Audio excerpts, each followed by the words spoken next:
Hello, everyone. I hope you are having a good time, whatever time it is. Also, I see Laura is in Arizona, which is my favorite state, so enjoy. Good old Arizona. I miss it. Uh, all right, so we get to start today with the Some Switch Lines by Nordyttrio, which is a amalgamation of Nordy and Itrio. So I'm looking forward to that. We'll read the rules to it in a second. Uh, Also, I should say I have a puzzle, I think, coming out soon that we set last stream. I haven't gotten a chance to test it since we set it, but I quite enjoyed setting it last time. It was definitely an instance of we tried about 17 different rule sets, and we found one that worked. But I think the idea of it has a lot of potential. So I think it's something I'll explore more, but we set a sort of pure Philomeno with a slight twist, I suppose. But you may be surprised. There were no arrows at all in the grid by the time we were done. So anyway, you can look forward to that. I think it will probably be on LMD in the next few days, unless I find that I missed something in the process of setting it. All right. I think that's all in terms of announcements. So this puzzle, as I said, is the most voted on puzzle. So this puzzle was voted for by Plonktime, Russ, AFK, David, Ambrose, Nell, Luda, and Nordy. So thank you all for your support. And so let's have a look at the rules. So we have normal Sudoku rules. All lines are region sum lines, which means that as this sort of like line is broken into three pieces by the boxes, so you can sort of mentally draw an X here at these things. And so each of the segments along the line has the same sum. So this 3 cells have the same sum as this 5 cells have the same sum as these 3 cells. And every line in the grid works like that. So there's a break at every box thing. And so, for example, this one's only broken into 2 pieces. This one's broken into like 45 pieces. You know how it works. All right. But additionally, the rules say this, and I should emphasize this just in case you haven't seen this before. The sum for this line doesn't have to be the same as the sum for this line. Additionally, every segment within a 3x3 box has a secondary line type. It's either German Whispers or Renbon. So German Whispers means that adjacent digits along it differ by at least 5. And Renbon means that the digits form a string of consecutive digits in some order. So, for example, this is the string of digits 6, 7, 8. It's written in some order. That would be a valid Renbon.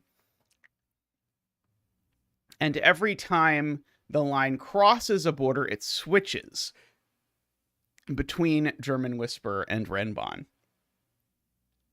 So that's kind of interesting. So we do have this length 5 thing here. Which if this is a Renbon, then we know the sum is a multiple of 5. And that multiple of 5, I think, could only be 15. Could I do it? Oh, no, 3, 8, 9 would work. So if the sum was 20 and I needed to make these German Whispers, they would have to both be 3, 8, 9, I think. And 25 you just can't do. So one version of this is that this does sum to 20 and these are both 3, 8, 9. Could this sum to 15 and have these sum to 15? 6, 7, 2. Yeah. So there's 2 combinations that work for this being a Renbon. Oh yeah, you're right. So yeah, so the key observation here that Selena has noted is that there's only one combination that works if this is a Renbon. Namely, if this is a Renbon that sums to 20, these need to be 3, 8, 9. And if this is a Renbon that sums to 15, these need to be 2, 6, 7. Oh no, it could be 2, 6, 7 and 1, 6, 8. So it's not true for that combination, but the sums to 21 definitely doesn't work. Because if this is a Renbon that sums to 20, then it needs to be the digits 2, 3, 4, 5, 6. But then we just said both of these need to be 3, 8, 9. Why on earth is that happening? No. We're not doing that. Now it's not undoing. What's happening? The whole world broke. Okay, off with you. There we go. Okay, so we'll just so what we said was these would be 3, 8, 9. And the problem is that you then can't put a 3 on this line, which you would need to. So there are two universes here, one which we've thought about a little bit, and one which we haven't thought about at all. So the one universe is that this is 1, 2, 3, 4, 5, which would be a Renbon, and then these are 1, 6, 8, and 2, 7. No, 2, 6, 7 doesn't work. Why did I think 2, 6, 7 worked? 2, 6, 7 does not work. So this doesn't work either, actually. Because if I don't use a 6, then I'm toast in the German Whispers piece. Because if I don't use a 6, then I'd have to put the high digit in the middle. If I put a 9, 4, 3, 9, 4, 3 would work. Well, 9, 4, 3 is too big, but sorry, I would have to do it. Yeah, you can have two smalls. It does fit. So like 9, 2, 4, for example, would work over here. And 9, 1, 3, for example, over here. And that actually works as one combination that one could take and note. It doesn't rule anything off of here. So that all works. Alternatively, this is the German Whispers. I did say that, Tristan. I'm actually a little disappointed by that rule, if I'm honest. I feel like it would be way more interesting if there were 3 options and it had to change rather than that it has to do the other piece. Okay, so if it's a 5-cell German Whispers, the question is it too high? So if these are the high digits, that would be 7, 8, 1, 2, 3. So that would be 21 is the minimum that I could get if those are high. And if these are high, then it'd be 6, 7, 8. That's even more. So these would need to sum to a multiple of 3 that's at least 21. But the problem with that is that it would mean that both of these would be the same string of 3 digits, which is either 6, 7, 8 or 7, 8, 9. Those are the only Renbon that would sum that high. However, then you couldn't use these 3 high digits. So yeah, so here's I guess the cleanest way to say this. If this is a German Whisper, these are Renbon with the same 3 high digits on them. And then that's saying there's 3 high digits you can't use on the German Whisper, and that doesn't work. So this is, in fact, a Renbon, which means it is 1, 2, 3, 4, 5, because we already proved that you can't do the 2, 3, 4, 5, 6. And these are German Whispers. And so then I think it would have been way cleaner if I'd started with the "Can this be a German Whispers?" Because that was the clean part. The sort of the starting with what the possibilities were here was sort of messy and horrible. But if I'd started with the other way and just proved this couldn't be a German Whispers right away, then it would have worked out okay. Yeah, I mean, Tristan's instinct was right. My instinct was that there were going to be a million ways to make this be a German whisper. So I was trying to prove that this couldn't be the arrangement, but this had to be the arrangement. Okay, so I think we've established that this needs to be high, because if these are both high, then I need to use a 6 and a 1. Actually, no, 618 would work, right? 618. Yeah, 618 would work. So I can do 618 is one way I could do it.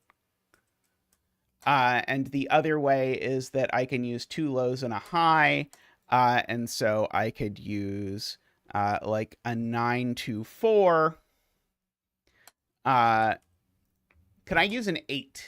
No. If I use an 8, the biggest I can do is 832. So yeah, 9. So these are the two options. One is 168 and one is 924. Those are the only options actually that work. And so one is one and one is the other. Because if they were both the same, that would either rule 1 off of this Renban or 2 and 4 off of this Renban, neither of which work. And so that means this digit sees 1, 2, and 4. So it's not 1, 2, or 4. It's only 3 or 5. And if I look at what the center digits of these are, the center digits of these cells are, in this case, it's a 1, and in this case, it's a 9. So these two cells are a 1-9 pair. And then these are 6-8-2-9. Oops. 6-8-2-9. There we go. Which is a little bit more of a mess, but what are you going to do? Okay, and of course these are 6, 7, 8, 9.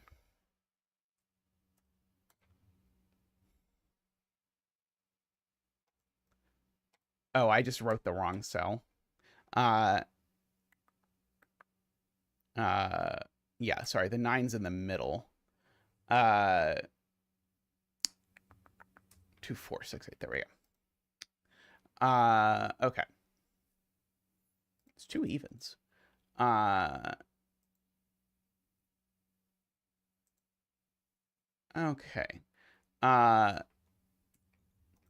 So got that. Okay, I know the sum of this line is at least 9, which is probably not a super useful thing. But one of these boxes has a 1 in it, so these do need to sum to at least 9. That's probably not incredibly useful. This cell isn't 1 or 9. Also probably not incredibly useful.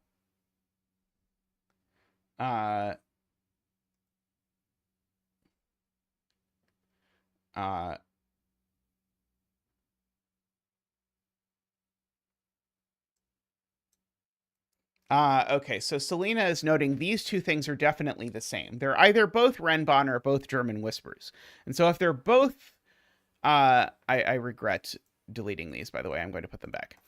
If they're both Renban, they would have to be the same 3 digits, because a Renban with a given sum has to have a specific 3 digits. And so what would that 3 digits be? That 3 digits would be 3, 5, and 7. So that doesn't actually work. So in fact, those aren't the Renban. Those are the German Whispers. And so these are the good ones. These are the bad ones.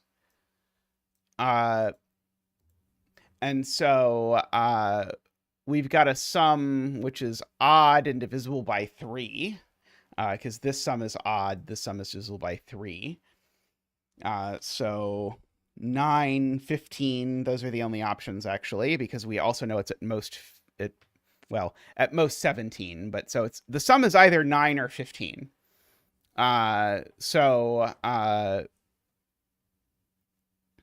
Right. And so Selena points out also, actually, we know it's not 9 because there's a German whispers in here. And uh, so we actually can rule out, Selena claims that one of them is 9 because we'd need a 3-cell German whispers to sum to 9. That's not going to work because the largest number you could even put on a German whispers or on a 3-cell sum to 9 is 6. So that doesn't work. So in fact, by Selena's point, the sum actually is 15. So yeah, so these are 7, 8. And these are 4, 5, 6 because this is a 3-cell sum to 15 again. Okay.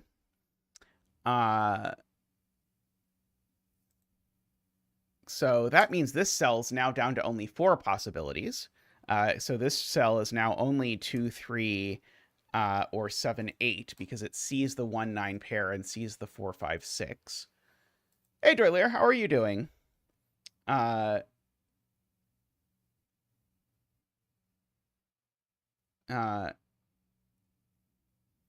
that's a good point. Yeah, so ELSF points out the 7 in column 1 is definitely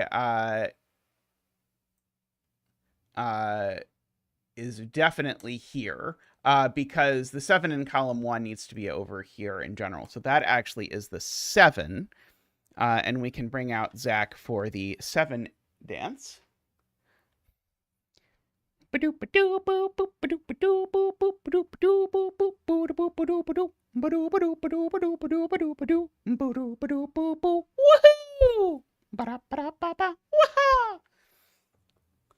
Also, welcome new secondary channel mascot, Giant Zach. If you did not see Giant Zach last time, Giant Zach will be around performing some of the additional duties for the stream when Zach is busy with other obligations. Okay, so that's 7. That's 8 over there, so there's no 8 there. Okay, so Selena claims that there's only 2 ways to do this, which sounds excruciating to me, but I guess I'll look at it. So these are summing to 15. Oh, it's the same ones we've already done. Okay, it's not as terrible as it could be. Because it's the same sum we already did with German whispers, because it's 15. Okay. I don't hate it as much as I did before. Okay, so that means that these are also 1, 6, 8, 2, 4, 9. So yeah, so these are 3, 5, 7 outies.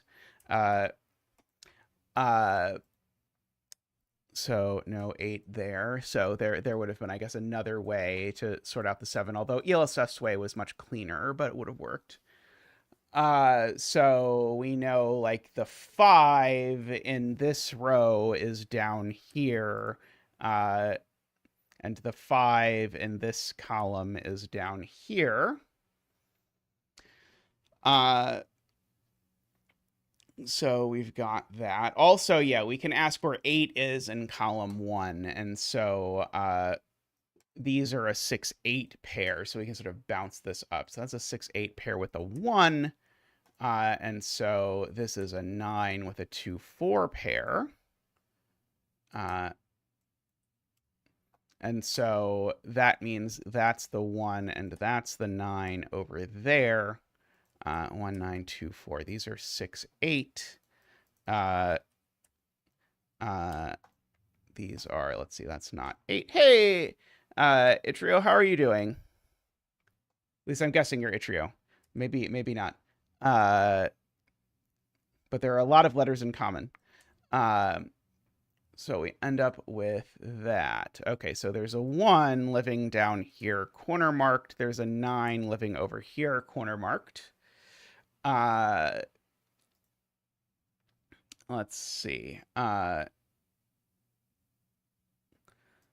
we going to run out of ways to make this a German whispers?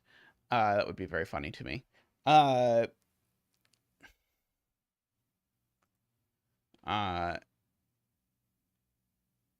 Yeah, we can sort of figure out that this 2-4 looks over here. So these aren't 2 or 4, which means these are 2 and 4, whichever way you want to think about it. One of these is a 1, which is fine. These are a known triple. 5. These are 6, 7, 8. So that's very interesting in terms of what it means about this line, because if this line is a German whispers, it's got a 9 on it for sure. As the high digit. Otherwise, it's a Renbon, and the sum is pretty small. If it's a Renbon, the largest sum it could possibly have is 9. I think I could make a 2-cell German whispers that sum to 9.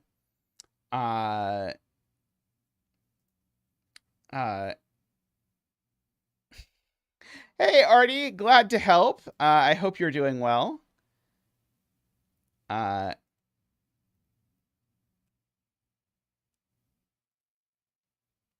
Okay.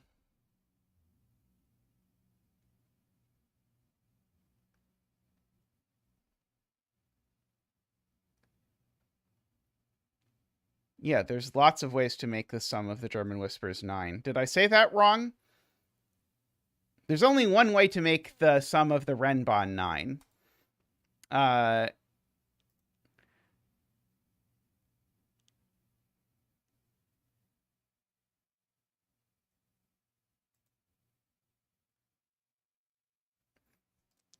Are we going to color these 2 4s and 6 8s between the boxes? That's kind of what I would try and do. If I were setting this puzzle, that would be the next step. There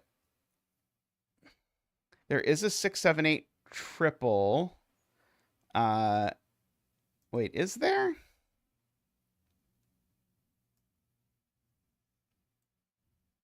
I don't think there quite is, because that can be a 9. I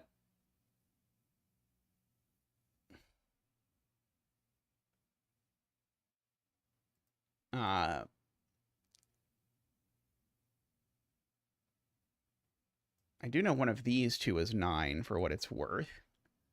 Okay, so the fact that one of these two is 9 by Sudoku means that if this is a German whispers, it's 7. So that's probably the step that is intended here. So the one option is that this is 1, 6, 3, 4. And that breaks because reasons.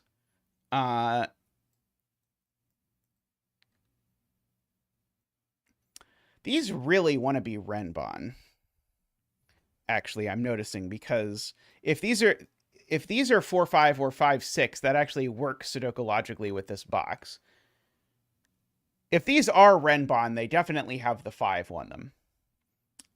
Because if they had something else on them, it would almost assuredly break. I guess it could be like 6, 7, actually. That would work. Never mind. But it's restricted if these do have the Renbon on them.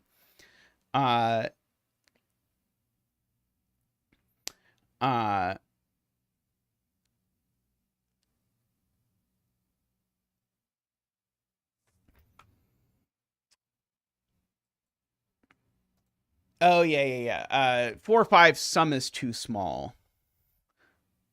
So is there any way, actually, what's the minimum sum for a 3-cell German whisper? It would be a high digit, like a 712, which would be 10. 713 would work, with these being 5, 6.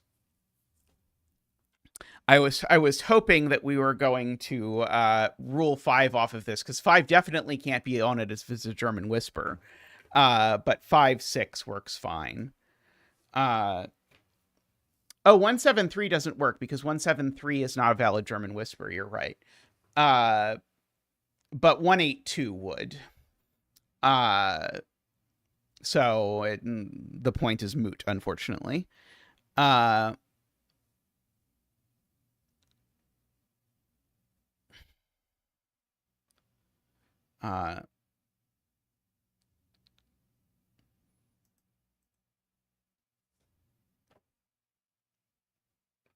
That would be interesting, Todd.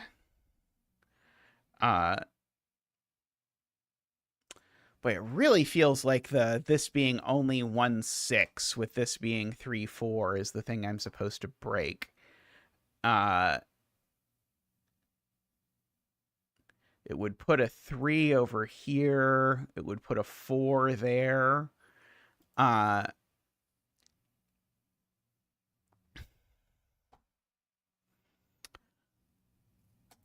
Okay.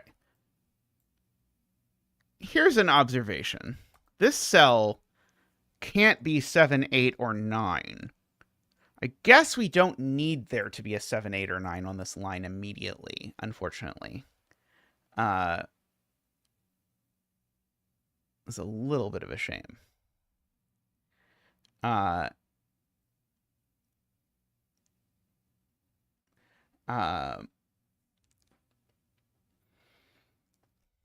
know there's a 1 up here somewhere, but that feels reaching.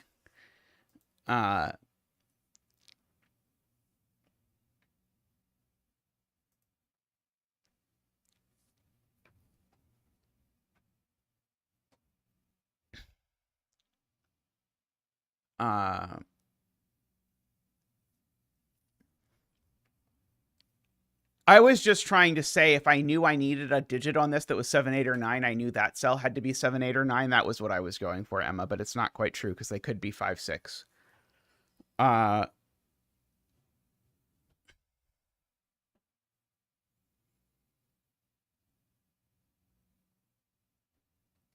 Okay, let's see. Screaming Ice Cube is saying, okay, think about what this digit can actually be.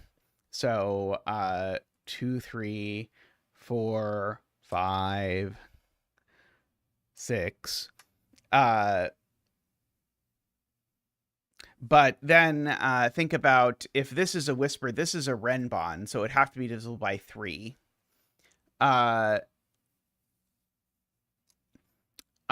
So we could do 2, 7. We could do 3, 9. Couldn't do 4, 9 for what it's worth. In fact, I think this just can never be a 4 because we said it can't be a 4 if it's a renbon, and it can't be a 4 if it's a German whispers either. So this is just never a 4.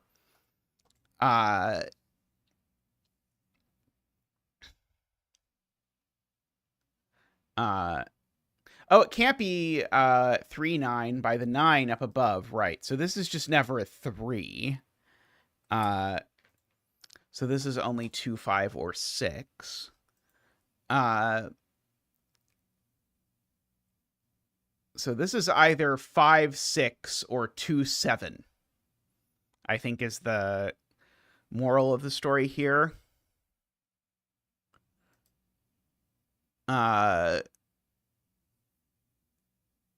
Yeah, so this is either a 7 or it's the other 5, 6.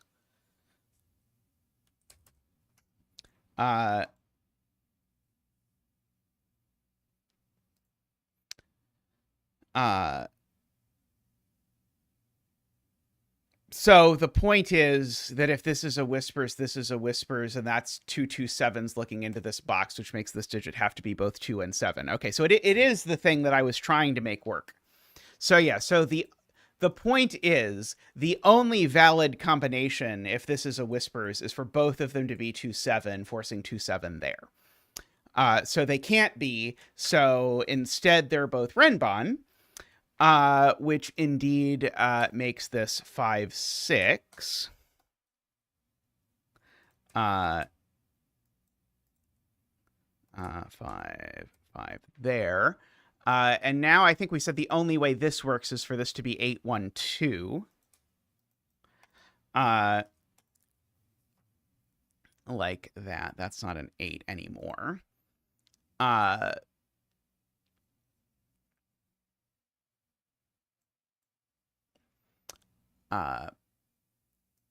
It's just looking at what this could possibly have on it. It can't have 6 or 8 on it. It could have 7 or 9, maybe.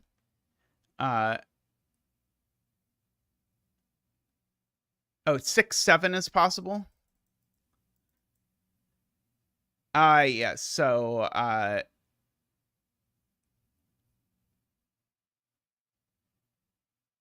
So we just know they're from 5, 6, 7, and that one's not. So, uh, okay. So yeah, they could both be from 5, 6, 7. And if it's 6, 7, then that digit's a 7. Uh,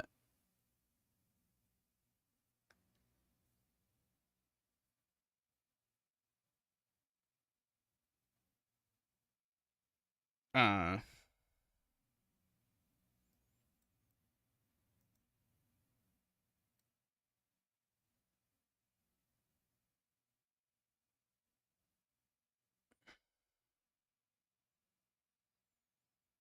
uh,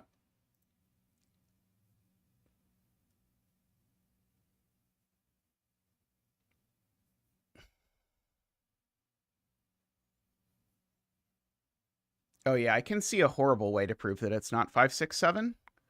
Uh, which is that if this is 5, 6, 7, then that's an 8 and that's an 8. Uh, and then this would have to be both 7 and 8.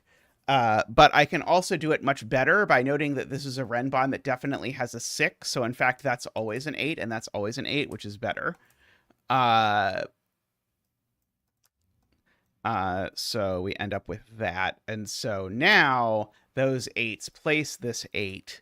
And now these can't have 7s on them because then the 7 would have no place to go in this box. And so if they can't both have 7s, can't have neither of them 7. Okay, that is a much better way to prove that than the would through shenanigans place 2 digits there method.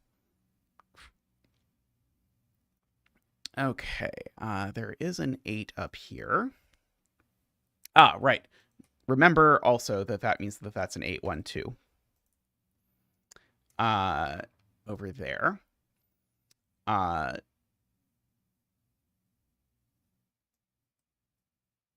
So yeah, this one of these at least has to have a high digit on it. Okay, remember the one option. So yeah, so now I just need to like force this. And so so one way to note this is that this doesn't have a 6 or an 8 on it. So if this is a Renbon, it's got a 2 or a 4 on it. 2 is way too small, so it would have to be 3, 4, but 3, 4 doesn't work.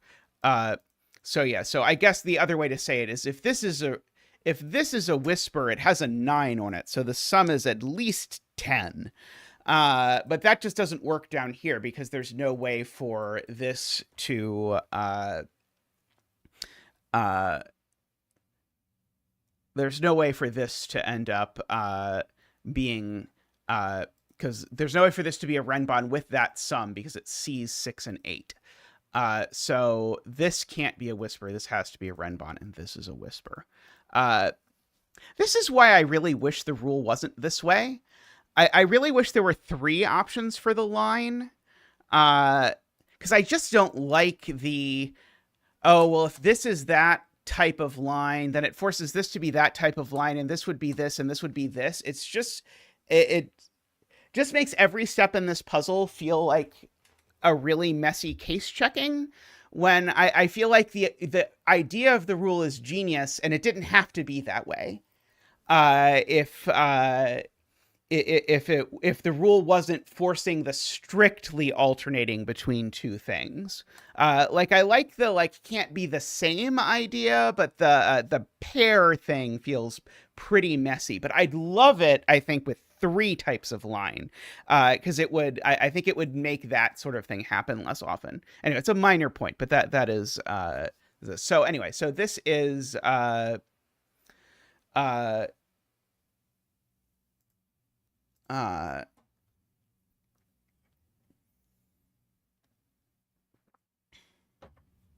so this is now So the minimum sum here is now 7 and 1. So the minimum sum is 8, and of course the sum is odd. So the minimum sum is 9, but the maximum sum here is 9. So this is definitely 4, 5 over here, and then these sum to 9 along a German whisper. They can't be 1, 8 because of the 8 there and the 1 being trapped up here. So they have to be 2, 7 in some order. I don't think I know what order, though. And so that looks up there and makes that 6, 5, 6. Uh-oh, what did I do? Makes that 6, 5, 6, 4, 5. I just filled in the wrong digits. So we've got that. And so now we get to do lots of filling in stuff. So that's the 5 over there. Oh, 5. Oops. I'm not hitting the right key consistently today. Okay. So let us, oh, there's some advocacy for some Sudoku to happen. Okay, the 3, 7 looks over here and gives me that that's a 2 and that's a 7. So that is at least some Sudoku. Let's see. I know there's a 1 in this, there's a 1 in this column, and because of the 1-2 pair, it's there. There's only 3 digits left in this box, and they are 2, 3, and 9. So that's the 2, and these are a 3, 9. And that looks down here and makes that a 1 and a 2. The 1 goes there. The 3, 9 look over and make that a 7 and 8, a 6 and a 9, and a 3 and a 7, and a 1. Let's see. Okay, so these are a pair of 3 and 9. I don't know the order of the 3, 9, though, yet. Let's see. The 8 in this box is placed there, which gives me the 7 and the 8 up there. That's only 3 digits left in here, which are 3, 4, and 9. But the 9 is definitely in this row, so that's a 9 by pointing, or by the fact that it was an octuple in the row, as chat often prefers. Let's see. 3, 4, 9. Yeah, so this is a 2, 3, or 4. It's not a 4. So I think this is only 2 or 3, but I don't really want to mark it. I guess I can mark this column. That's probably the easier way to do it. Yeah, there's no 5 or 6 because there's a 5, 6 in the pair. So this is 3, 7. Oh, that could still be a 7, right? Okay, so 2, 3, 7. One of these is a 2 for sure. Okay. Doesn't immediately tell me a lot. There's a triple in column 9, Selena points out. So these aren't 3, 4, or 9. Those are a 5, 6 pair. And so that is a 4, because it's not 3 or 9. And that's a 7. Oops. So we've got all of that. Something, something unique rectangle. So we've got a 5, 6 pair looking across the way at this, which is pretty interesting because that means that if this is a Renbon, it either, okay, well, it's 5, 6, 7, 8, and 9, actually. So if this is a Renbon, it sums to at most 9. And if it's a German Whispers, it definitely has a 9 on it. Whereas if I look at the other side, this side, if this is a Whispers, again, it's, right. Okay, yeah, so, right. So if this is a Whispers, it's 1, 6, and this is 3, 4. Recall, we said this, if this is the Whispers, then it is a 9 with a 2 or 3. So these would be from 5, 6. No, 5, 6, 7 is what they would be from. So there's always a 6 on this line is the point, I think. Because if there's not a 6, because if this line is a German whispers, there's a 6 on it, and if it's a Renbahn, then we said over here, that means there's a 6 on it, so that digit's always a 6. Is the point? We could have just placed the 6 in the column. That would also have made life much easier. So this is a 2 or a 4 over here, and so this is a 1 or a there just is nothing that's 6 Renbahns here, because 6, 6, 4 is not a valid Renbahn, and this can't be 5 or 7, so this has to be the whisper. Okay, I should have done different Sudoku. I thought I did like all the Sudoku I could do, but it turned out there was more Sudoku. So this is 3, 4. 7, 2, 4, 2, 7, 3, 3, 9, 4, 3. See, the unique rectangle paid off. 9, 3, 2. And then I think we can fill this in. 2, 9, 1, 8, 1, 7, 3, 9, 5, 3, 9, and 4. Oh, and 3 and 5. Very nice. I like the idea of this rule a lot. Oh, I didn't actually mark this. I should mark this up. Let's see. Yeah, I would enjoy seeing more of this kind of idea. With region sum lines that are also other sorts of things, or other kind of lines. It doesn't have to be a region sum line. Alrighty. I am going to take a quick break and come back with more puzzle time. So see you all in just a moment.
All right, welcome back.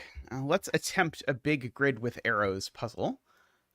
So it is first, I suppose, a philomeno. So we need to divide the grid into polyominoes and fill each with a number of cells equal to the size of this polyomino. And polyominoes of the same size can't touch. So for example, we could have a lovely 5-omino like that.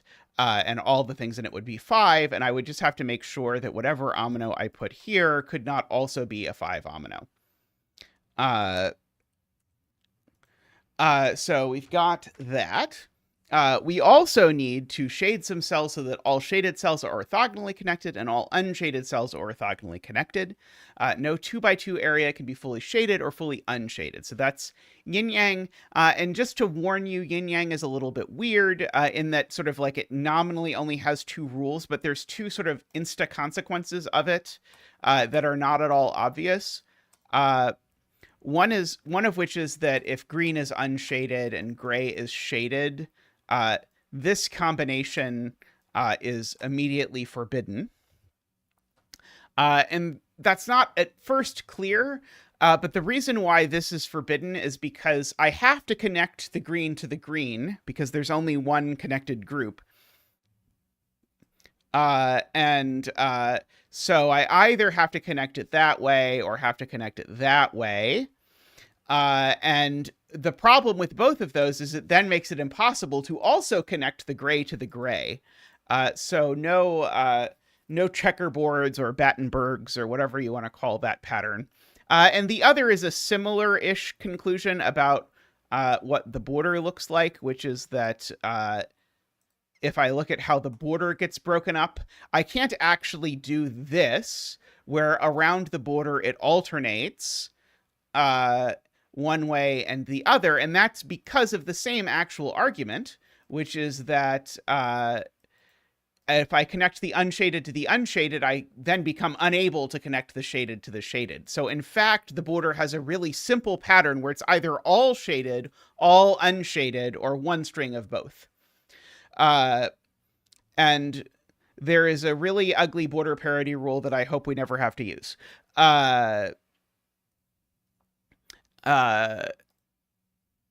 It's interesting. I would prove the border parity rule a different way, but that does work out. Okay. So we have those, and parity, all odd polyominoes are shaded, whereas all even polyominoes are unshaded. Okay, that's really handy. And Yang arrows, numbers on cells with an arrow, indicate the number of polyominoes of the same shading parity seen in the direction of the arrow. Arrows do not count their own cell, but may count their polyomino if a cell within that polyomino is visible. Okay, so we're counting ominoes. And so I guess immediately these are all 1 or 2 because of that, because they're pointing at most 2 cells.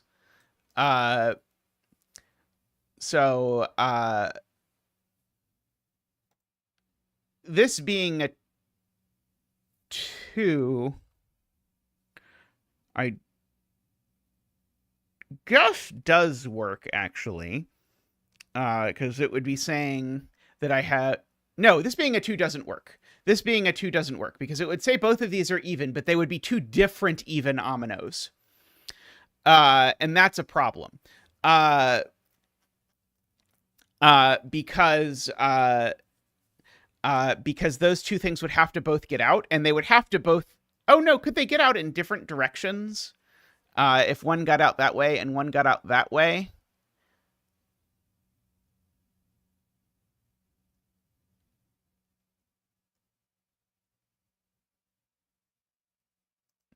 I think it's actually worse if these are both 2s.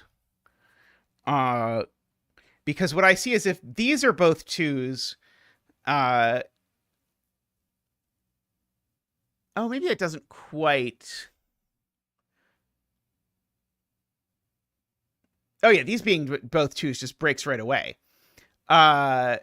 If these are both 2s, then all of this is even, and this is a 1. Well, what's the size 1 omino it point, or what's the odd omino it points at? Well, the odd omino it points at now only has space to be a monomino.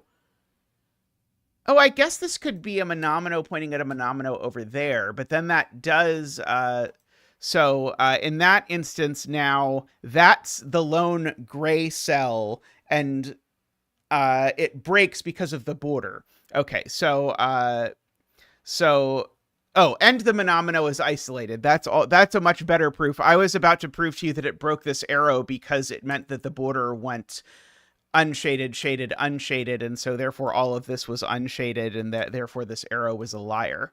But right, that does just completely isolate the shaded cells, which is also going to break. Okay, so we just said those aren't both 2s, so therefore this isn't a 1.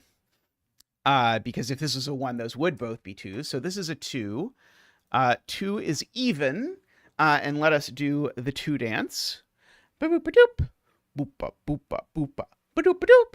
Boopa, boopa, boopa. Ba-doop-a-doop. Boopa, boopa, boopa.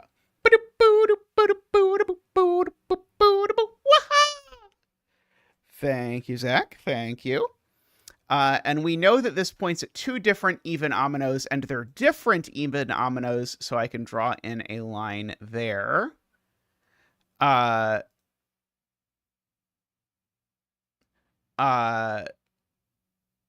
was going to see if I could make it so the grid lines showed up as dashed. I think there's an option for that, but I can't find it. Dashed grid. There we go.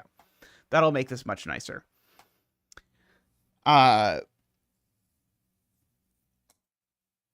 So now Chad is pointing out, if either of these is also a 2, I've immediately created a 2 by 2, so I can't do that. So these, in fact, are both 1s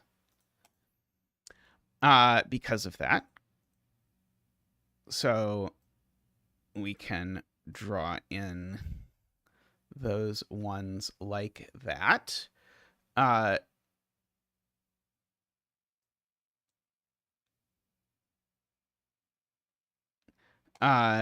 And so this is, as pointed out, this is an even number that points at a total of 5 cells. So David is right. This could only be a 2 or a 4. And 4 seems completely hopeless. In fact, I think I can just outright prove it can't possibly be a 4. Because how could this be a 4 without creating a 2 by 2? I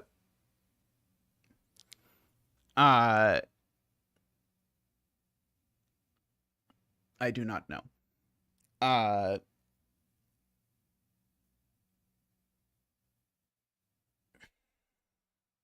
So I think this is going to have to be a 2, which is, I think, going to make that a different one. But I can't come up with an insta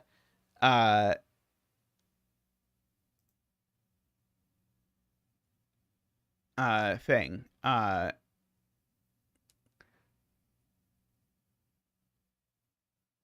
It's because, Garion, the arrows count the number of ominoes of the same shading that it sees, not the number of cells of the same shading that it sees.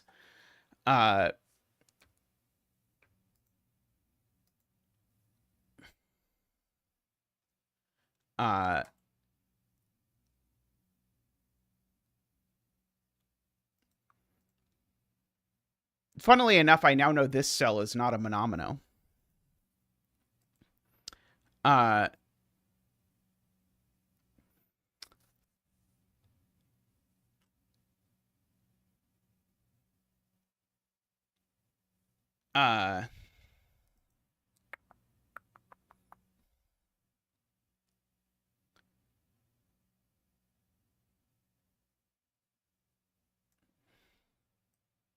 Yeah, I guess that's the nice way to do it, is if it's a 4,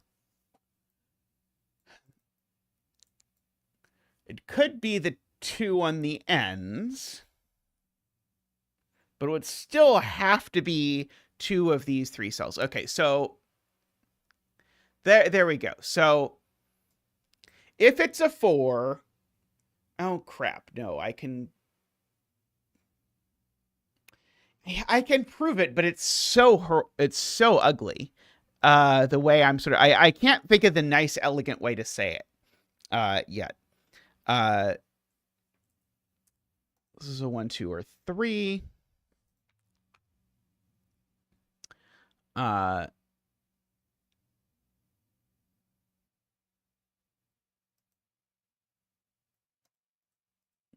I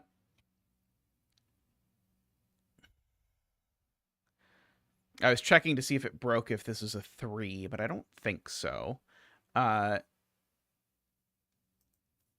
Yeah, I was I was looking ahead at some examples, and I'm pretty sure I can break them all, but I was breaking them all in a bunch of different ways. And so it didn't seem like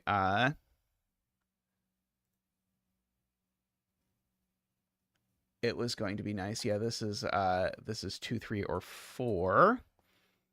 That is fair. If this is 4, that's going to be a real mess.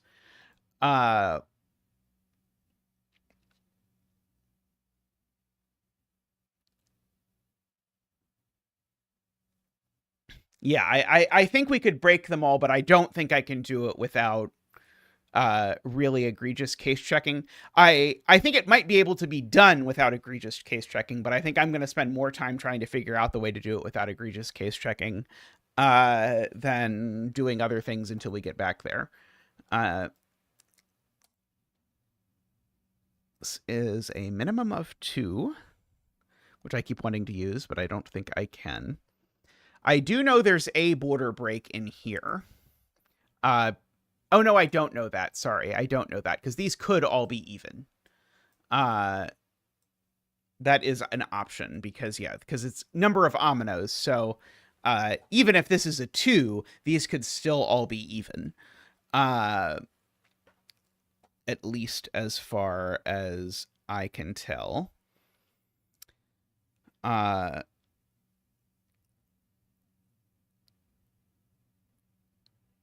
So yeah, do these do anything sort of interesting?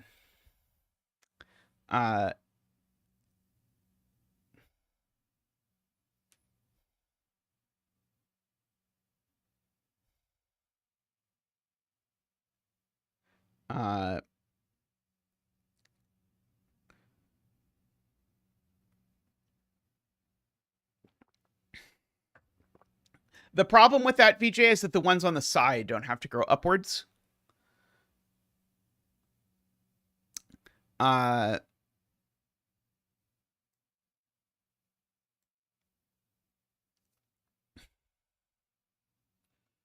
Actually, now that I'm looking at it, maybe I'm willing to rule out the sides.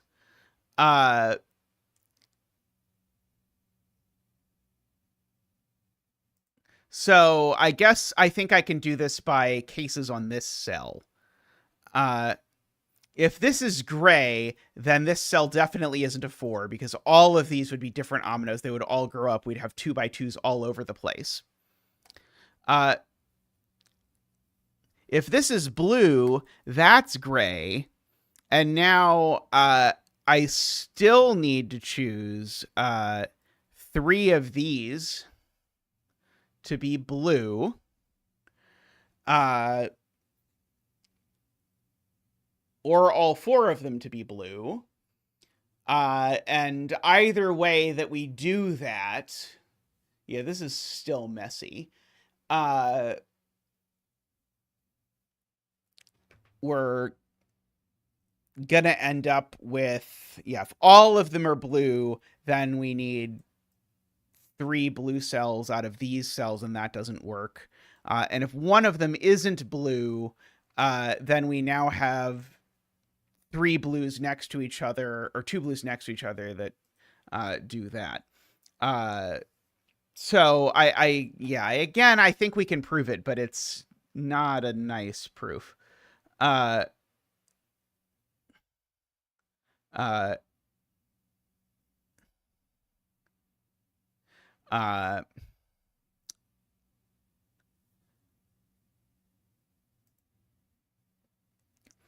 Okay. Yes. If this is a 4, Garion points out, that immediately doesn't work because now all of this stuff is even. And then this odd doesn't connect. So this is never a 4. It's only a 2 or a 3. Yes, that point is clean and easy. I agree. Uh,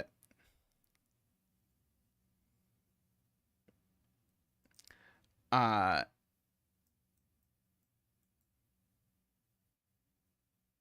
and I know each of these is a blue-gray pair.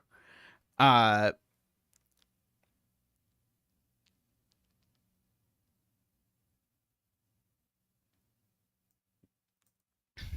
so, like, if that's gray, then that's gray. If that's gray, then that's gray.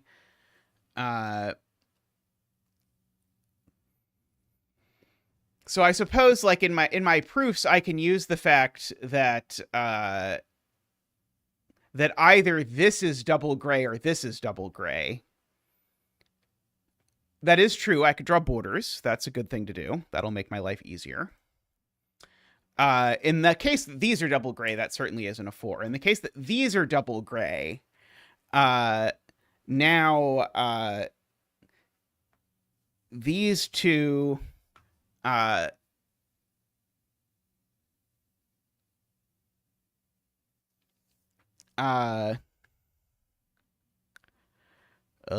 let's see. We're so close. We're so close.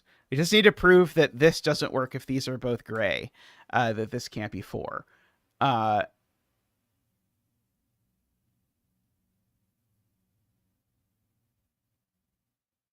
uh,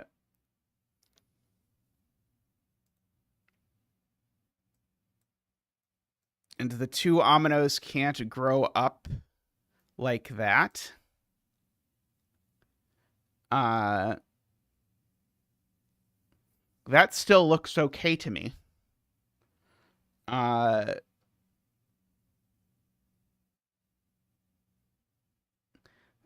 These would be in the same omino. Oh.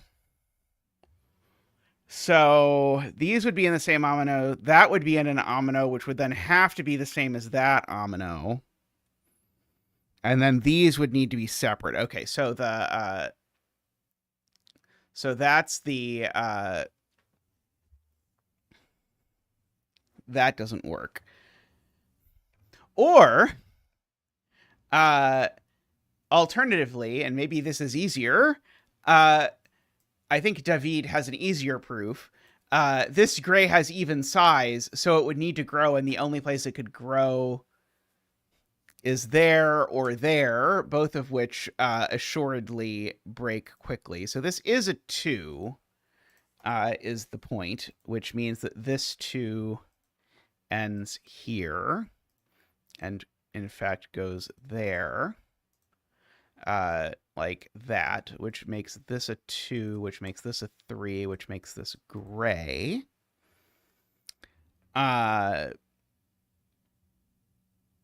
So we've got lots of gray over here, I suppose. This is an even thingy.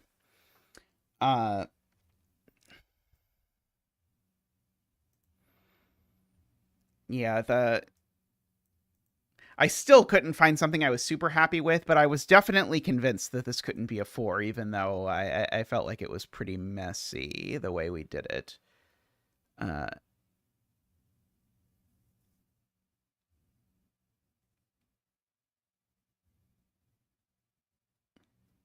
Right. One of these two has to be gray.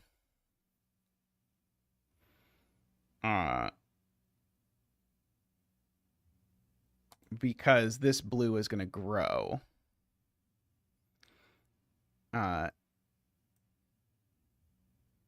this blue can't grow in both directions. So it's actually sort of its opposite on each side. So either these are both gray or these are both gray, and the opposites are both blue.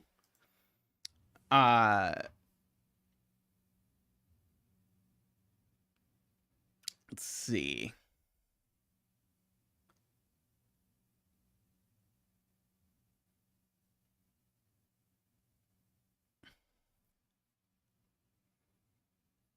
uh,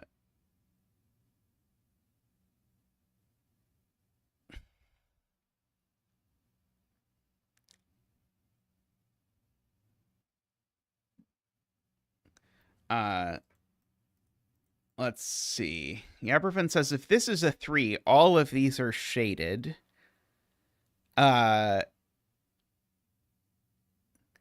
And so the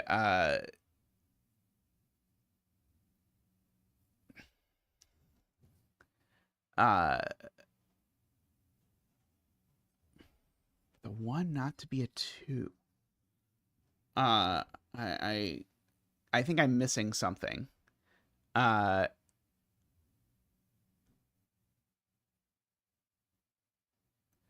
uh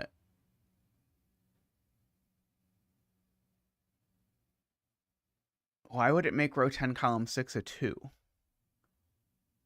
This is just going to escape over here, right? Oh, I see. It's because of the ones. I see. Okay. So the point is so we have to do one more step, which is we have to say this 2 has to grow, so it grows there, which makes this shaded, and then that doesn't work. So yeah, it's more steps than I was willing to picture in my brain, but it doesn't work. I agree.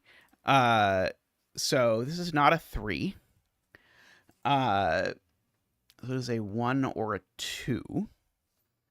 Uh,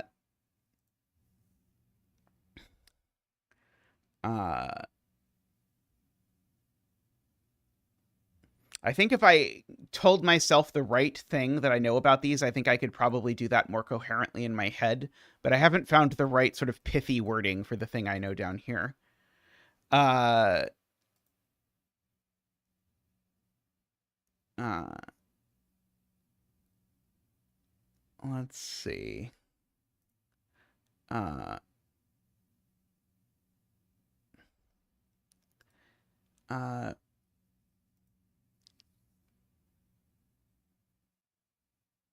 let's see.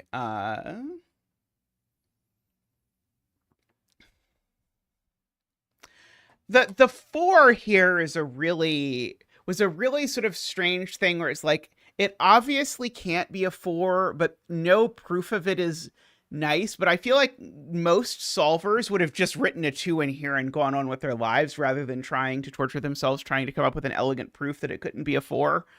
Uh,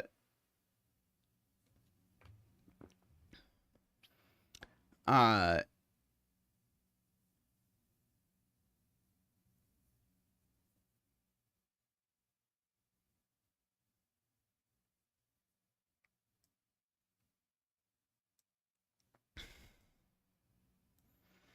uh,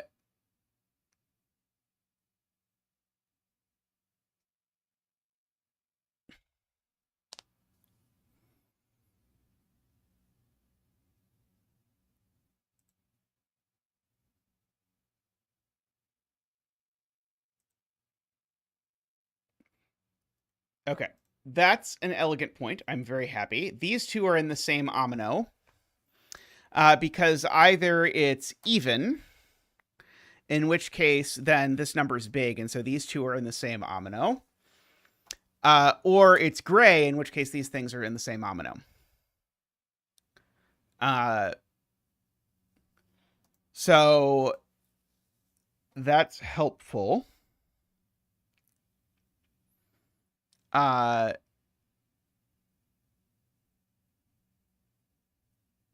We can say the same thing on the other side, right?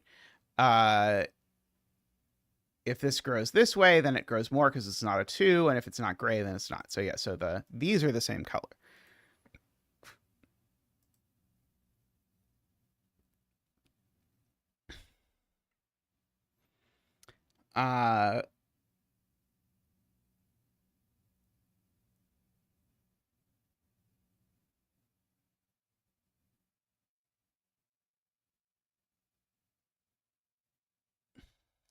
Oh, thank you, Shroomy. So that may very well have been nice for our earlier proof that this thing wasn't 4. Uh,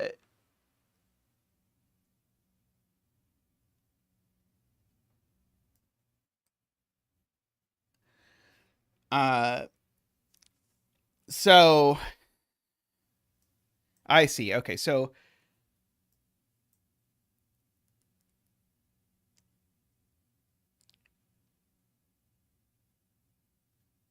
Garion, I think, is trying to argue that if these are odd, then it doesn't work. Because if these are odd, I can do the 2 sees itself, and then the 2 sees another omino. Oh, it's the opposite.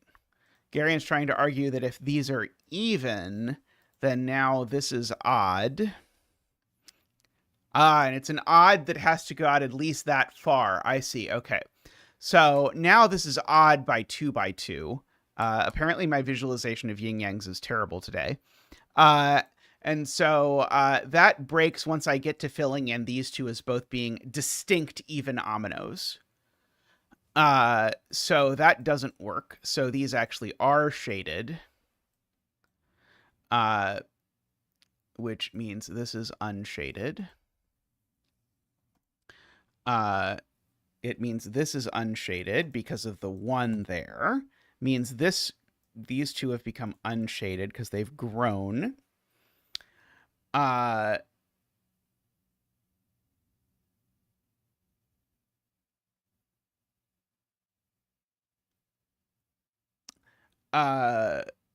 a typo there. I think it's all just experience. I'd say a combination of watching people solve puzzles and trying to solve some easier ones yourself. I think if you sort of balance between those two, I think you tend to sort of pick it up. But I mean, it's really, at the end of the day, all going to be experience. Also, this 2 by 2 needs to have that there. No problem, Shroomy. The grays need to connect, or the shadeds need to connect to the shaded, so that comes out under there. So we know there is a border there, like that. So yeah, so there's a switch down here, which we noted before. We knew there was going to be a switch. Okay, so that means we know how the 2 works, because now just by that.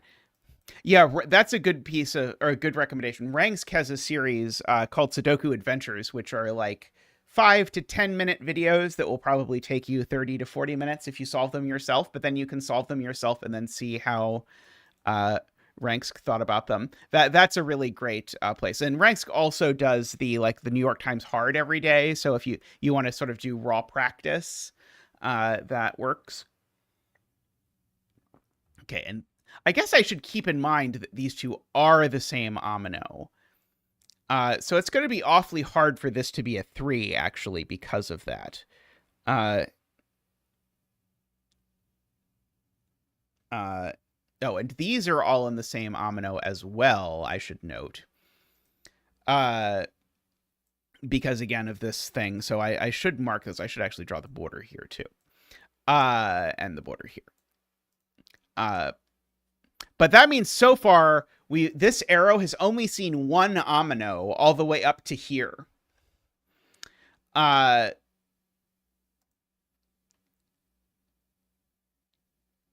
yeah, if that omino goes here, we're going to have really big problems, because if that omino goes here, this is going to be at least a 4, and these are going to all need to be blue, and different blue ominoes. And these all being different blue ominoes definitely does not work. Is a worthwhile thing to note. So yeah, so this blue turns up. So this is still all 1 omino.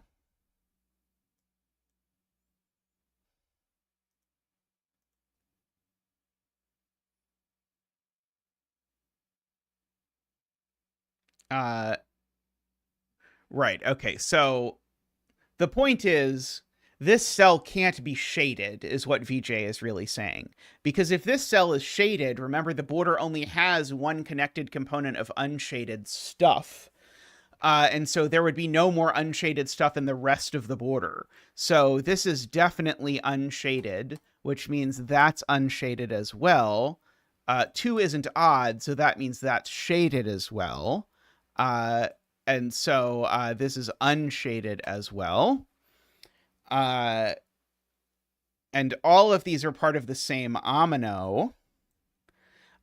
Because they can't be part of, I mean, for lots of reasons, I guess, even just because this is a 2, but they all have to be part of the same omino regardless. Can this really be even? No, right? If this cell is even, it's at least a 4. Oh, no, it is true. Yeah, if this is even, it's part of this. And it would be at least a 4. It would see 1, 2, and then those two would both need to be different even ominoes, and that would immediately get me my 2 by 2. So this is actually gray, which actually means we've got all the unshaded cells on the border, which means all of that is gray, and that gets me some unshaded-y cells like that. I do know that these all go together. Yep, we have finished the outer ring.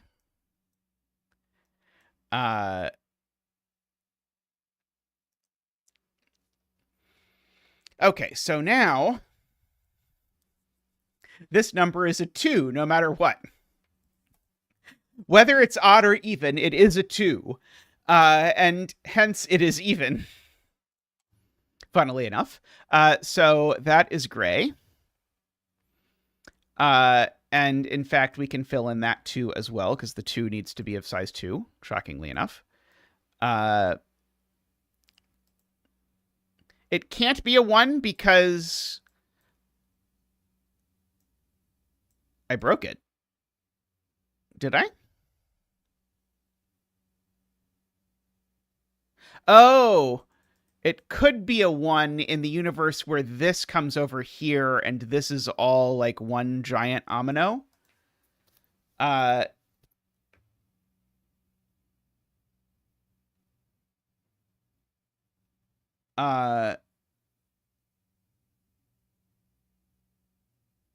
So it's certainly a 1 or a 2. I feel like the world where it's a 1 is just nuts, but maybe possible. No, the universe where it's 1. Oh no, the unshadeds are connected around here, so maybe it's possible that we do something like some absolutely bonkers thing like this. We'd have to figure out the parity to do it right, because we'd have to make sure the blue stays even.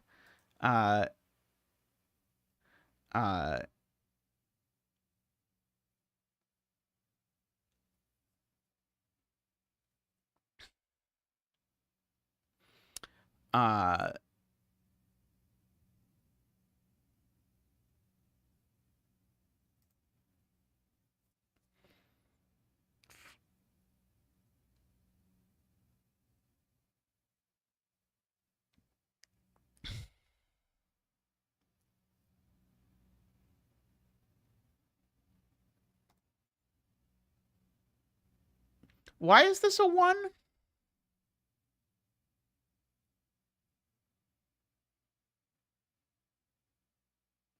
I do agree now that this is always even. Unless this does something really strange. It could be odd, but only if this connects all the way around. Which seems very unlikely. Because that would be 1, 2, 3, 4, 5, 6, 7, 8, 9 cells at minimum. Are there even 9 cells on here?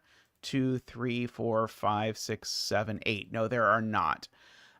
So right. So the fact that this is a 1 means that or sorry, the fact that this is, if this is a 1, I can't have an odd cell here. And if this is a 2, I can't have an odd cell here. It means this cell's always even. And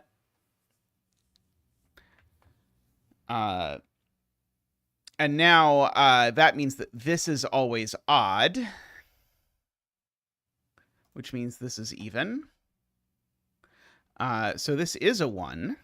So we really are going to have to bend this around like crazy. In order to make that happen.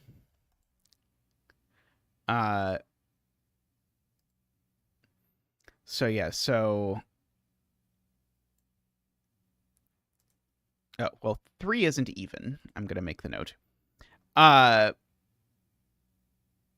And now the only way that this works is if these are actually the same amino. So this gray assuredly has to grow. Like that.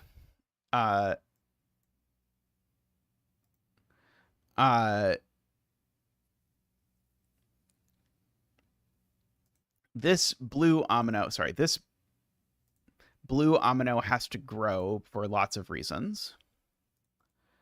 These are, oops, actually in the same amino. Oh, this 1 is done. This is almost assuredly going to be a 1. But I'm not 100% sure. But if this isn't a 1, it's enormous, right? 2, 3, 4, 5, 6, 7, 8. If it's not a 1, it's at least 8. Because if it grows to here, then it's at least 8. And there just aren't 8 cells that it could possibly be. So this is a 1. So we can have that. We know that these two join. It sure looks like this just wants to be a 4 and sort of stop there. 1, 2, 3, 4, 5, 6, 7. That would be a convenient number. But that would make this number a 7, which doesn't seem feasible. So like, in fact, this arrow, if it's gray, is 1, 2, 3, 4.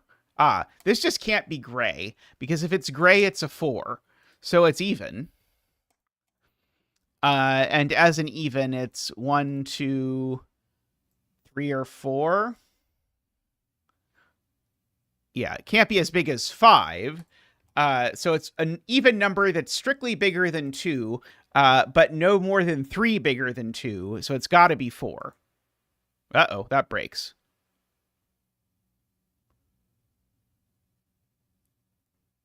I broke it. Oh, it can be 2 in a completely insane universe. Right. It can... No, it can't be, right? Because these two need to join. So those two can't join and have these two join, right?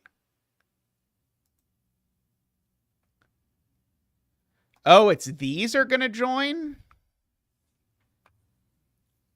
Yeah, those are going to join. I see. Those can join. Yeah, there's one gigantic blue region. Okay, so this has to be a 2, right? Yeah, again, it can't be a 4, and it can't be bigger than 4, so it's got to be a 2. Weird as that is.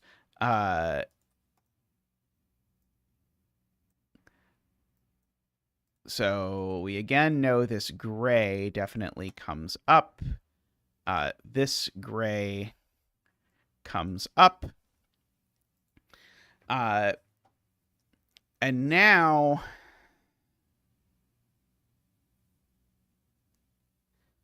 yeah, this blue is going to connect over there in some case.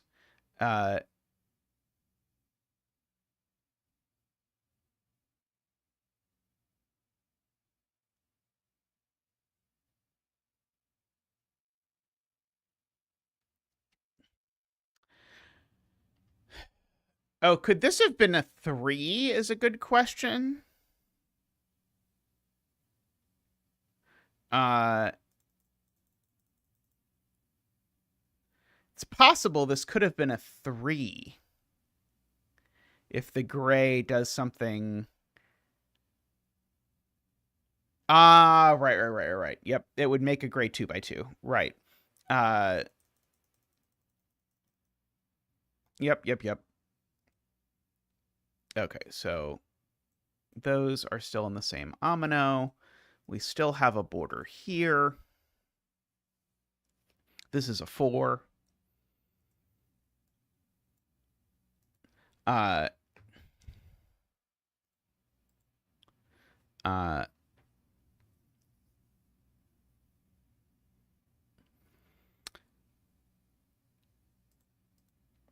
yeah, still funnily enough, don't know if this is a 1 or a 2.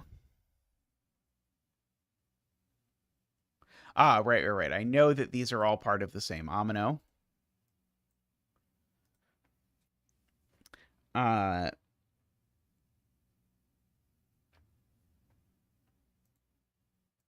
And I know there's only one blue cell in all of these cells.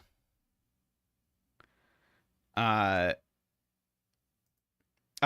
now know this is a 1. Let's do the easy thing first. This is now a 1 because these two are the same, and so it can't ever be a 2.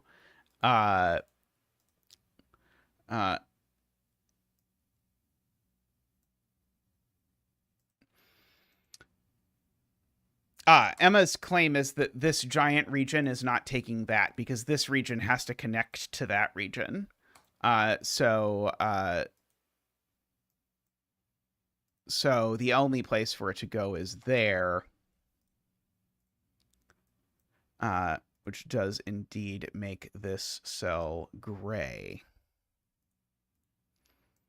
which then makes this cell gray because it's next to a monomino, which then makes this blue and that blue because no 2x2s. And that makes that gray because 3s need to do 3 things, which then makes all of this blue still, because the blue still needs to connect around like you do. And that needs to be gray because that's not an odd number of gray cells.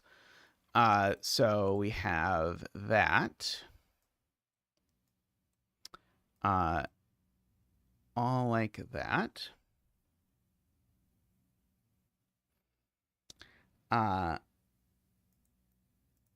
Yes, this is an odd number that is at least 3 and at most 3, so it had better be a 3.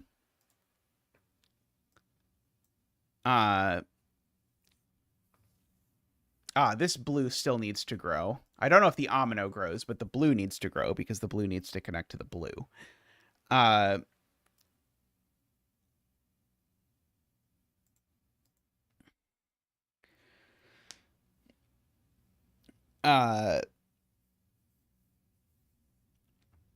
Let's see. This number here, if I look at it, it could be 3 if it's gray, or it could be 2 if it's blue. So this is 2 or 3 at most.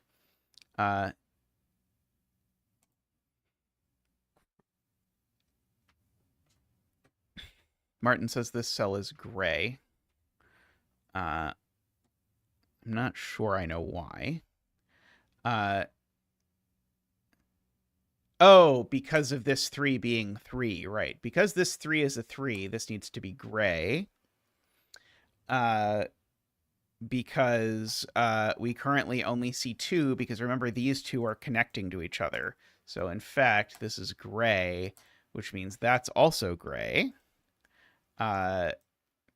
This blue needs to sort of come out through here, like that.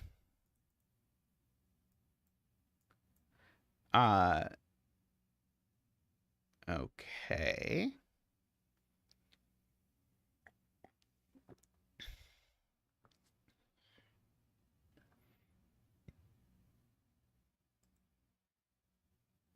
See, FK says this is blue.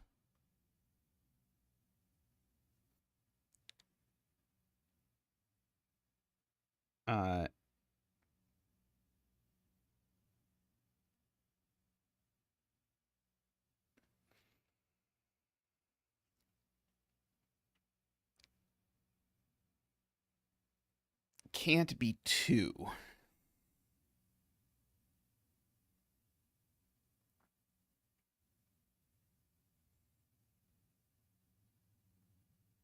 Okay, people in chat are saying that this can't be blue and it can't be gray.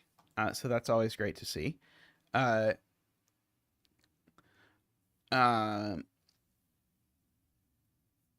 be yellow. It would end up with a 3 touching a 3.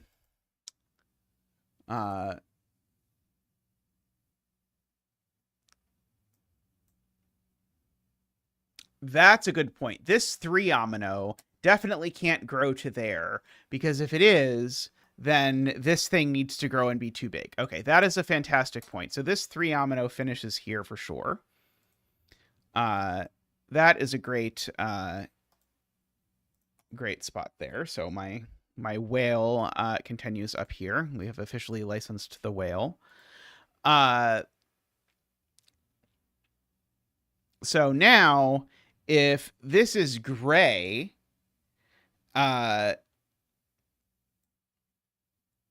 then this thing, yeah, you sort of look at it and say, like, can this gray be 3? If it is, then we've got that being 3 and that being a 1.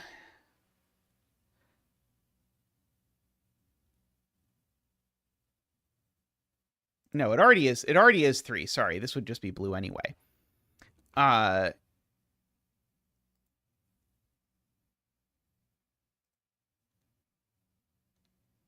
Okay, yeah. So that might be all we can do for now.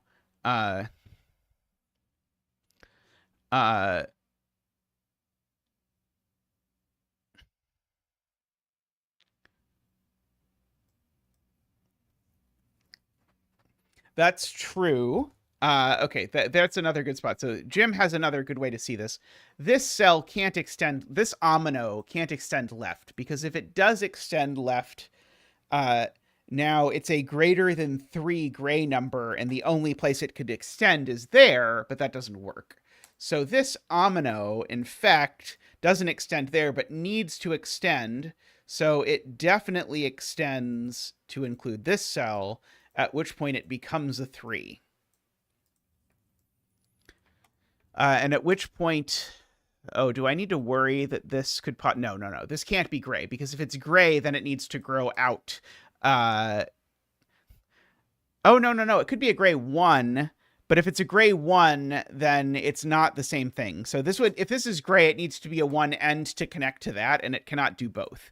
So this is blue, which means that's blue and that's blue, because it's touching a 2.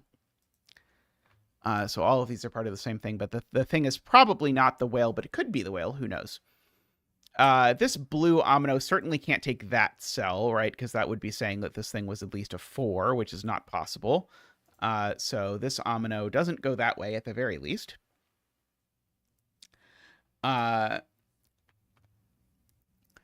Let's see. Yes, this gray hasn't connected yet. Matt Laffey points out, so these are both gray. Yeah, it can't be part of the whale, because if it was, the whale would enclose, the whale plus this 2 omino would enclose this. So this is not part of the whale, in fact.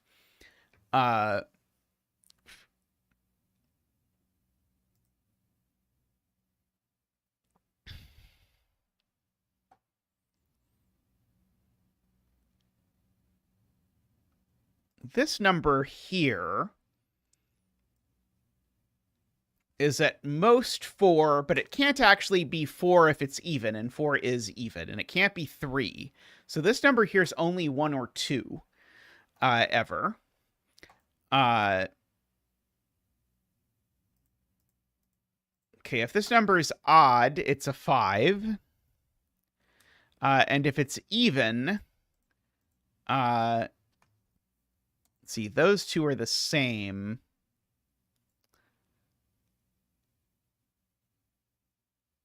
I doubt these two could also be the same, but maybe. I'm just going to shirk and say 2 or 4.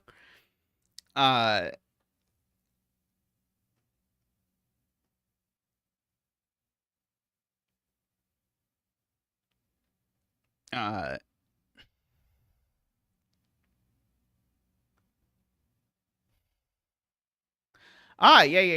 Yeah, 3 isn't even. Good. So this grows up here.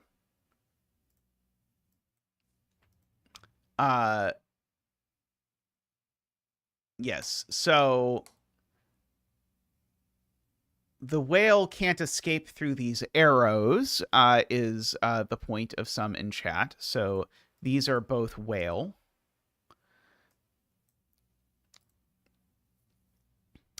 And now that forces this gray to grow, which now forces the whale to go around here, because otherwise it's never going to connect, which forces this gray to grow, which forces the whale to come around here. So we have yet more whale. And I don't actually know anything about how this is divided currently.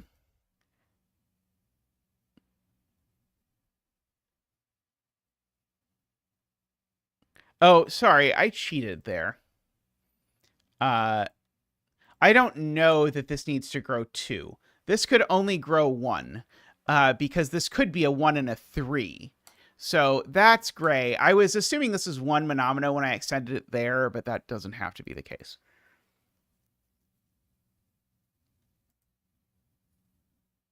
Row 7, column 6. Oh, it does. Sorry, it connects. Gray. This gray hasn't connected. So yeah, you're right. So it does actually do that. Okay, the whale doesn't go through this arrow. So the whale continues down here. Row 7, column 6 is blue, so it can't be a 1.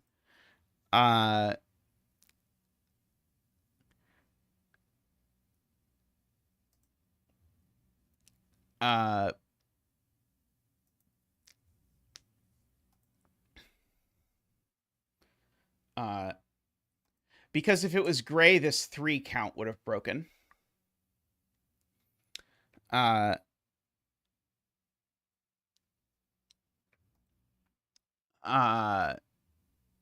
let's see.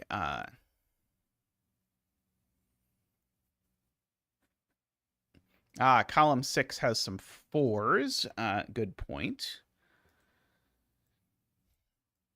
I really like this use of odd even with Philomeno. Yeah, I know this is a border because I know the whale doesn't take that arrow.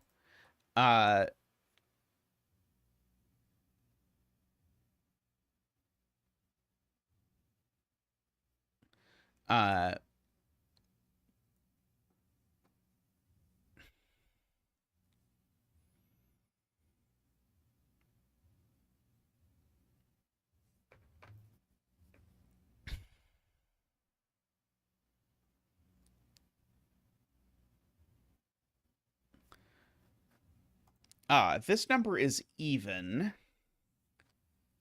And it's 2 or 4, but 4 is too big because of the whale. So it is a 2. Which I think does make that gray, right? Yeah, that definitely makes that gray because unless that could also be part of the whale. No, that can't be part of the whale because these 2 grays have to connect. So this is gray. Which forces that connection at least.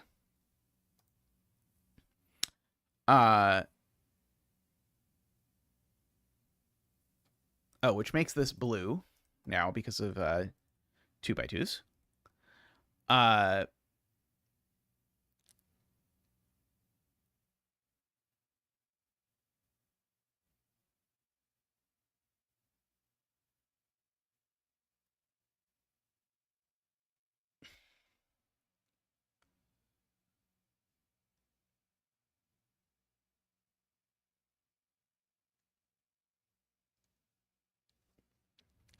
I'm having a hard time visualizing why this being a 2 breaks gray connecting in some elaborate way, like through here or something. This 2 is finished. Good.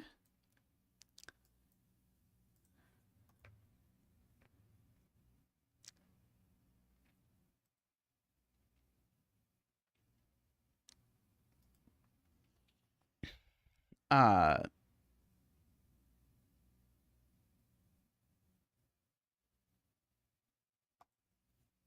see. I'm being told this seems to have to be 3.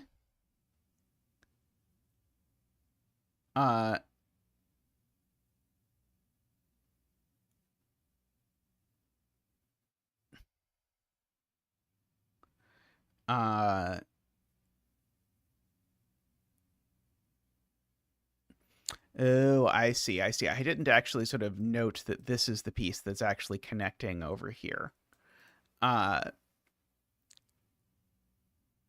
Right. So if this gray, yeah,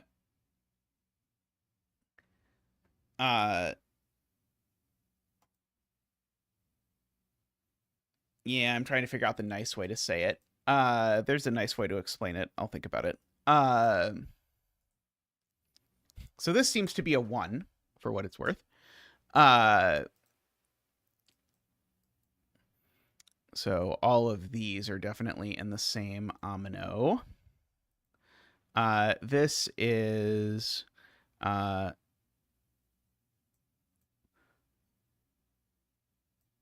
2, 3, 4.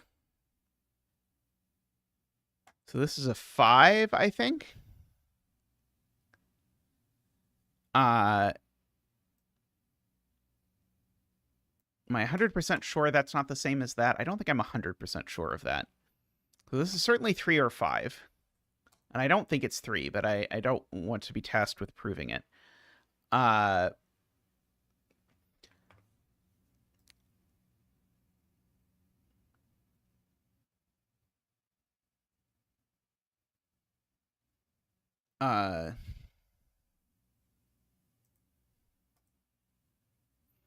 This is already bigger than 2.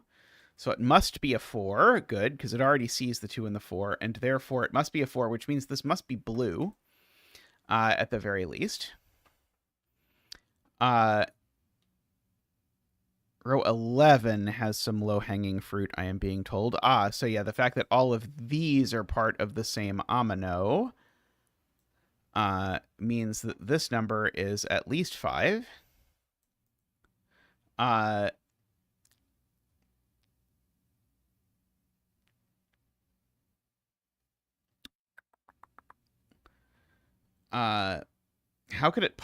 big could it possibly be?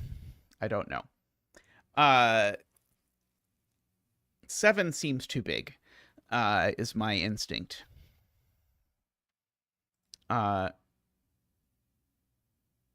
Right. There's definitely a border here on row 6, column 9. There we go. Okay, that'll do it. Right, because we need those 4. So therefore, this is blue. This is part of the whale. And so now, if this is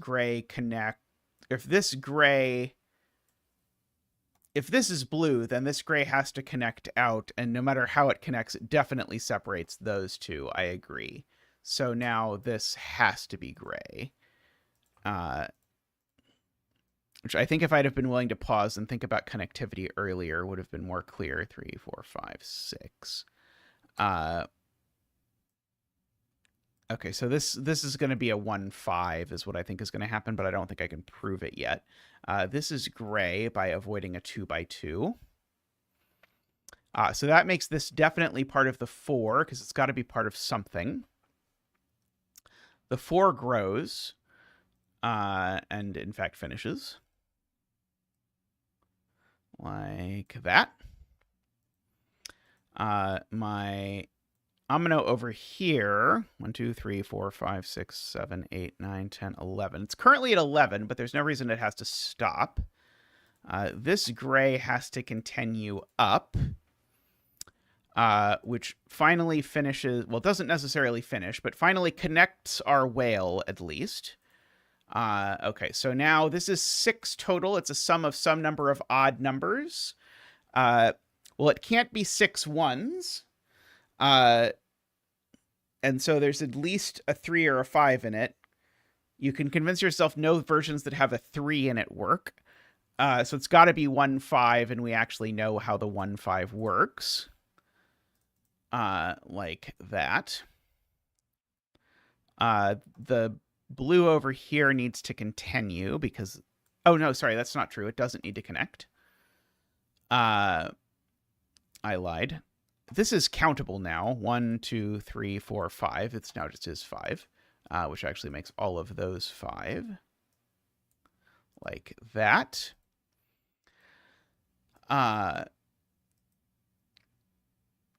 This gray needs to connect, I am being told. That's a good point. Which it has not done yet. Let's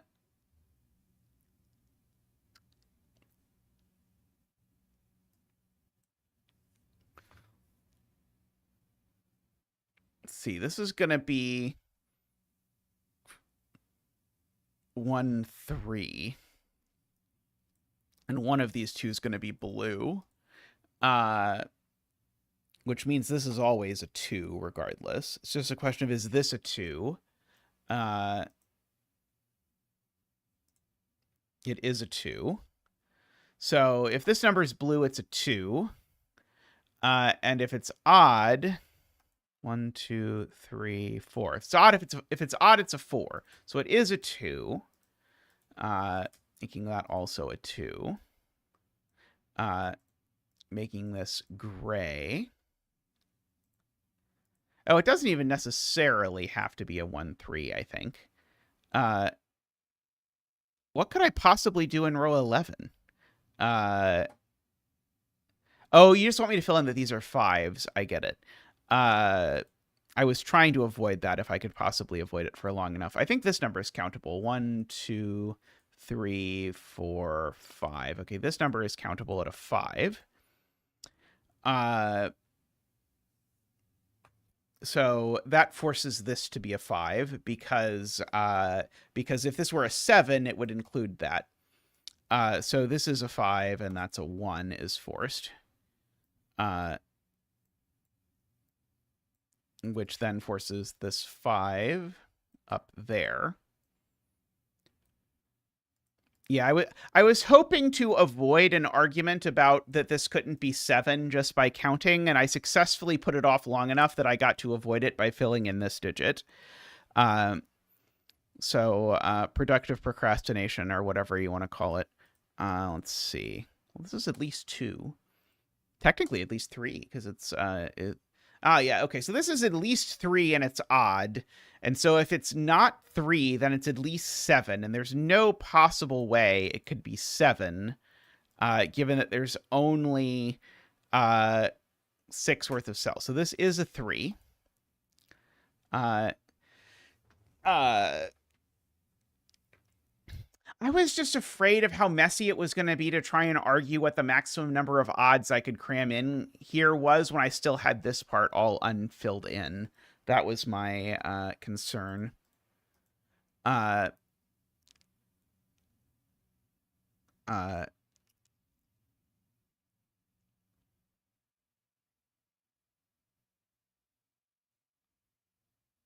can't this just be a 1?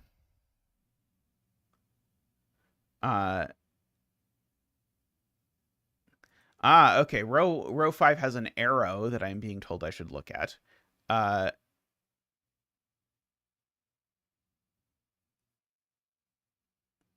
Oh, you were seeing the row 9 column 1. Sorry. Sorry. If I'd have seen this sooner, I would have done that. Yeah, these two need to be the same. Yeah, sorry. There was an argument that this couldn't be 7 just by saying, like, how many odd ominoes could I fit in column 1, and that was the argument I was trying to avoid. I wasn't trying to avoid filling in row 9, column 1. I just didn't see it.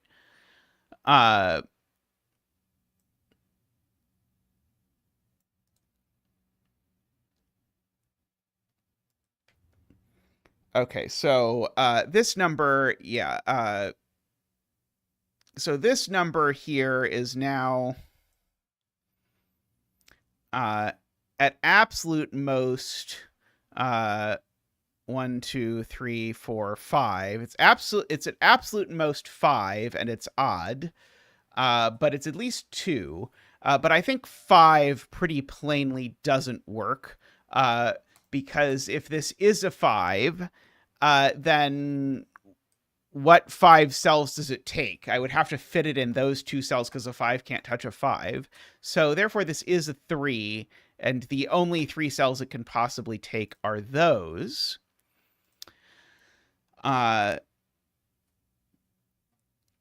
Let's see. 7. 1, 2, 3, 4, 5, 6, 7, 8, 9, 10, 11.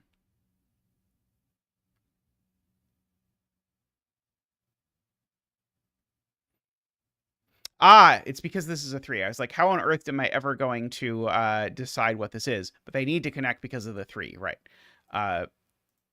So we have finished this giant region. I was trying to decide how we were going to sort out which of those 2 things happened, but it is because of the 3, right? By counting. So it is a 19. Oops, sorry. No, 1 there, 9 in the center. Woohoo! We don't get 19s all that often.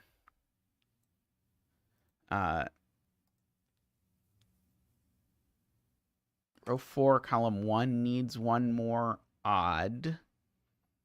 So one of these 2 is odd. The blue whale needs to grow because it's currently odd.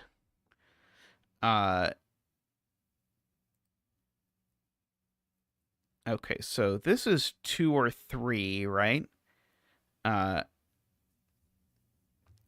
Regardless, because if it's even, it could only be 2, and if it's odd, it's a 3.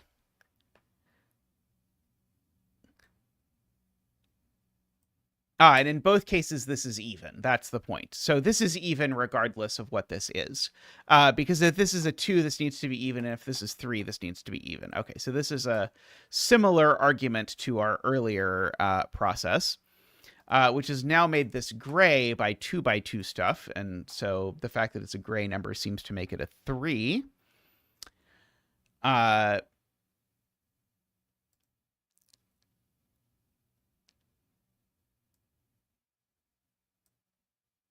Okay, so if this is not part of the whale,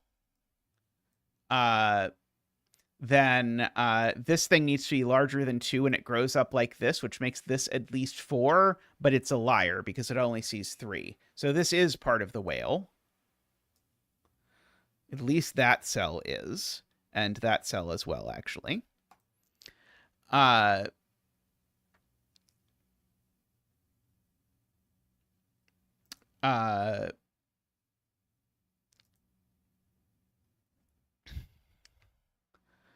Okay.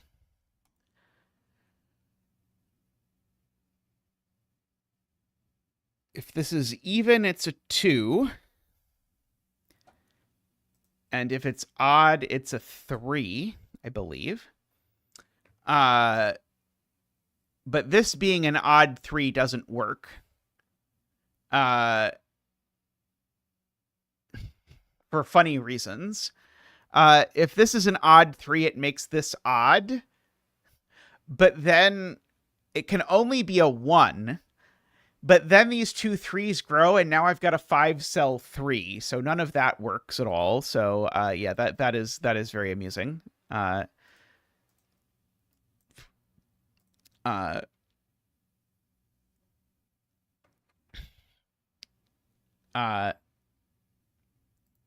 Oh, it would be an odd 2 by 2 even. That's true. Yeah, that would be an odd 2 by 2. That's a good point. Yeah, that would have been a much slicker way to do it, Selena.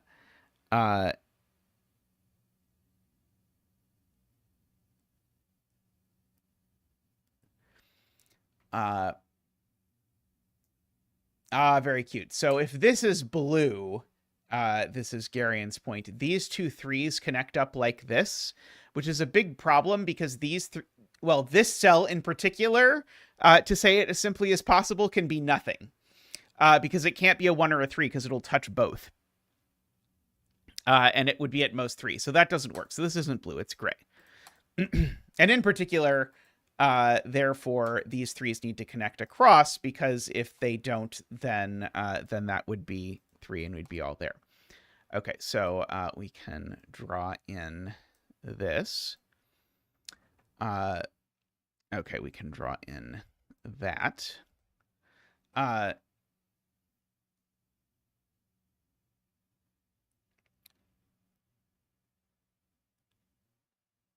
Okay.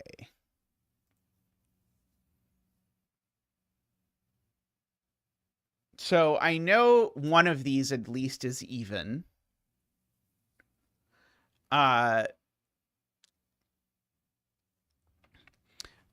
So it must be that exactly one of them is even, because they can't both be even. But they can't both be odd or they disconnected. So there's one even and one odd. So the even is part of the... So one of the evens is part of the whale, is what we've got here. So we've got an even that's a part of the whale, and then we've got a... other thing. Oh, right. This clue is relevant. 1, 2, 3. So we need a divide in here somewhere. And so this has got to be 1 or 3. But yeah, 3 doesn't work. So it's got to be a 1. That's the only option. So that is a 1. Then these 3 are now all buddies.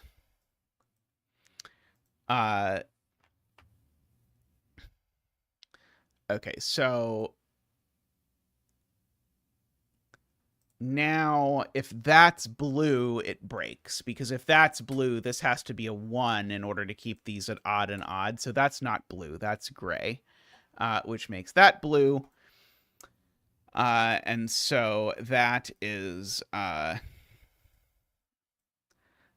much stuff. So that's 2, finishing that.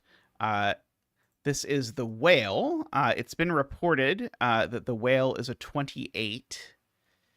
8,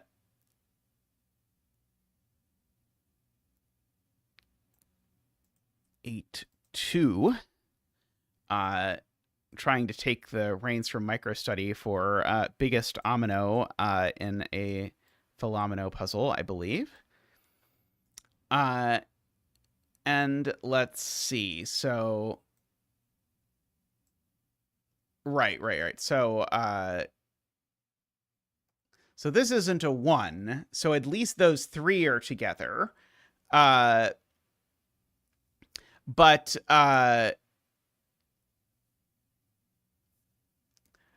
if you look at that, then if I only make this a 3, then I have 2 to deal with that are isolated.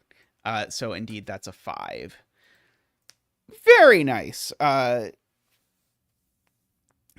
Took a bit to sort of get my brain around it. I enjoyed the compass, like, oh, these things have to sort of meander all the way around to make things work part. Like that sort of is very much in the spirit of compass puzzles. Which are my sort of top tier of the pencil puzzle genres. So very nice puzzle there to Maze Gator. I am going to take a quick break, and I'll be back in a moment, and I'll do another puzzle of some sort. So see you all in just a moment.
All right, welcome back.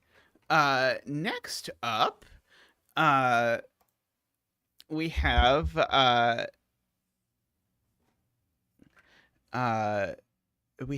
pencil puzzle by Doomdiot. So this is a Masu with a sort of like splash of castle wall. If you've not seen a Masu puzzle before, it's one of those sort of like learning heavy puzzles where the rules of it don't at all seem sort of immediately graspable and take a bit to remember, but eventually it sort of locks in your brain and then you remember them. So that's the white and black circles. I'll talk about the gears in a moment. So we need to draw a loop that goes through all the circles of every color. And the loop's going through the center, so the loop's not doing... Oops, sorry. And it's orthogonal. The loop's not running along the edges. It's going through the centers of some cells. And the white and black circles, in addition to saying, hey, the loop comes here, the white and black circles also say whether the loop turns there or not. Tristan, can you put an updated pinned link?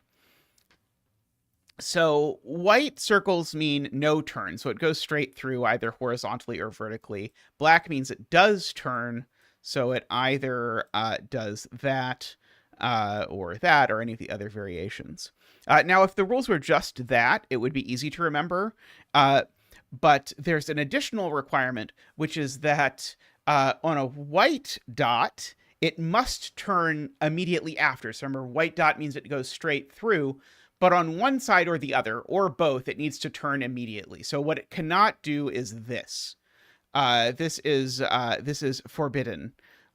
So you have to do, but that would be okay. It's okay, allowed to continue straight on one side. It just can't continue straight on both sides. And then for black circles, it needs to continue straight on both sides after the turn. And that's a little bit odd to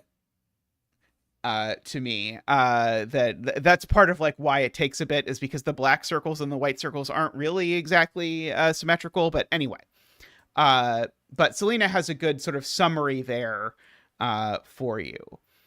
So we'll start, I suppose, with the these. Oh, I should.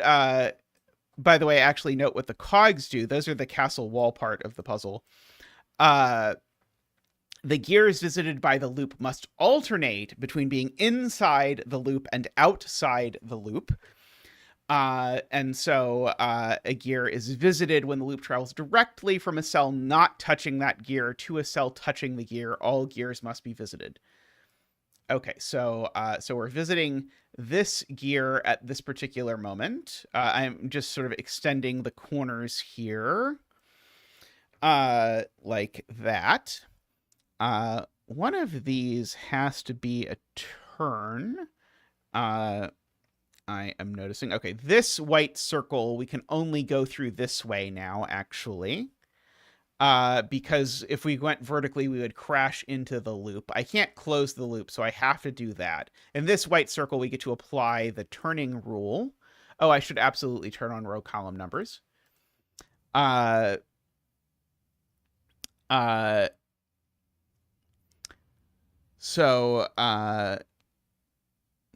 is a white circle, so I better continue to read through the white circle. Yeah, let's see. Yeah, the column numbers are a little bit secret in this puzzle. Let's see. I can shrink the grid, and then I have to click over here and bring it down. Please hold. There they are. Now you can see the column numbers in all of their glory. And I can bump that a little over there. Perfect. Okay. So we've got all of that. Now, I guess we don't have this many of these, but black circles that are near the border, because you have to turn, and have to go 2 spaces straight after you turn, you always get sort of the inward piece, even if this could go straight down or straight up, would be fine.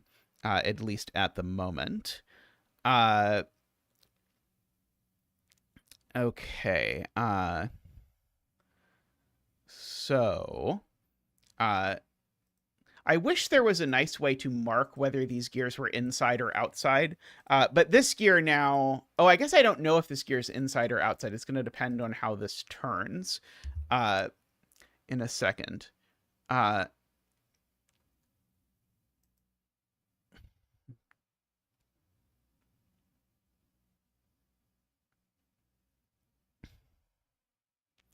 Now column 12 white must turn above. Right. Because it's certainly... Right. I certainly don't go backwards, is the point here. And so, therefore, I have to turn like that. And now I know that this gear is outside the loop. So we'll go ahead and mark... Yeah, so that's exactly what I was going to do now that I finally have one. I was trying to decide what colors are outside and inside. So this is outside the loop. Maybe that's a little much. I guess I'll make that outside, and I'll find something else for inside. Because if I look at the loop, I know sort of starting out here, this is outside the loop. Whenever I cross the loop, I know I go inside the loop. Green garden outside that. The problem with green is I worry it's going to clash with the thing. You can't put an X on the gear with the pen tool. I would definitely do that if I could, but I can't because X's go on borders. I guess I can put it near the border. Like I could put it like there and just say that and just sort of mark them all to the left. That'll work probably. So anyway, we need to sort of alternate. So here now, that one's outside. So this one is the next one visited because we're now visiting this one. So this one needs to be inside. Let's see. With two diagonal segments. Oh, that's a good idea. Okay, yeah. So like that is Selena's suggestion. So this one needs to be inside, therefore, because we need to alternate. So this one can be inside. Like that. Yeah, the using the green especially seems bad. Yeah, let's go back to colors. Yeah, the or X's on the side or something. Yeah, let's see. So we'll do outside, inside. This is also yeah, let's see. Actually, maybe let's see. Can I get away with yellow for outside? Yeah, yellow outside, blue inside works. This white cell has disappeared completely. But fortunately, I know what happens with it, which is that because it can't go that way anymore. It's completely forced.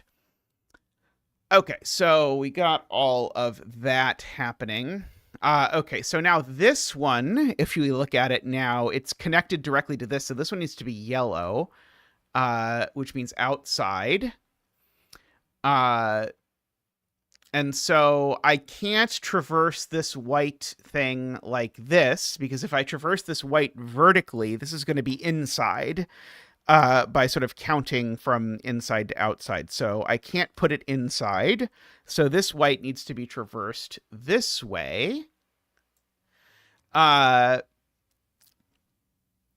now this has no choice but to turn there and turn there. So this turns here. And again, if I connect these two, if you look at it, I've now again put the gear inside the loop, and the gear is supposed to be outside the loop. So I can't connect these, so that means that has to go up at least. And this needs to go up as well, because if it turned there, it would close the loop. Okay. There we go. I should have noted, by the way, which I did not, that quite explicitly, you do not need to visit every cell in the grid with your loop. Your loop can visit as many or as few cells as it is in the mood to visit, as long as it visits all the circles. The 2 black dots in row 9 can't connect directly.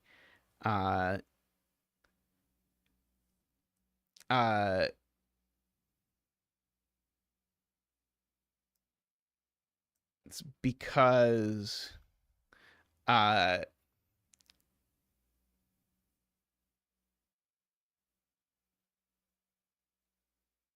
breaks at least one of the white dots right. So if these connect directly, then the white dots have to be horizontal, but if the white dots are horizontal, it breaks the black dots. Got it. So so these black dots don't do that.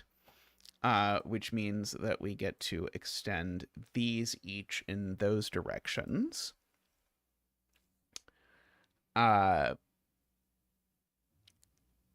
can we do the same thing over here? No, because we don't have a white dot on that side. I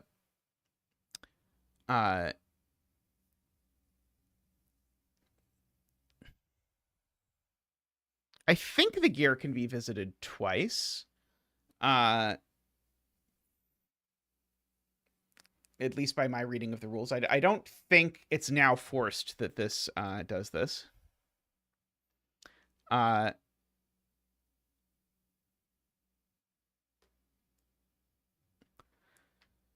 Let's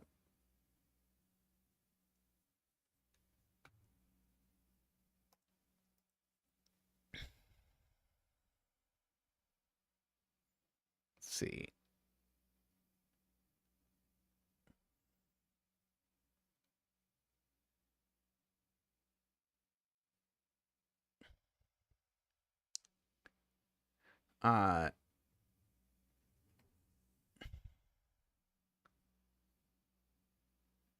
Oh, at the link. Let's see. Oh, I don't have the link in. Oh, I have the link up here. Let me look at the example at the link.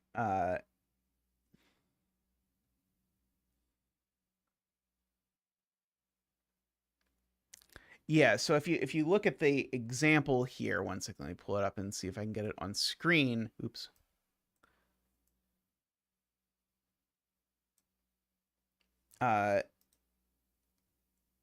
The example here, I think I need to switch to that mode real quick. That doesn't work because this visit is consecutive visits to the same gear, which isn't going to work because they're both the same. But yeah, I think as long as the loop parity is preserved, I think it's okay.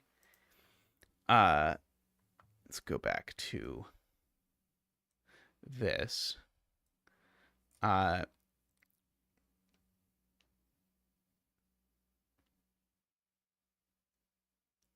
Okay.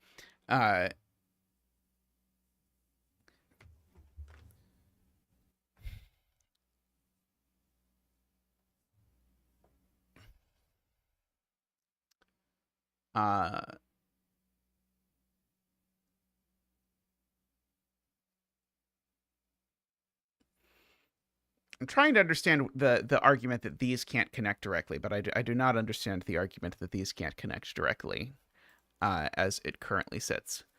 Let's see.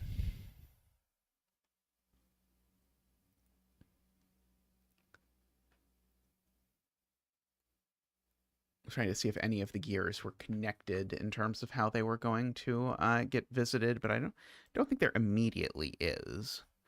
Oh,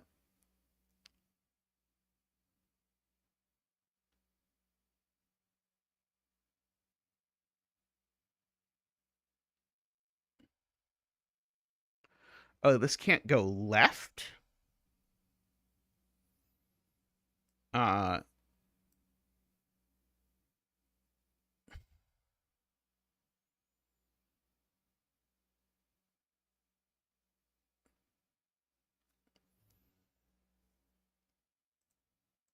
if this went left, it would look like that. Oh, okay, I see. And the problem is that's going to break one of these white circles because I can't. Right. So yeah, so it doesn't even involve that white circle actually. It's just these white circles. Right. If this goes left like this, you can completely ignore this white circle. I either do that or do that, and either way, okay, yeah. So the part of the pattern that I was seeing was not sort of the key part of the pattern, right? So yeah, so this going left just insta breaks one of these two white dots. So it does not go left. So therefore it goes right at least. Okay, that makes a lot of sense. Okay.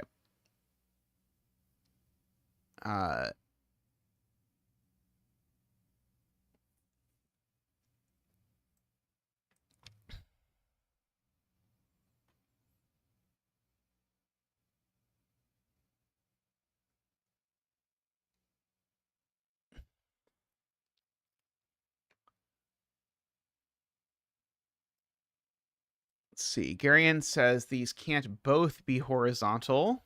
It's true. They can't both be horizontal because that would break the black dots. But if one of them is vertical, then they're both vertical. So we always go through here, right? Basically, Garion is saying if this cell's not visited, then these are both horizontal and it breaks. So this cell's visited, but it's then a corridor, which then forces that. And we know that this turns at both sides of the corridor. So in particular, it turns here for sure. Right.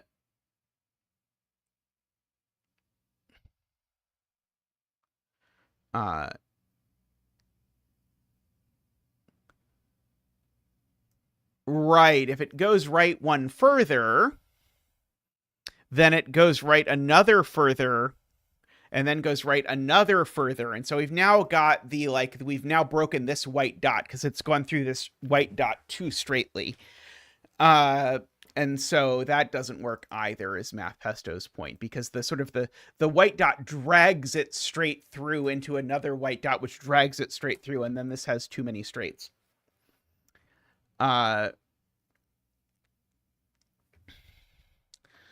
Which now means that this is vertical. Which now means that this is vertical.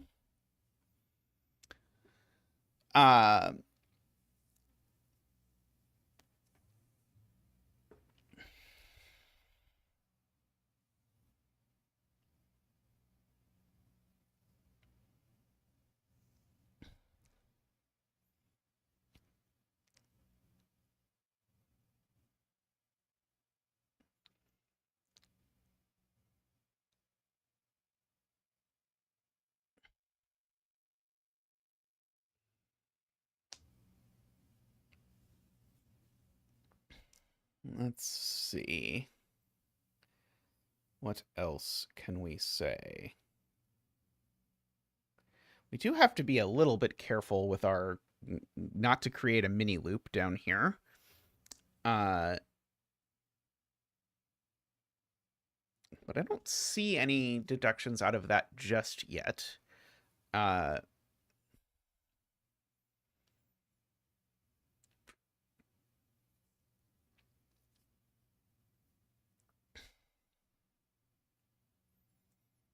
So we still need to think about whether that's inside or outside, I suppose.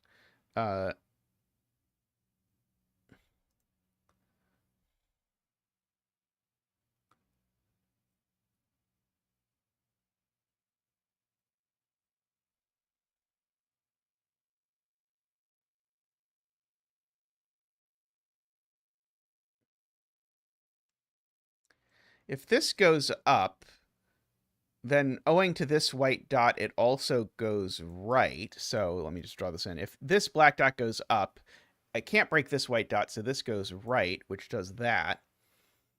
And now I've broken this white dot, is the point.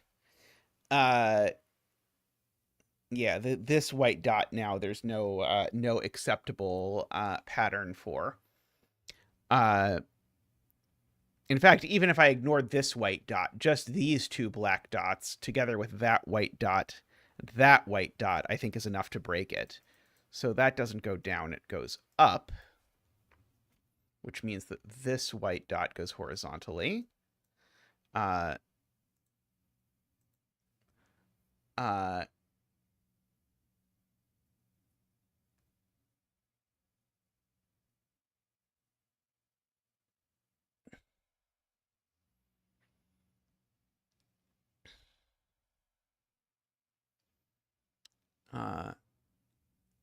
right, and now this black dot, of course, has to go down.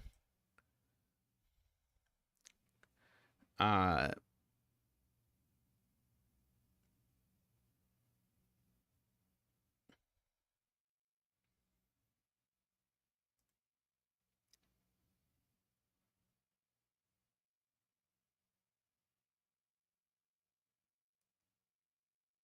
let's see. I feel like this cell's probably going to be unvisited, but maybe, maybe not. Oh, no, I think it is. Uh,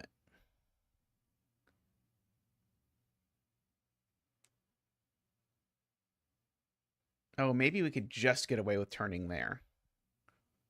Row 7, column 4 is a corner. That seems easier than other options available at the moment. Oh, welcome, Lily. Thank you for subscribing.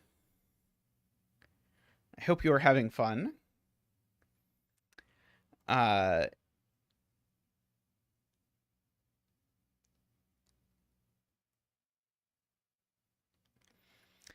Let's see. Yeah, there's some whole like mess of circles up here that's probably have similar implications with them.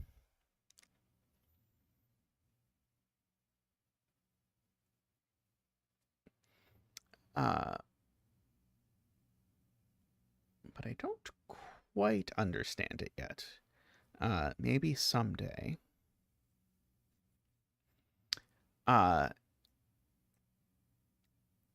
This going that way seems really dangerous, but I don't think it's completely forced.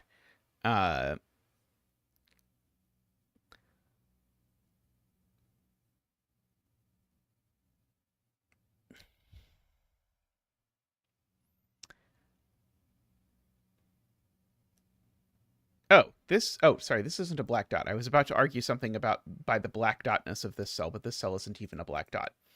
So it probably can't argue anything about the black dotness of the cell.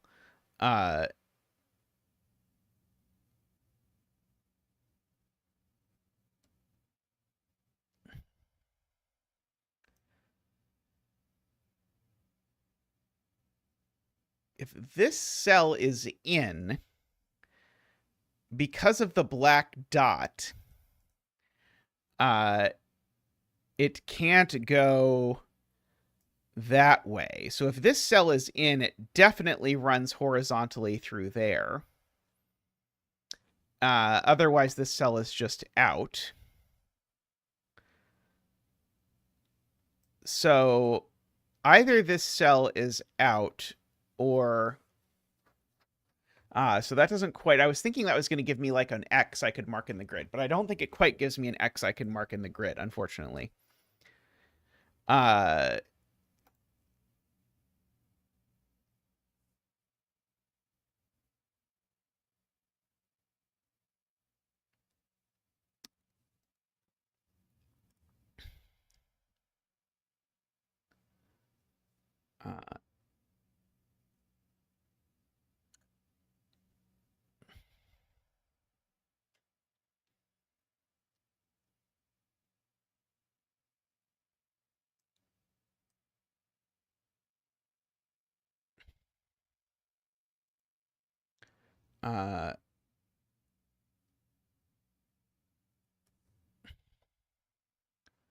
If this goes up, the gears are on the same side of the loop. Yes. Okay, yeah, that's true. Yeah, if this goes up, you can just follow this gear around the edge to this gear, and that does not work. So this definitely doesn't go up, it goes down. Very good. And now this can't go down or it'll dead end, so that goes up, which now means that this is in fact inside the loop, which is this little pleasant blue color that I've decided upon. Also, this has to turn, because white dot stuff.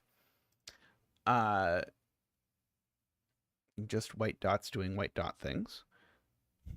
This can't continue horizontally through here, because if this continues horizontally through here, this end is now stranded. So this has to instead be vertical, like that. And now this can't turn down, or it goes down into a death loop, so it goes up, like that.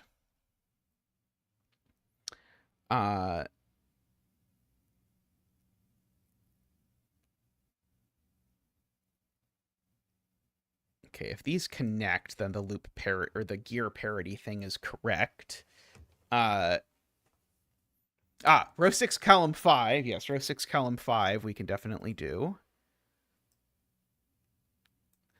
Like that, and then it turns for sure, which then forces this white circle to look like that. Which then means because this can't keep going straight because of the white circle, this now actually has to turn like that.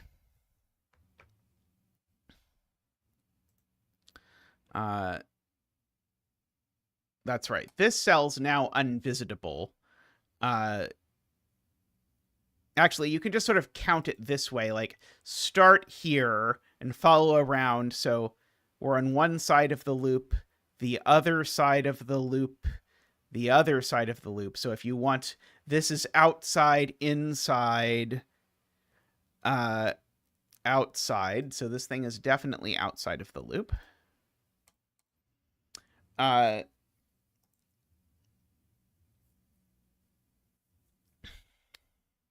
This row 5 tunnel is worth extending like that. Emma points out. Very good.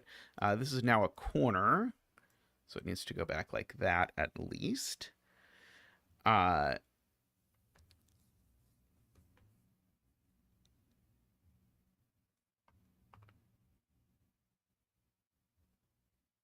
Oh, this is a corner now.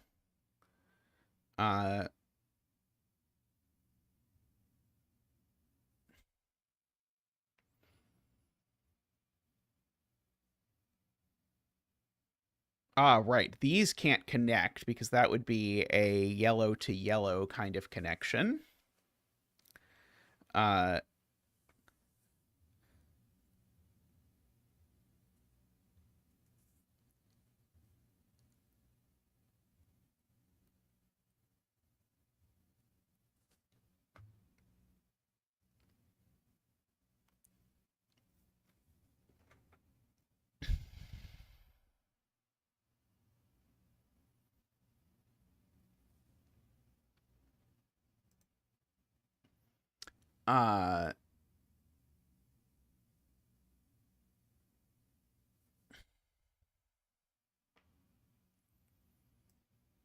Yes. If I connect these two, then I connect a blue gear to a blue gear. That doesn't work, so I can't connect those two.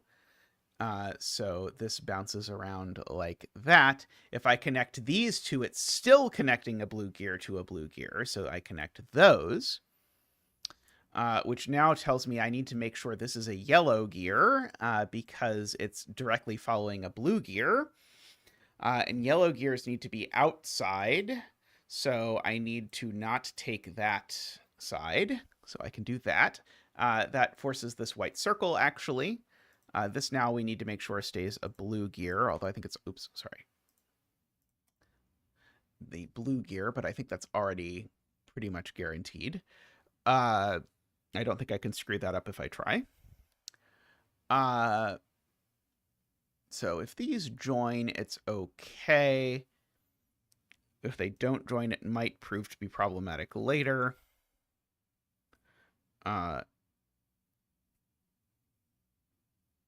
Actually, we could even do that, right? I think we could even do that and would be okay. Are we going to have a uniqueness problem here? Because I see that these could connect, or this could lap around like that. Unless neither of those is correct, I think they could both be correct, and it would be okay.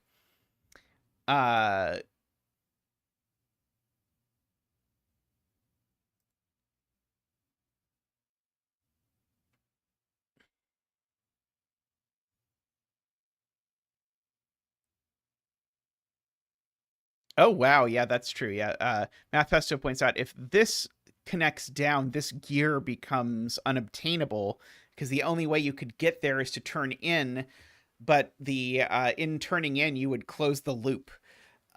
So these can't connect. That is a very good spot. Very cute setting there. So this continues and connects over there. This now has to turn here, which means this had better stay inside the loop.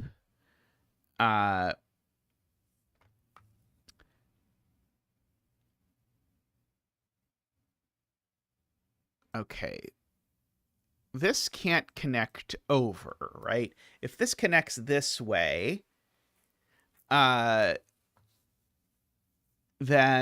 I think my loop closes no matter what. Or my loop closes or worse things happen, I suppose. Oh, here's an easier point. This can't connect this way anymore, because if this connects this way anymore, it connects a yellow to a yellow. And we already have an X there, so it connects that way. There we go. That was a much easier point than the point I was trying to belabor.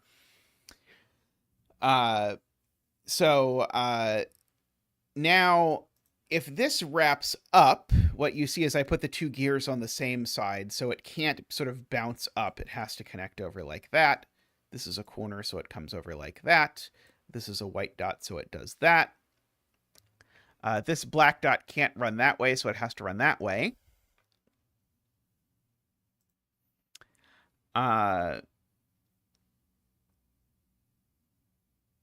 Yes, and this can't connect that way, so it has to keep going up, of course. And now this has to turn, because it's a white dot that we have sort of gone straight through up until this point, so this is its last chance.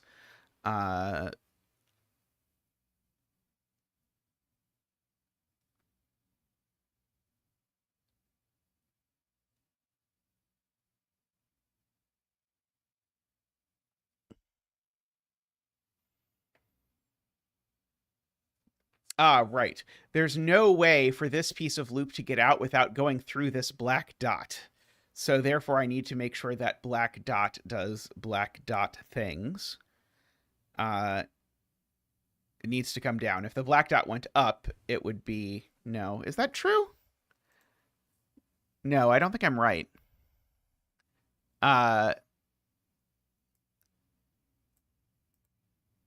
Yeah, it could be this end that goes down. Yeah, let's do row 5, column 10 first. That's probably a better place to start. Okay, we'll do that.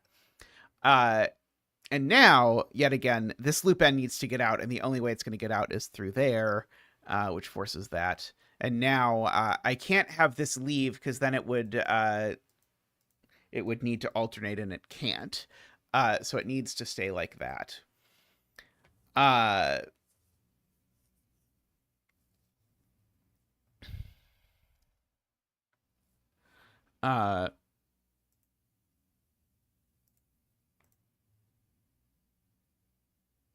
Yes, these two, Laura points out, would close the loop.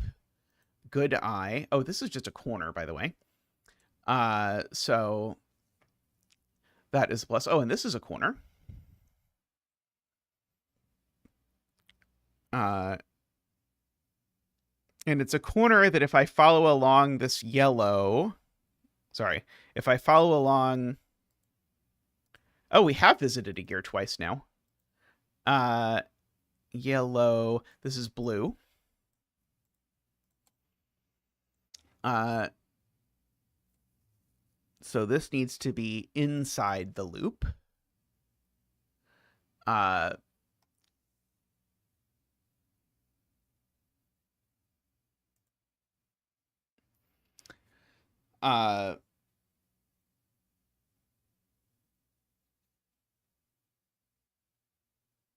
So yeah, this side, if I just sort of follow this yellow, this is outside the loop, just sort of hanging around. This is outside the loop. This is outside the loop. So if this goes this way, we're boned, because then it's outside the loop.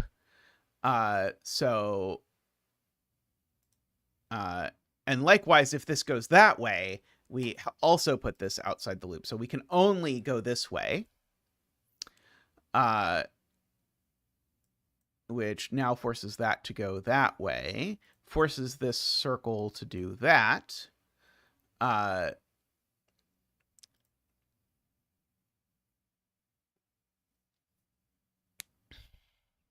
If I connect these two, I've now actually put the gear outside the loop. Because then if I start at the outside, I'll go outside, inside, outside. So I can't connect those two either. And upon realizing that, that makes this a corner, so it has to connect that way.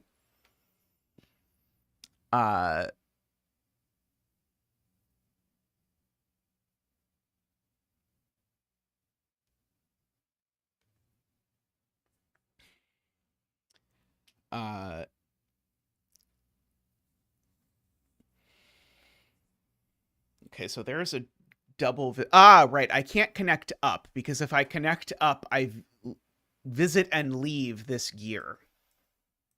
So this gear becomes yellow. Which means it needs to be outside, which means I cannot have this continue over. It must cut down. This cuts down because it's a corner.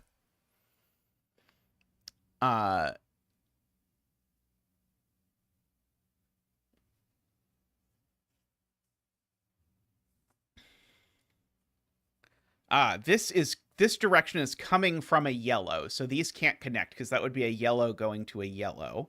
So this comes over. So that's now a corner. This is only has one way to go through, and so it keeps going through because yellow things. And now this comes over like this. I can't go from yellow to yellow, so we have to go down like that. And yeah, I was right about the having it to not be the thing that was sort of like, oh, of course it could do that. It had to be a little bit more fancy, and so it actually did multiple visits like that. That was a very cool rule set there. I enjoyed that puzzle quite a bit. Alrighty,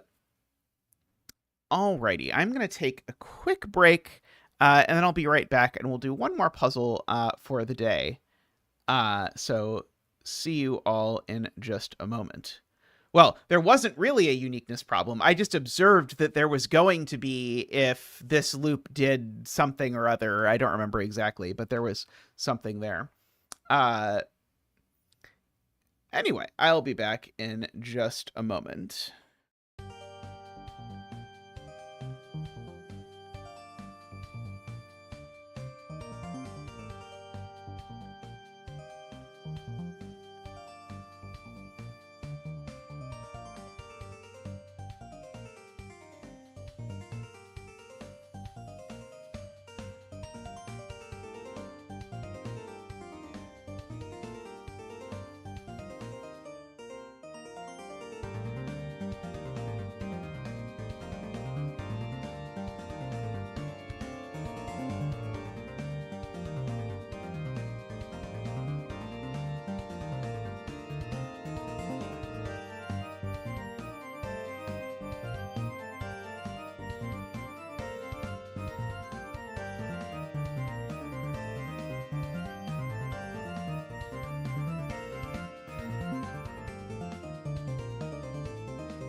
All right, welcome back.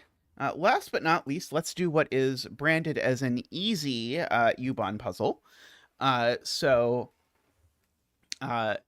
this is a KNT Slitherlink Ubon combo. Although, unlike the last Slitherlink Ubon combo we did, we're not solving two separate puzzles. This is only one total puzzle.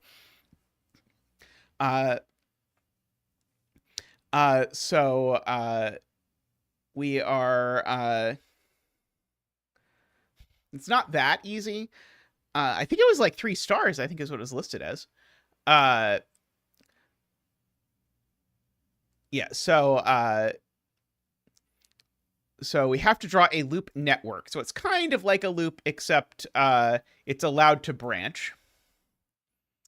And in each row and column, I could probably turn off the row column labels for this. We have some numbers of the pieces that you can use. So sort of these straight line pieces. It's 4 stars. Whatever. That's still easy by Ubon standards, especially by KNT Ubon standards. So there's 2 straight lines in this row, for example. And then we've got a variety of other things. Good luck, AFK. So if there's no clue, you don't know there's none of them, you just don't know. And we also have the Slitherlink-esque clues, which tell you how many of the 4 edges around the thing get pierced by the clue. So, for example, this 3 could look something like this. This would be a 4, but of course, KNT was not kind enough to give us any 4s. So we have that. Okay, so the loudest things to me are the fact that you got a 3+, because the pluses are always the most powerful clues in Ubon. So we're going to have to think about those. And also these 3s up here. Okay, so Slitherlink clue number 1. If this is not visited by the loop network, I can't cross this side or this side. So I always have to do that. So we at least have 1 piece. My usual coloring... sorry, I think I did that backwards of the way I usually do it. I think I usually do it the other direction. Coloring is... the loop network doesn't have to visit every cell, but as soon as I know it visits a cell, God, I can't really remember. Does anyone remember whether I typically use green for is done or the other? But anyway, the 3-cell clues by the thing I just said, these all need to be part of every cell in here needs to be part of the loop network, or it's not going to work out well. So we got lots of sort of things on the neck. Blues are done. Okay. I kept second guessing myself. Okay, so these are green.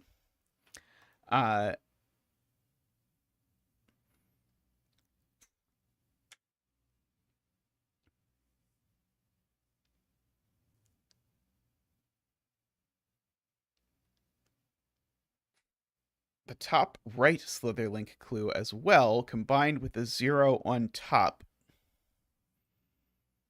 Okay, so yeah, so there's no straight lines in this column.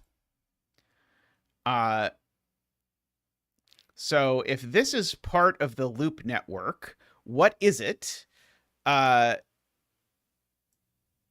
It would just be that, right? I think that would be okay, right?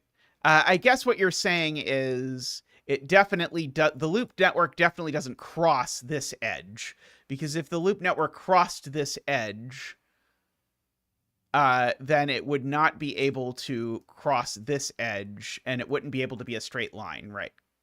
So this edge is not crossed. I don't know if either or both sides are part of the loop network or not immediately, but I do know this is not crossed. I I'm sort of curious about putting 4s next to 2s. If I do put a 4 next to a 2, I'm going to completely finish the 2, is what I notice for this 4-way intersection. So I do have to be slightly careful about that. These are all part of the loop network, I know, because of the same argument about the 3. These are all part of the same loop network, I know, because of the same argument about the 3.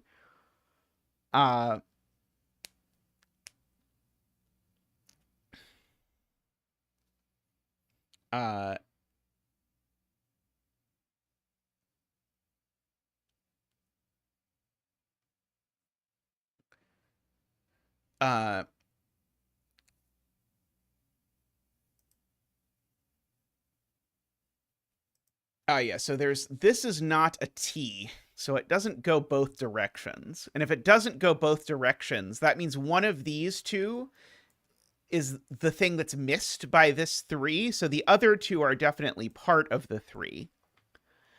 And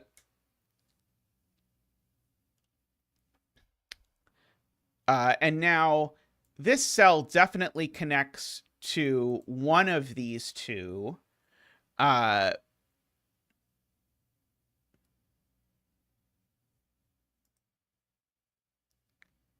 Sorry, I think I was going to say something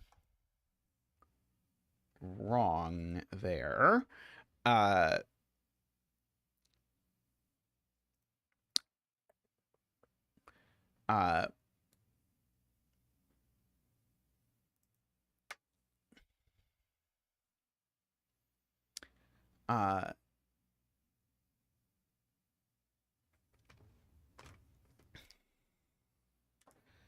Let's see. What else do we know?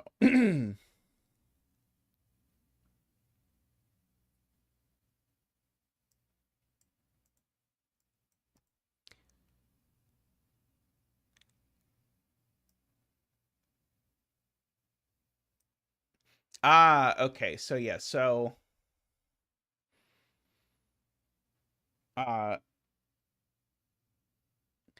if this goes right, then you know what it's going to look like around these. These are going to form a 0. Wait, doesn't this just go down in that instance? It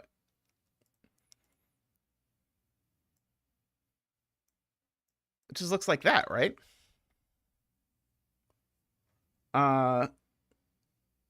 Oh, sorry. Row 2, column 2 is the one that's a T. Right. That breaks this because then this is a T. Right. Yes, agree.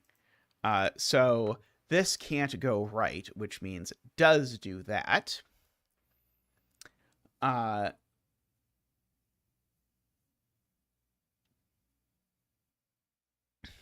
And now,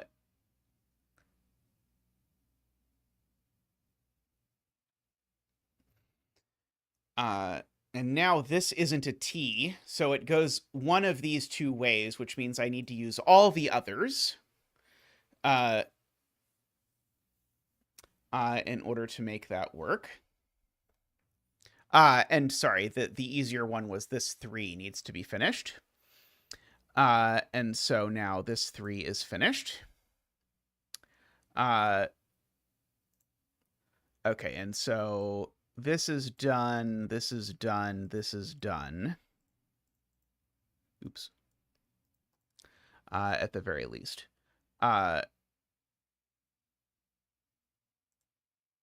Okay, very good.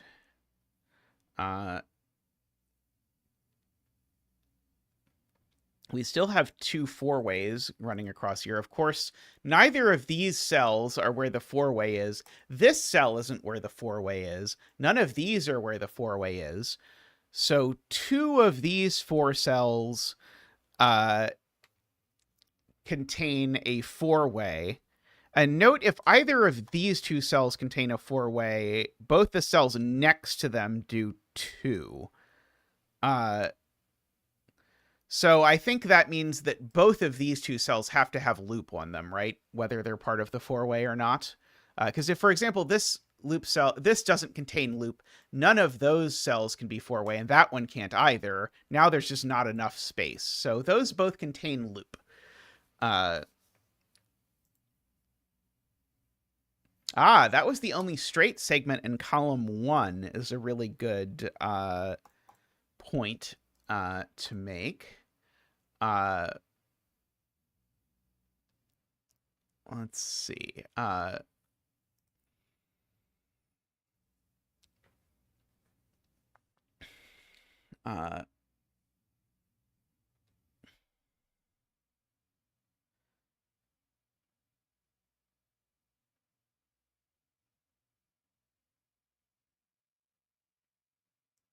Yeah, they can't both be four ways.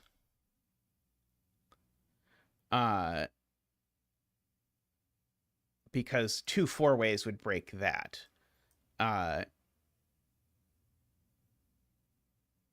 I could have my 2 four ways here or my 2 four ways here, I think.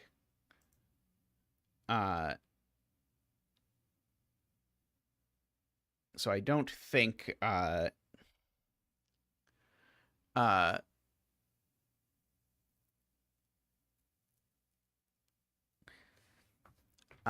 that is an immediate concern. Or I don't think I immediately know that either of these is green because of that.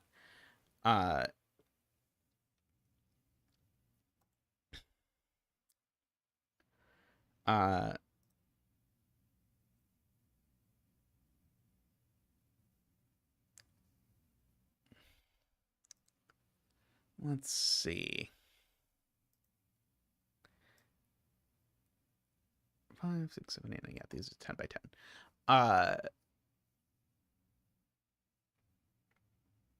4 straights, 2 T's. Yeah, that.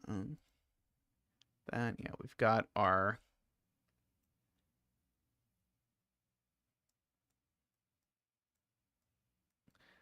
So yeah, in this row, again, remember you get at most 1 3-way on each 2.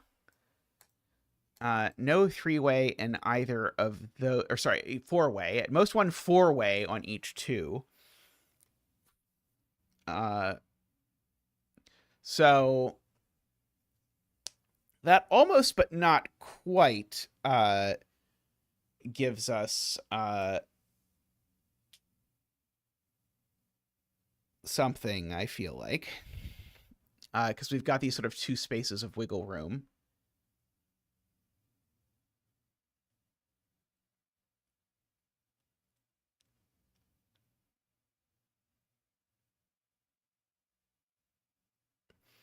Oh,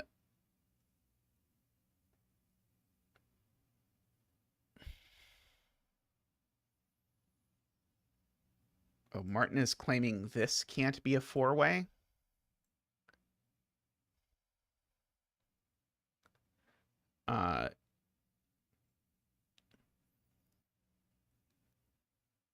Again, no, that's not a 4-way.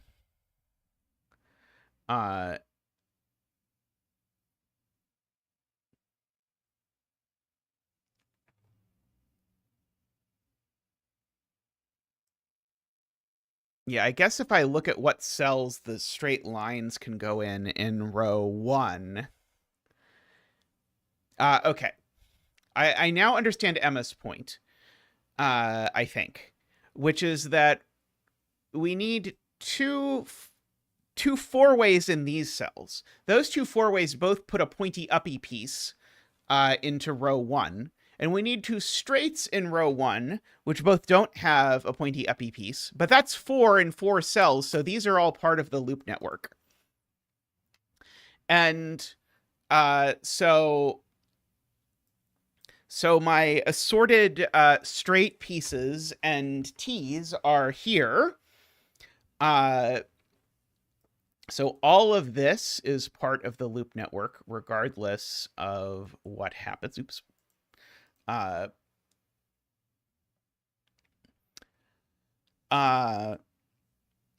Let's see.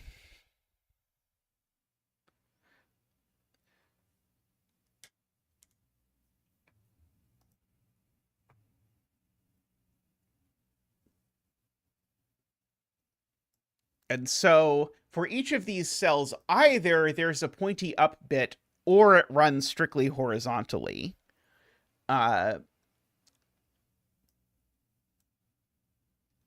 So either there is a pointy up bit or there isn't a pointy up bit, which doesn't sound super useful. Could be a corner or a T, basically.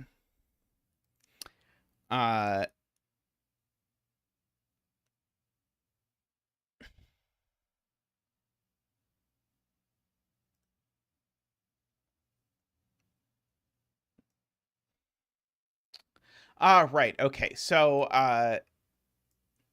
if either of these is a four-way, then we run into a problem because of the math I just said.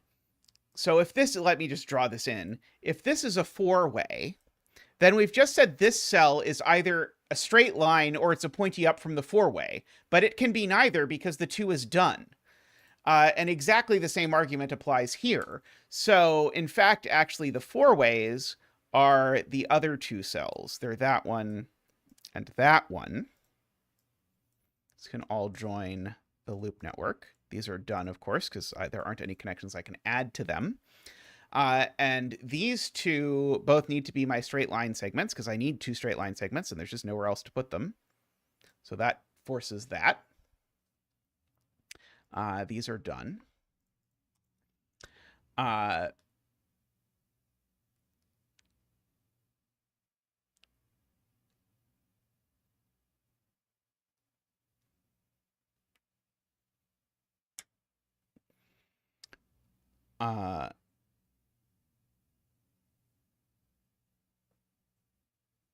This two, we now know where the other two is, right? Because the two only has one more thing it can do because these two are done. So these need to connect, which finishes the two, but doesn't necessarily finish those cells. We do know there's no T's in this row, so this can't grow. This can't go down. This is done.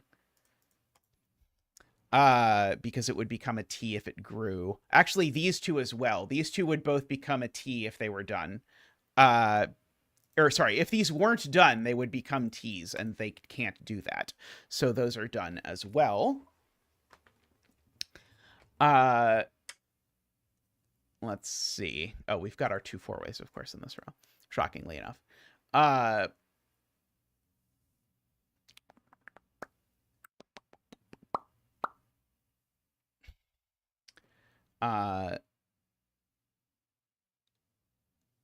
see.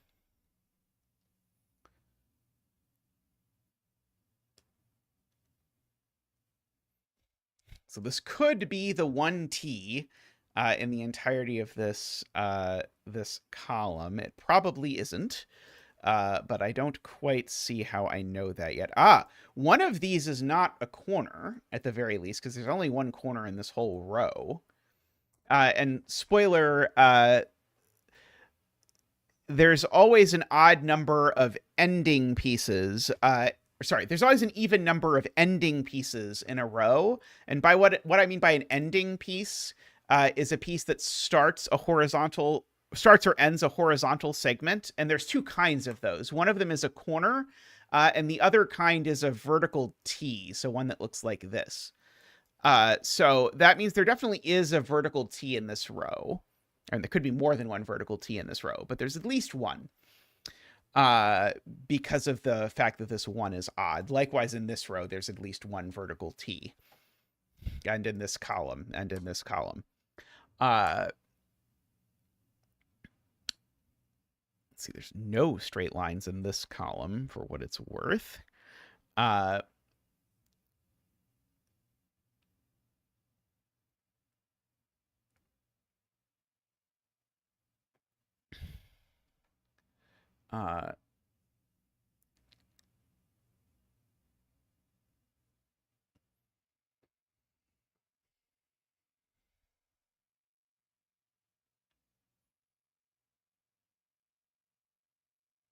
If either of these two is in, it finishes the one immediately. I don't quite know what to do with that, but that is one thing, because it will be a corner, and so then this won't connect. But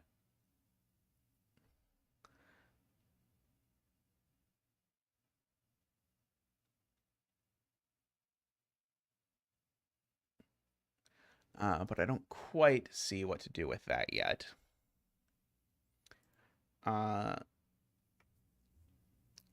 Let's see.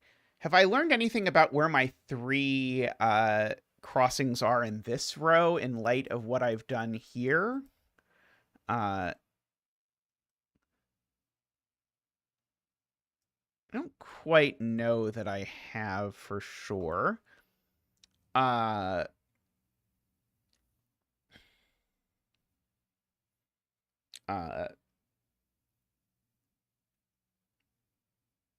hmm.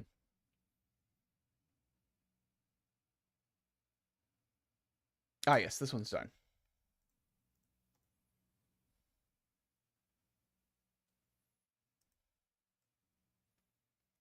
Okay, so we've got our one straight line in this column.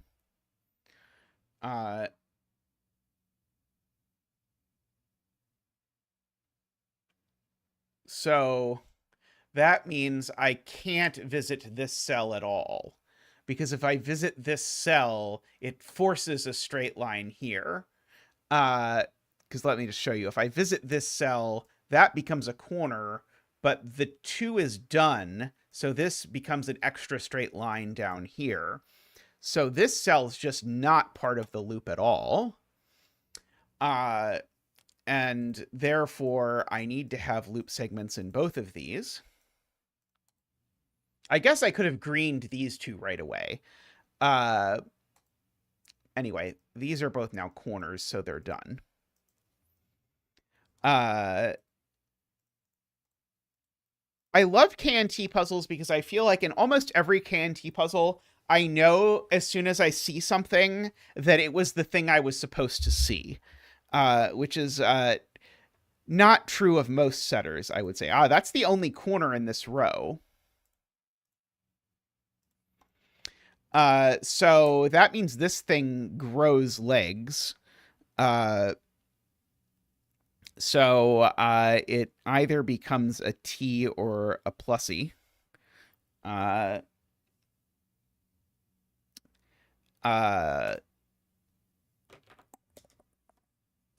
don't think I know which it is immediately. Let's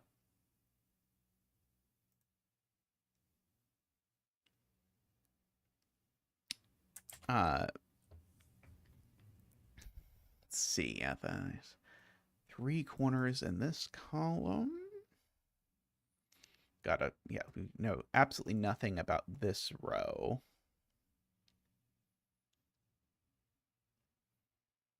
The 5 and this 1 are kind of interesting together, actually. Because if I do put the straight in either of these cells, I also have to use that cell, right? Because I can't put sort of like the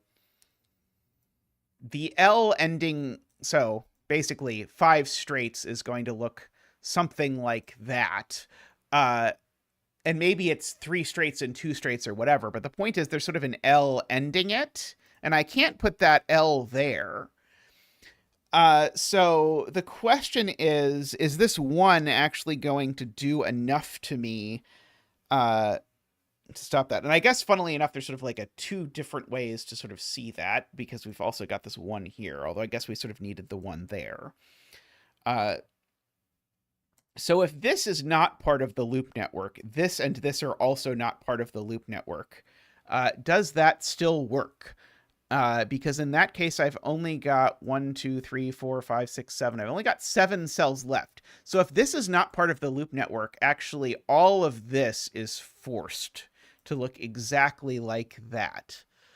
And that is broken because someone fill in the blank.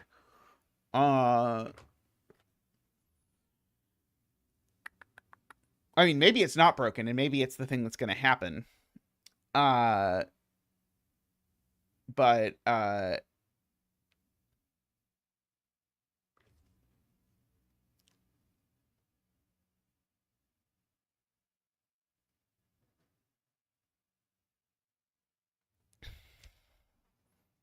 yeah, so we can definitely put an X here, because if I drew a line crossing here, it would become a corner immediately, and there's not any more corners in the row. So I agree with that.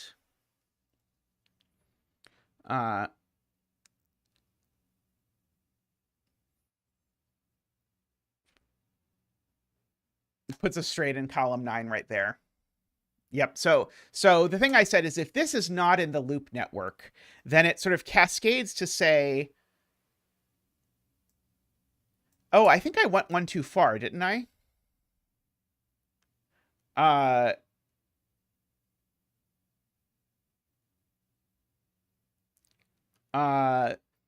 It would also say this isn't in the network.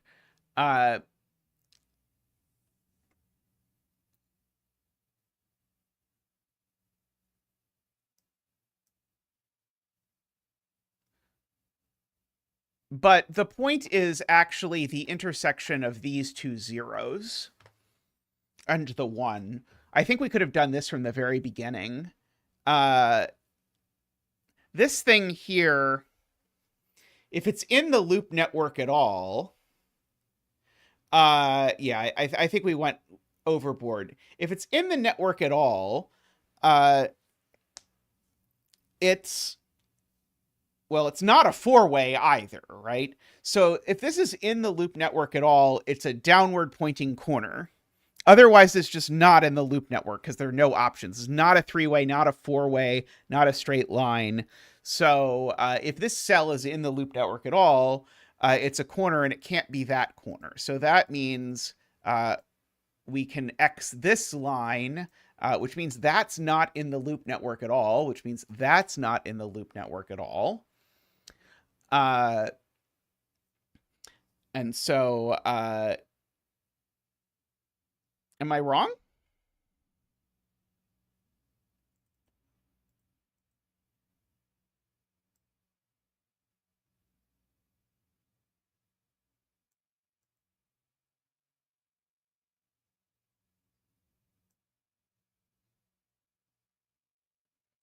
Oh, it could be up and right. Oh, I think you're right. I think it could be up and right. Uh,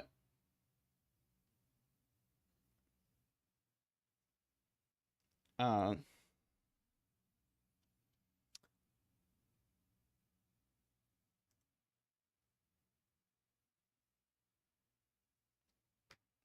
uh,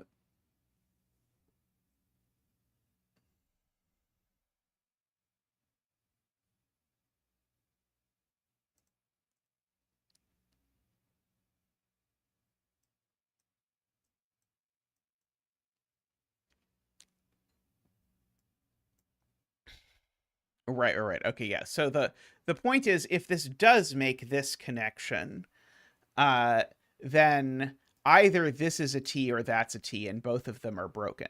You can't have, and in fact, actually, uh,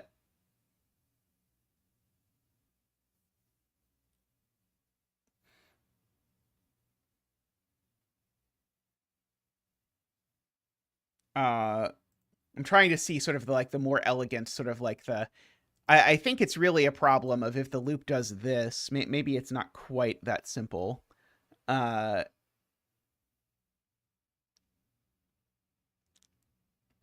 uh,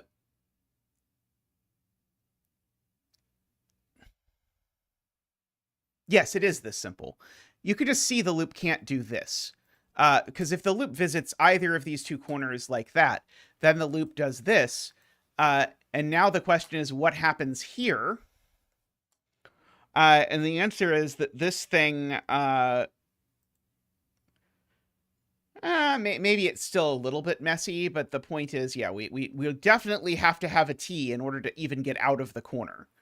I think this is probably like a repeated Ubon pattern, that if you have a square in the corner like this, the only way you ever get out of it is with a T, or an X, of course, but there can't be any T's or X's in these cells. So anyway, the point being, we're not visiting either of those two cells. And so this cell is only able to be a corner or a nothing.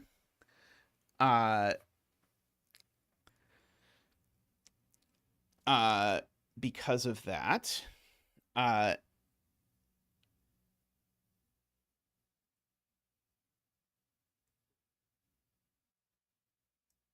see, can we do this cell? That cell might be okay.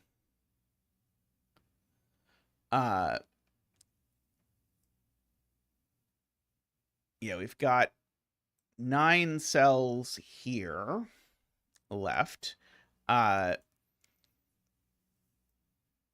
So we now probably have to use both the cells in this one, I think. Because if that's not a straight line or a corner, that's not a straight line or a corner. And then our whole world is forced to look exactly like that. Yeah, it looks exactly like that.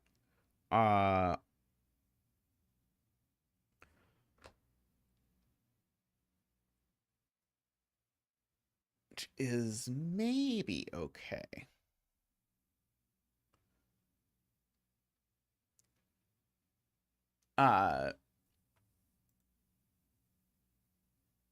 If it is, it's only just okay.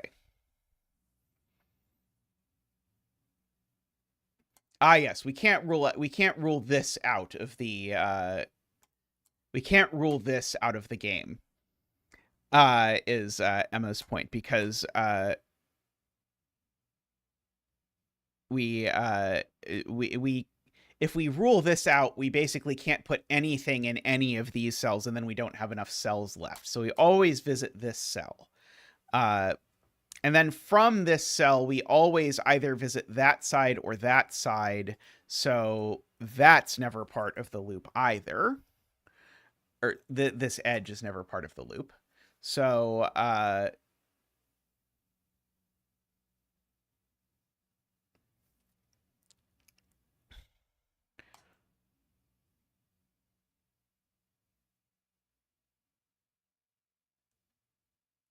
let's see. Heberfun says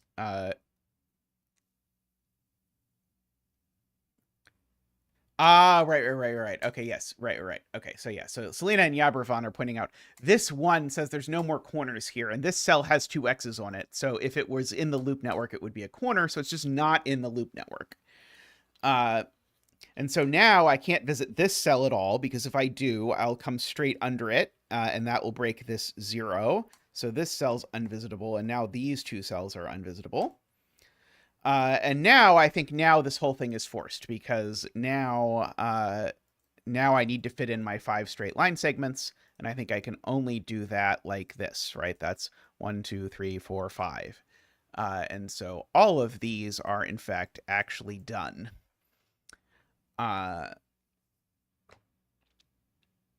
Okay. Woohoo! We are making progress. Look at us. Let's see. This cell is now forced, because now this cell is, again, it's not a line and it's not a T. And so the only thing it can be is that, and it's done. That's part of the network.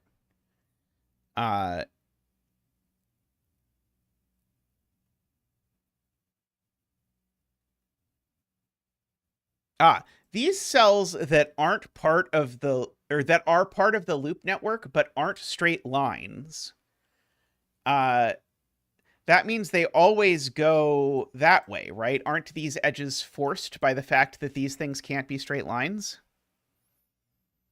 And I think similarly, I think this edge is forced by the fact that this thing can't be a straight line. And this one has a similar problem, except this one it's actually up that it has to go because it can't be a straight line. And now this one again has to go this way because it can't be a straight line.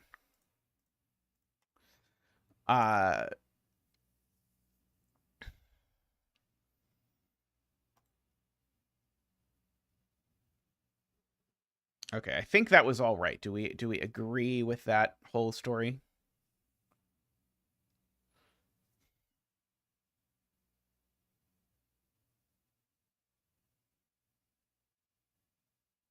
Yes, this needs a crossing. There we go. Okay, so this needs a crossing and it can't be here anymore. So now there's only one available crossing for it, which now means that these are done. And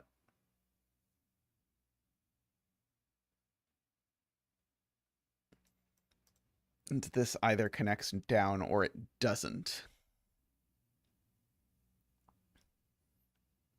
And no T's in row 2, so it's done. Beautiful. Thank you, Matt Laffey. So we've actually finished a row. Okay.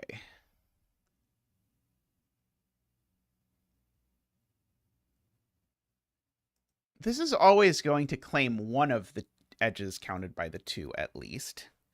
There's only one corner in this row. I'm just saying things that are true.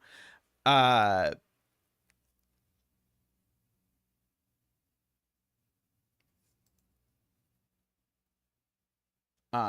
3 4-ways. Do we know anything more about where the 3 4-ways go in this row?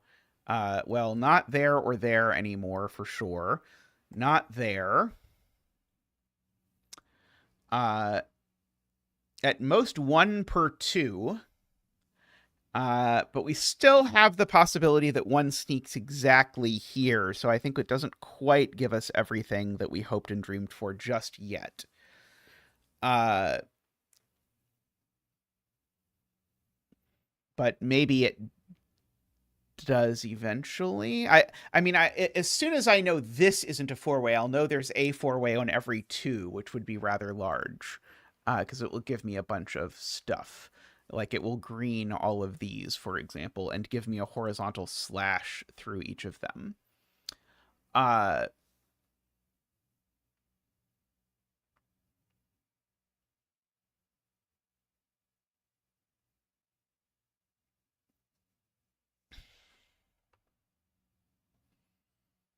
Am I supposed to count like the total number of crossings in these 2 rows? Because I feel like I can actually do a reasonable job of doing that. So horizontal and vertical crossings within these 2 rows. What's the minimum number I could have just from that and that? So each plus creates 3 total, so that's 9. Plus each corner creates at least 1, because it's got a horizontal one. So that's 12, and then 13 from this one. So that's at least 13, and this isn't... Oh, but they can reuse each other's segments. Right. So yeah, so I'm missing the fact that the plus... This could be a plus, and then this could be a turn, and it could be the same crossing. Now,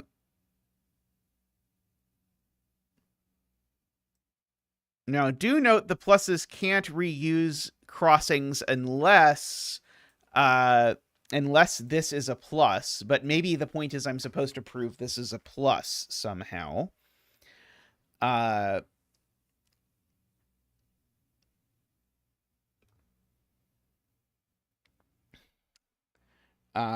Because of that. Because I can't put 2 pluses on a 2. Oh, sorry. They could reuse if they were sort of on overlapping 2s, I guess, like that. I think that would be okay, possibly.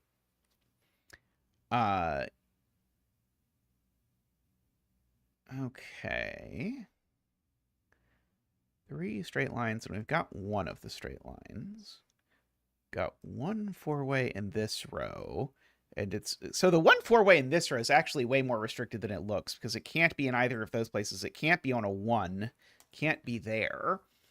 So the one 4-way in this row actually even I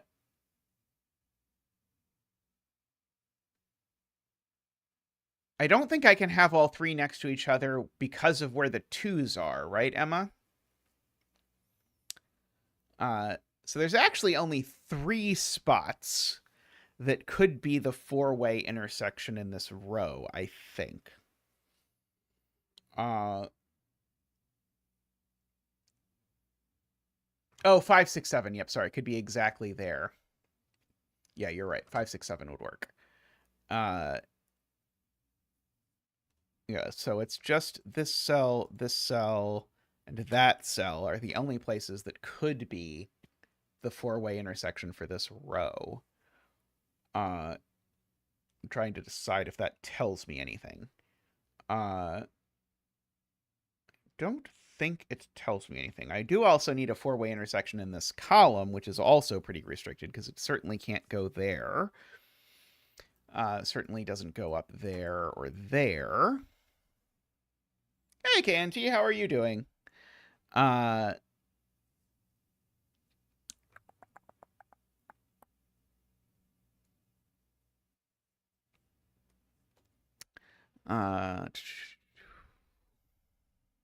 real KNT. You don't know if that's the real KNT.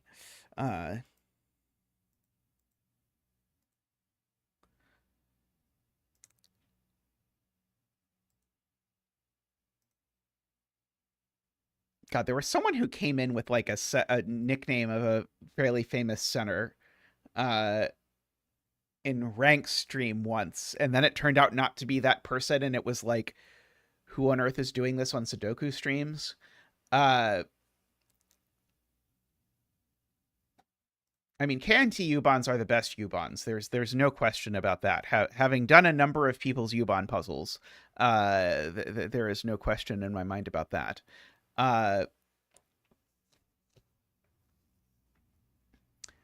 Okay, we got all of those. Okay, the only one corner in this row is very weird. It's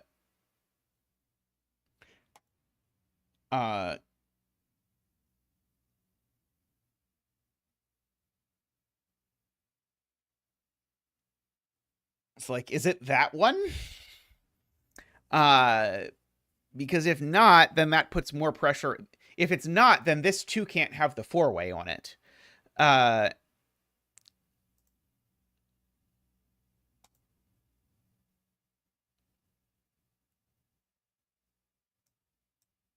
Remember, I know there needs to be at least one vertical 3-way in this row.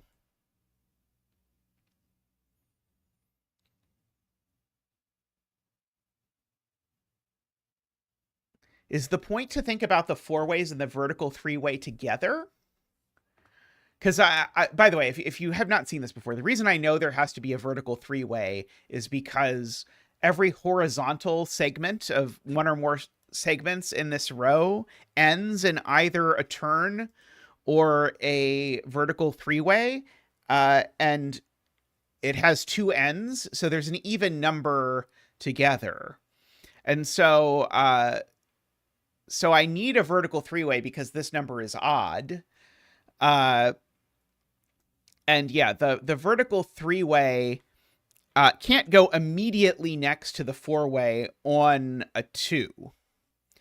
So if I do put the 4-ways on all of these 2s, then I'd need a vertical 3-way. But I do think like this could be a vertical 3-way, and I do think this could be a vertical 3-way as far as I'm able to tell.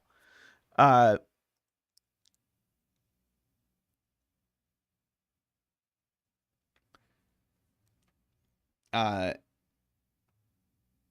oh yeah.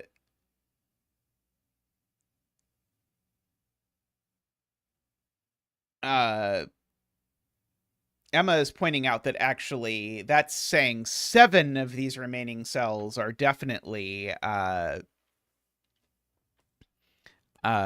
spoken for at the very least. And the only thing else I could do out of these 9 cells is have some additional straight lines. Uh, uh,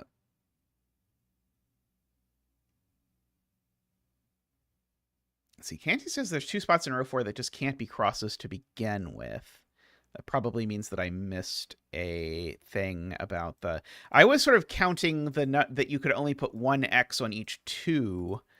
I mean, I certainly know the ends. I don't think KNT is just telling me that the ends can't be crosses, although I agree the ends can't be crosses, but I suspect KNT is telling me there's 2 other cells that I should know can't be crosses, but I have not noticed it yet. Uh,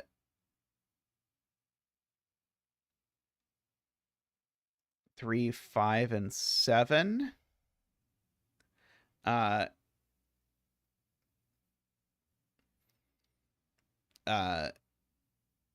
7 in column 8 would put too many L's in row 3.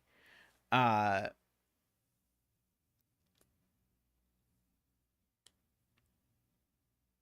see.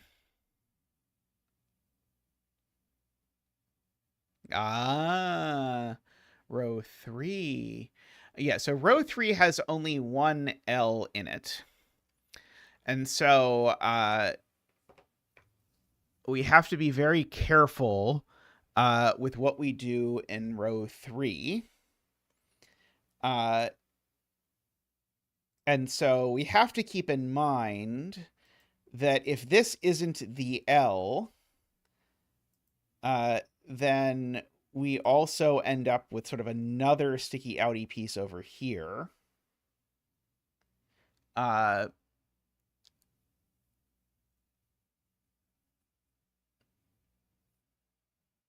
So it's simpler than that. Is it simpler than that? 1 second.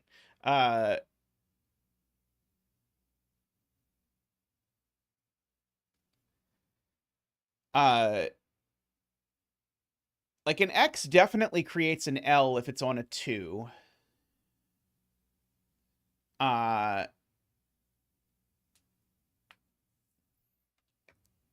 And the other cell is visited.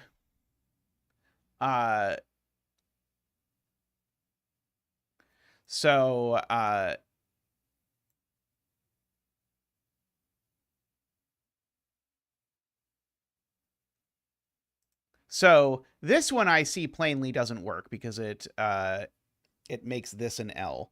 It's this one I'm having a hard time seeing in my head why this doesn't work, because this does not make a second. Well, it makes 1 L immediately, but this one is fine, right? Because I could just make this a T instead.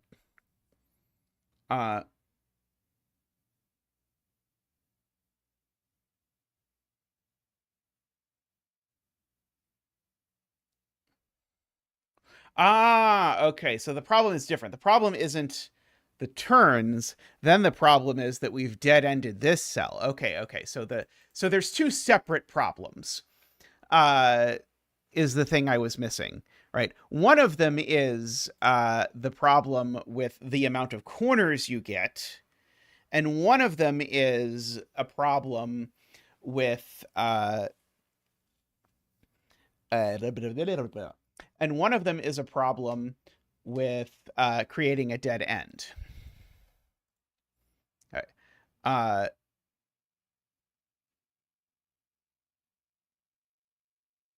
So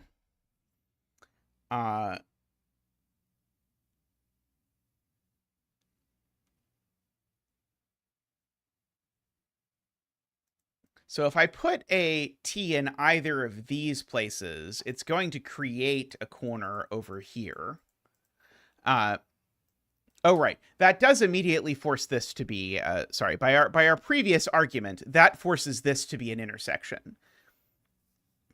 Because remember we said that I need to place the intersections in these places. We just argued you can't place it in these, and you can place at most one on each two. So this is an intersection. Okay, so so that is done. These are green for whatever that is worth. Okay, that was the thing I was missing.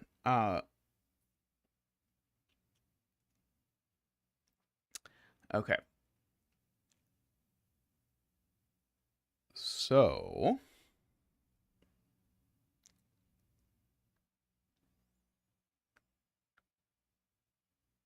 yeah, I agree this can't be a cross because you end up with a corner here and a corner here. That's two. Oh,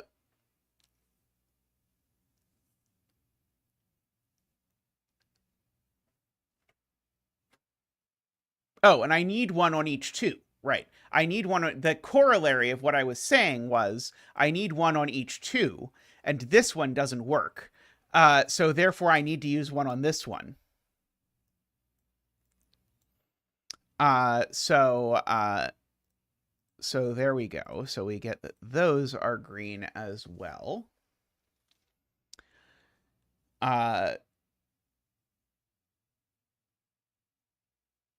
Okay, and if I put one here, the same thing happens.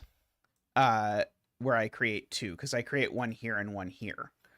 Yeah. So I can't put one there either, so I have to put one here. Okay, and that is my three crosses for this row. And yeah, my twos are done, so I should use some X's on them. And so this is now unvisitable. And this is now unvisitable in terms of that. And so because of that, this has become a corridor, so it's done. This has become a corner. So this is our one corner for the row. So our one corner for the row is done. So this isn't a corner. This isn't a corner. If this isn't a corner, there's only one thing it can be, which is a T. And now this isn't a straight line, so it always goes there, because everything that's not a straight line goes there from its thing. Row 3, column 1, also not a corner. So that is blue. Oh, this is assuredly done.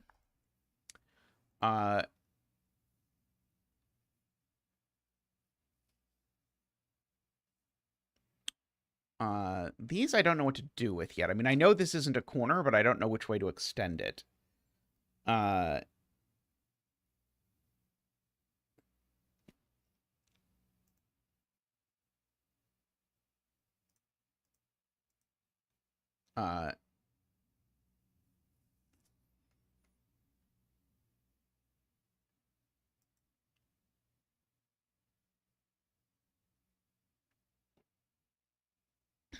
You're saying this doesn't go only down is Selena's point. This doesn't go only down, so it always connects this way. That is what Selena is saying.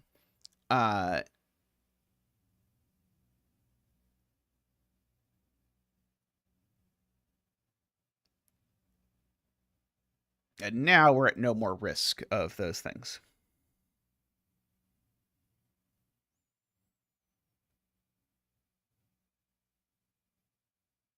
Row 4 needs 3 corners. And so it's those two and one of these, perhaps, or it could be both of these and then two of those. I think is okay. So I don't think that's quite all set yet. Let's see.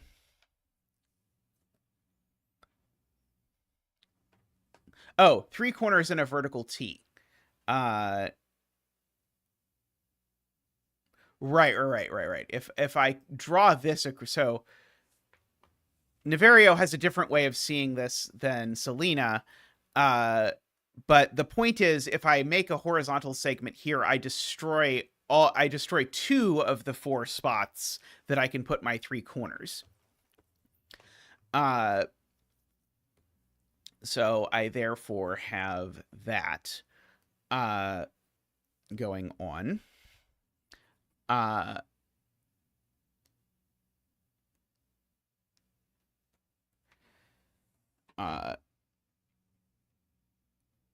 I'm funnily enough, I think, going to have the 2 T's done for this column, regardless of which of these it is, but I'm not sure yet.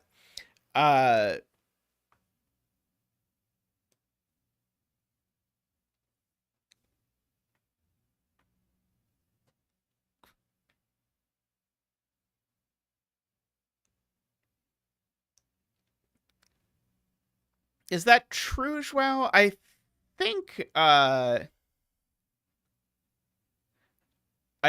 it could be that both of them are corners and one of these is the T.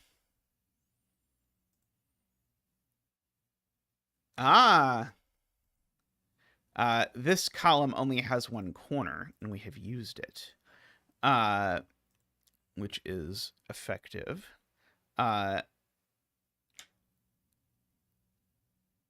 Which means that this edge is going to use the 1.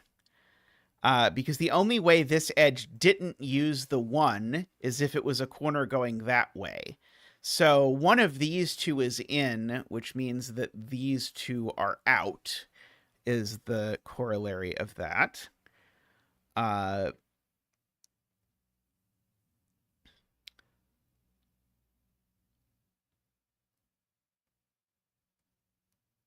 Okay. And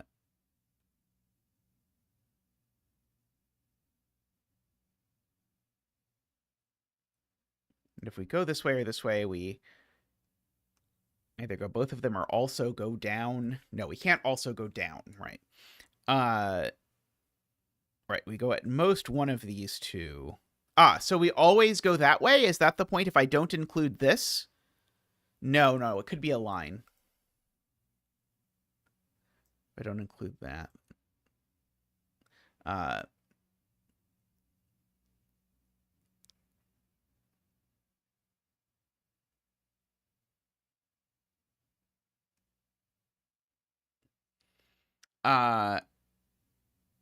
I swear there's one of these I now know has to be in it, but I swear I've checked them. But I also swear I've checked them all, and none of them work, and none of them that was true about.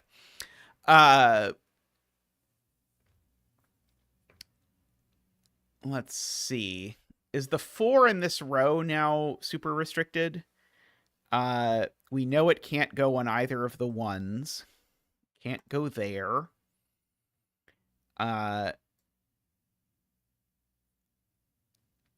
If it goes here, it might cause a problem. If it goes here, I don't think it causes any problems.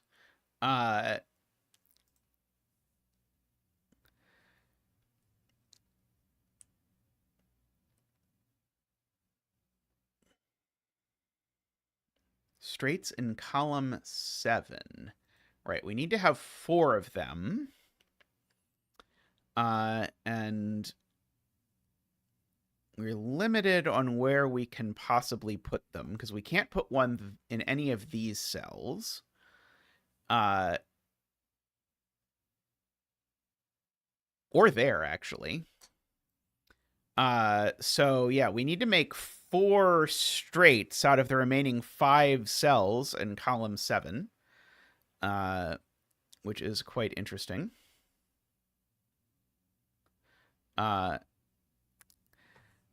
So yeah, so that's 5 places.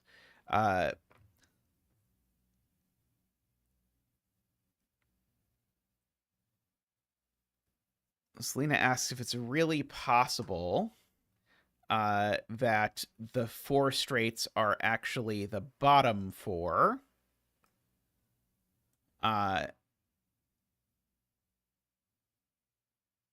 If that's true, then the straights are all horizontal.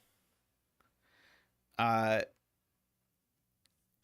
I think it breaks for the dumb reason that it breaks this one. So if this isn't a straight, then these are straights. And the problem is, what does that look like? It looks like that. But then what on earth is this? And the answer is it's nothing, because it's forced to be a corner, in fact, because of the 2, and it breaks that. So yeah, so that doesn't work. Very good spot there. And so this, therefore, needs to be a straight. It can't be a vertical straight, so it's got to be a horizontal straight. And it's therefore done. And so now this has become a corner. Just finished that. This is a 4-way, so it's assuredly done. This 2 is done, so it doesn't have any more crisscrossies. So that is another corner. Like that. So 1, 2. Yep. Okay, that was all good. We have our 1 corner in this column already, so this isn't a corner, and so the only thing it can be is a T. I realize I did my coloring in a really strange order there, but same idea. This can't be in the loop at all, or in the network at all, because it would be a corner, and we have the only corner in that column.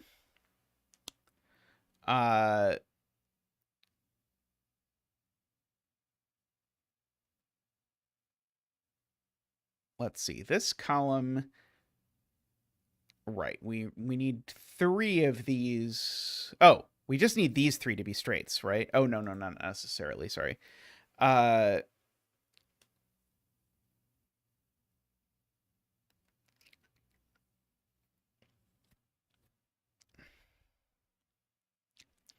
3 corners in row 4. Yeah, we know one of these 2 is the last corner and the other is a T. Do you know which is which? I don't know which is which yet, but I would believe that you know which is which. I just don't think I see how.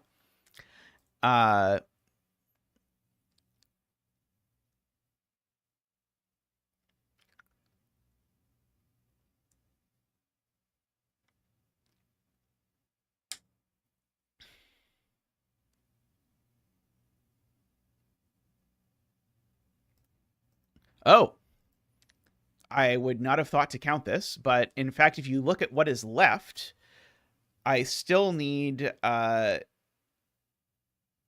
straights and 1 more T.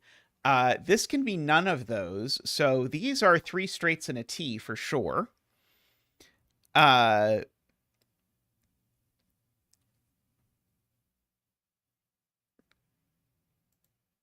And so if this is a straight or a T, well, then it definitely goes to both of these cells. Because if it's a T, then it's that T, but if it's a straight, then it's that straight, which then lets us sort of chase around this corner over here that I was trying to prove earlier wasn't part of the loop network. Whoops. Let's see. Okay, so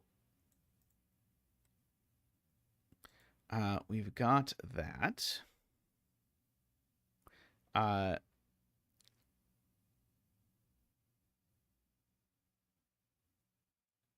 Right, and so the question is, where's the end of this mess? Because remember, you can only end a vertical segment with a T or a corner. We know there's 1 T, so it must also get closed with a corner, and that corner can only go here. Very smart. Okay. So we have done all of that.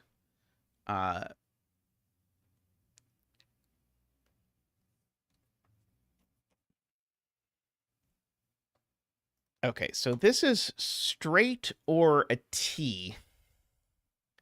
Uh,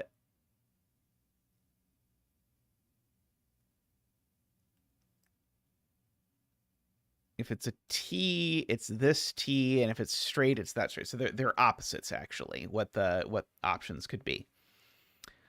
Uh,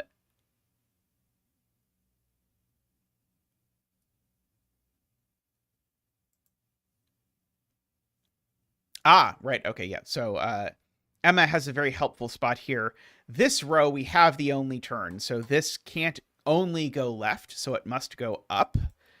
I find that language, by the way, when I'm thinking about Ubon,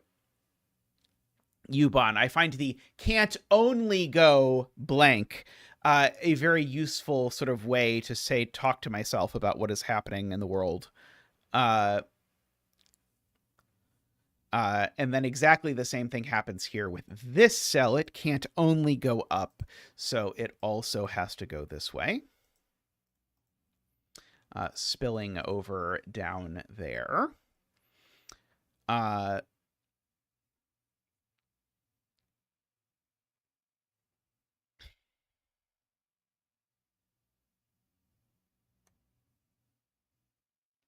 Yeah, we could blue the empty cells if we wanted. That would be totally fine. The graying the none visited cells is just to sort of encourage my loop reflexes for these sorts of things. Did we know that the 1T in this row, in this column, did we cheat on the 1T in this? Because I said it's got to be ending a vertical segment. Did I? Yes, because if it wasn't ending a vertical segment, then everything in the column would be vertical, and we could not have had everything in the column be vertical. Okay, yeah, there was. I sort of assumed it, but it doesn't work.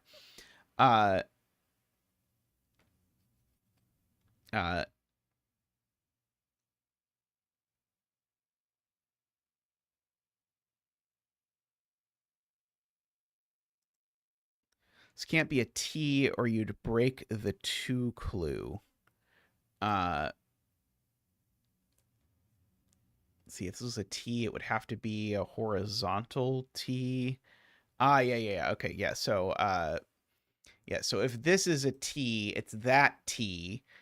And now the rest of these things are horizontal lines, except that crisscrosses the two too many times. Basically these can't both be horizontal lines, is what Garion is saying. Maybe I should say it that way. These can't both be horizontal lines. And so this can't be the T, so it has to be a straight. So we get that.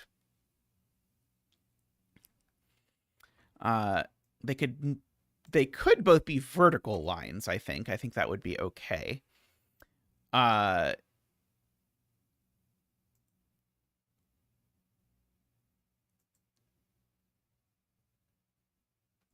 Yeah, this thing in column 8 has to go somewhere.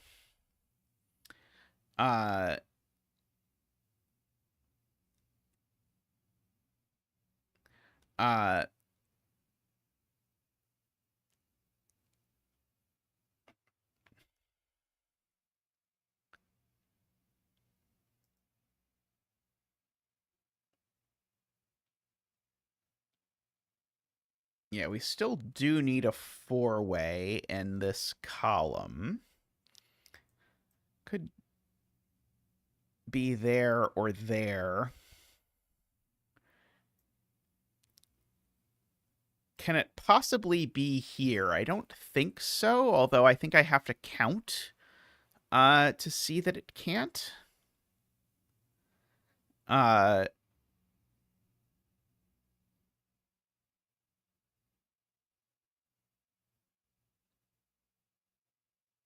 uh,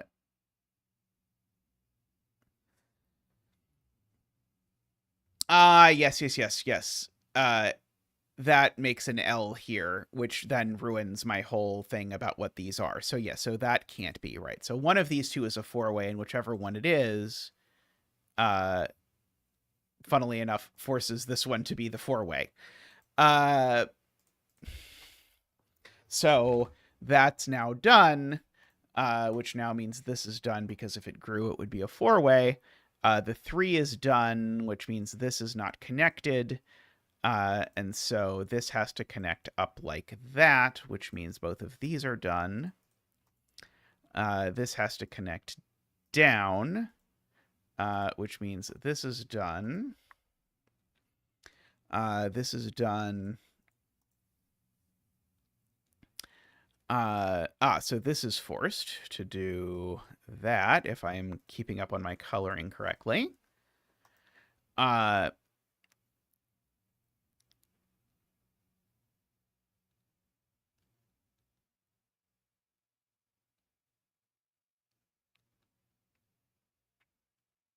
If this is a T, again, it's a horizontal T, and I have the problem that that makes this a corner.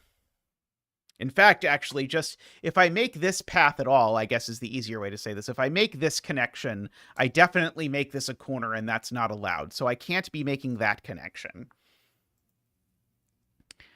And if I make this connection,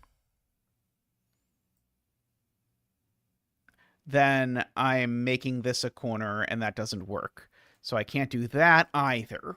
So the connection I'm making is that one. And now remember the T is horizontal, so this is actually done. And this can't be a horizontal T because of the X, so this keeps traveling down, and we end up with this. And now this is also done because of that, and I don't know about that yet. Okay. Hopefully this column is correct, because I don't want to think about it anymore.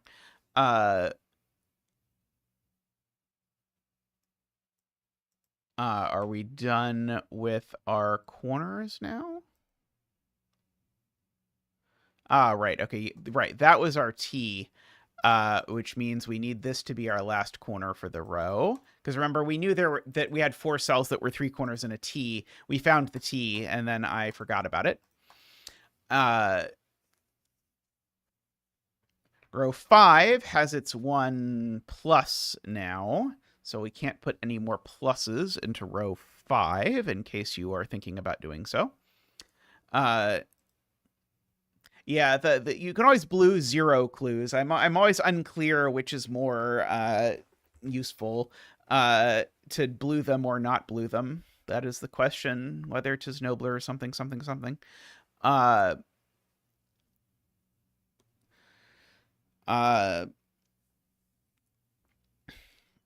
see. Okay, this cell, we in this column, now we get to really make use of this 1, because this can't be in the network anymore, because it would be a corner, and we've already used the corner, but then that applies inductively. This can't be in the network because it would be in a corner, and this can't be in the network because it would be a corner. And so, therefore, this is done.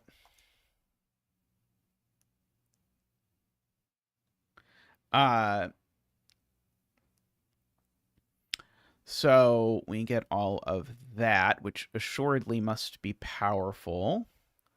Yeah, row 8 still needs 6 corners.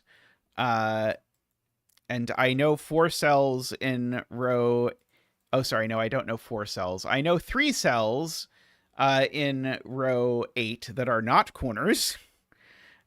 So I assuredly can't connect these two, because if I connect... Oh, no, sorry, that's not true again. Sorry, if I connect those two, I only ruin 1 potential corner. All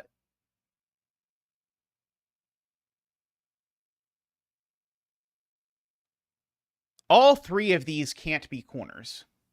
That's the point. So if I try and make all three of these corners, oh, sorry, maybe they all can be corners. Never mind.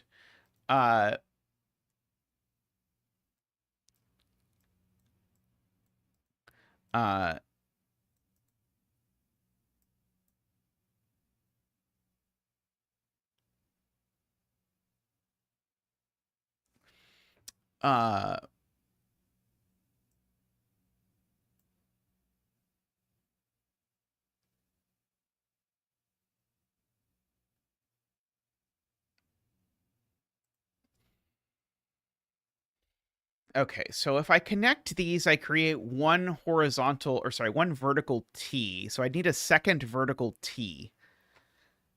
And I don't think I have it, right? I don't have room for it. Because remember, I need an even total number of vertical T's and corners. And so if I make a vertical T here, I now need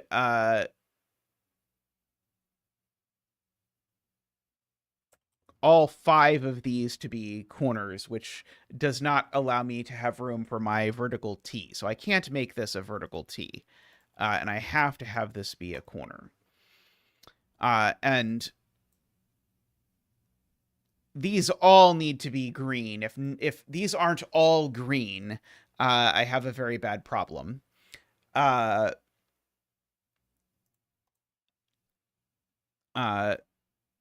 That's because every corner needs to extend horizontally, and so am I wrong? Is that not true?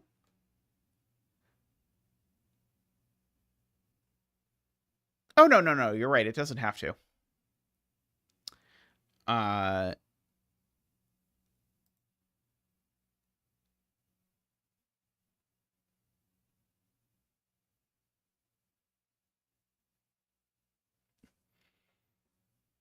But if this were out, it would be a problem. If this was not part of the loop network, then it would also mean that it would mean those two both weren't corners, and I can't do that. So that one's definitely green, at least.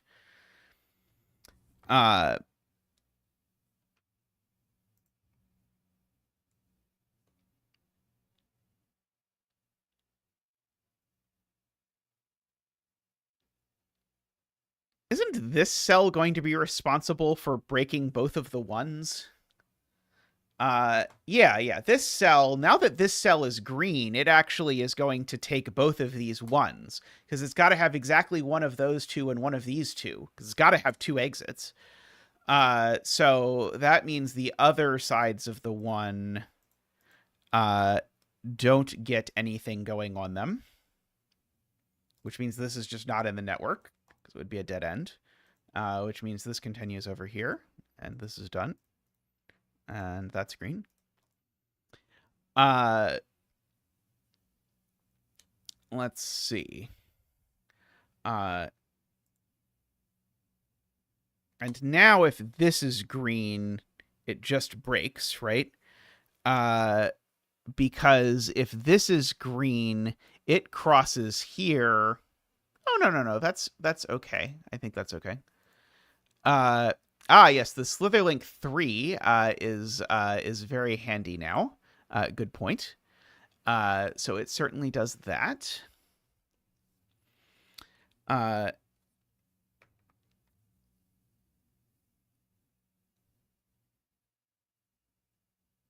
Okay, this I know isn't a corner.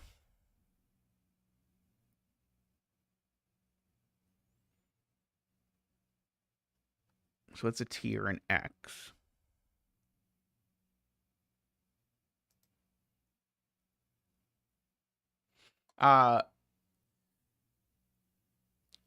Right.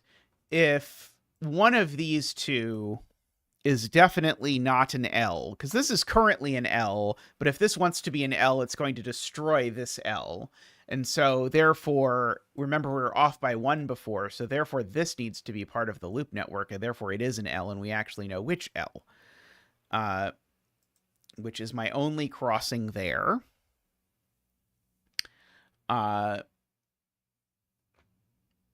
This is green.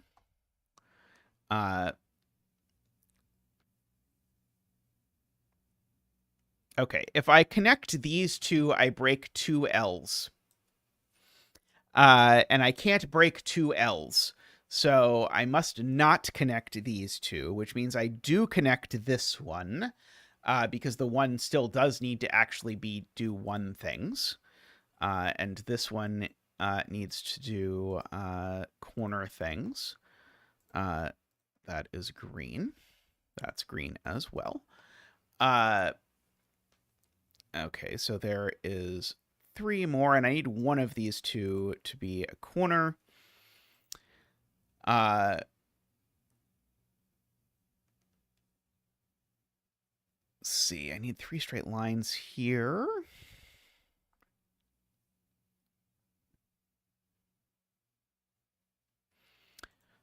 Sure. Yes, row 9, column 4 is in a row that has all of its corners, so this is just unvisited, which is handy because it forces this over here. Thank you, Garion. This column has only 1 T. This row has only 1 corner, so this is either a T or an X. Oh, this can't connect up. If this connects up, we break all the world, right? Oh, no. Sorry, that's not true. If this connects up, this can still connect right. Never mind.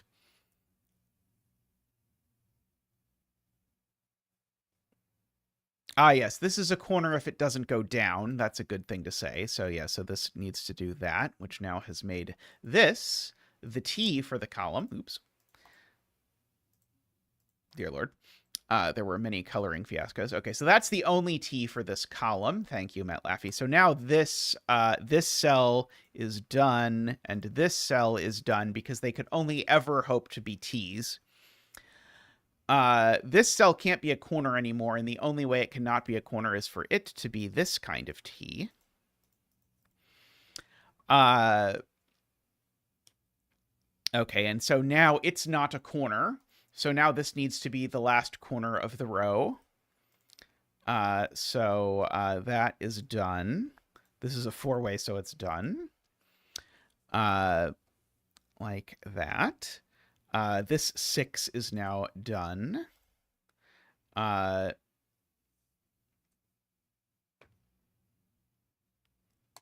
this is done. Good point. And that makes this done. Only 3 corners in this column, so we've got 2 corners, so we need a T at some point. Let's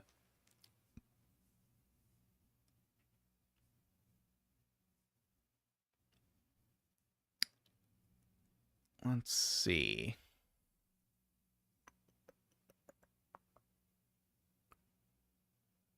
Okay, we've got our straight line. So this isn't a straight line. It's not a 4-way.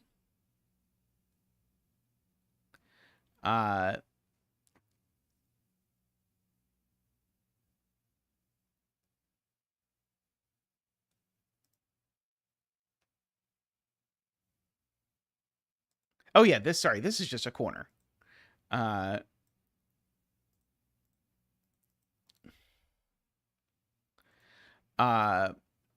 Because it's only got 2 exits. Good. So this is in the network.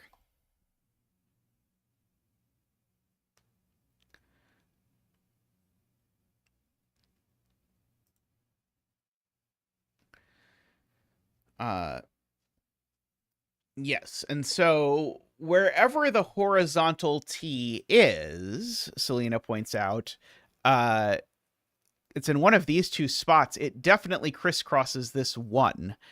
And so that means this 1 doesn't have any vertical segments on it. which is a cool deduction. That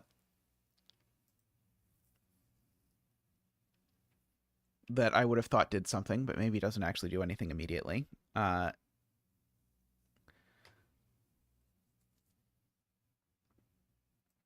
Yeah, this row still needs 3 straight line segments, which is getting difficult, but it has to be specifically a horizontal T, Matt Laffey, because we need to end our vertical segments with it. So there can be this is what I'd call a vertical T. It's fine, but we still need a horizontal T to end the shenanigans.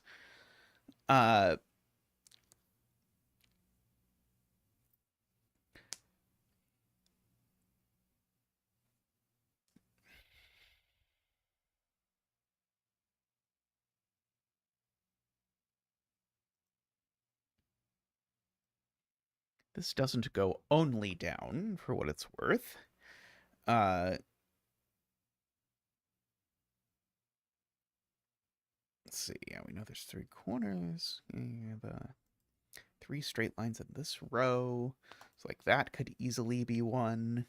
That could easily be 1.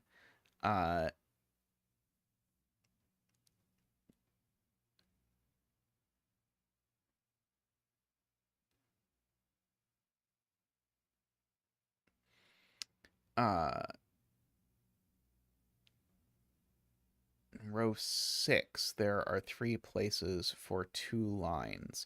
That could be a line. That can't be by clue.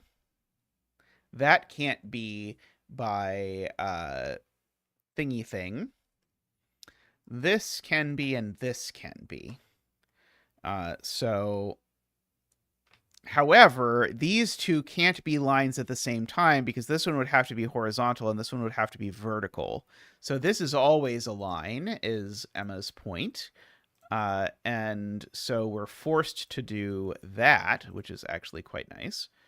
Like that. Which assuredly must help a little. One would fantasize.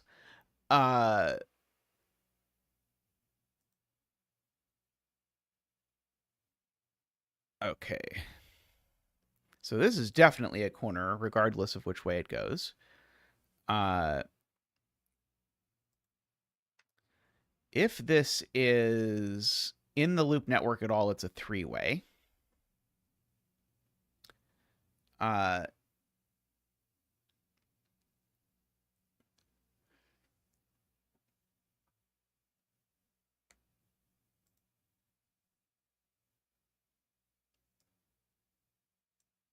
Yes. Okay, yeah. So this can't be the horizontal T, right? Remember, we need a horizontal T, and Selena's point is if we put the horizontal T here, we cannot put the second line. So we instead put the horizontal T here, makes that green, puts an X here. So we end up with that. Okay, so this now finishes because it is a corner. So this can go blue. That is in the network.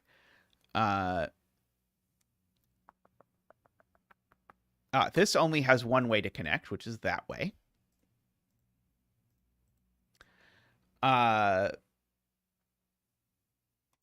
This can be a 4-way if it wants to. This can be a 4-way if it wants to. This can be a 3-way or a turn.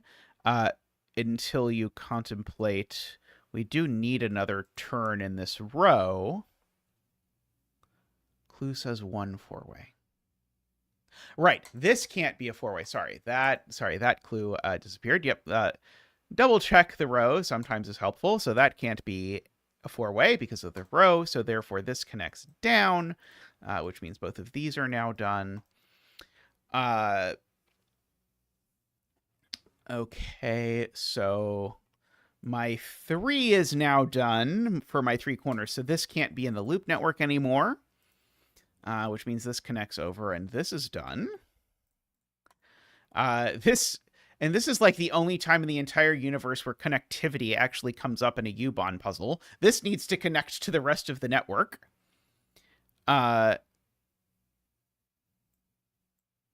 Oh, oops, sorry. I miscounted what this was, which is especially problematic because there aren't even 3 corners in the row. This is 3 straight lines. Sorry. Currently, there's only 2. It's funny. I think I was going to get the right answer anyway, because I think this is the only one that can be a straight line, and it can only go vertical. So that's done. Which means that this is out of the network, which means that this is a corner. Yeah, somehow in some ridiculous way, I was going to end up getting the right answer, even though I did something just absolutely, completely nonsensical. Okay, this row has only 1 4-way, and we already have it, so this isn't. And now that means that this is done. And now I think we're done. And we can blue all of the remaining clues for completeness sake. I did go underground. I've been enjoying Ubons lately. I've been trying to do some of the easier Ubons on stream, which I think, despite Nevario's protestations, I do think this was a... this is gonna be that. You let it slide. You couldn't let it slide that I was going to believe that connectivity could be relevant in a Ubon. Yeah, I tried to... Like, I think that's really, like, the thing that I most want... I didn't say it was easy. I said it was an easier Ubon puzzle. Like, I feel like this was a Ubon puzzle. Maybe I'm delusional. Chat can tell me. I feel like this is a Ubon puzzle where if you haven't done many Ubon puzzles, you can kind of follow what on earth is happening. Because I only had to, like, say something about, like, horizontal and vertical T intersections a couple times, and I didn't have to, like, draw a segment into the grid and count the number of connections out of it and that kind of thing. None of which, by the way, to be clear, I think are bad deductions to have in puzzles or necessarily bad things about the genre, but it just sort of makes it, I feel like, basically incomprehensible. Whereas this, I felt, was followerable.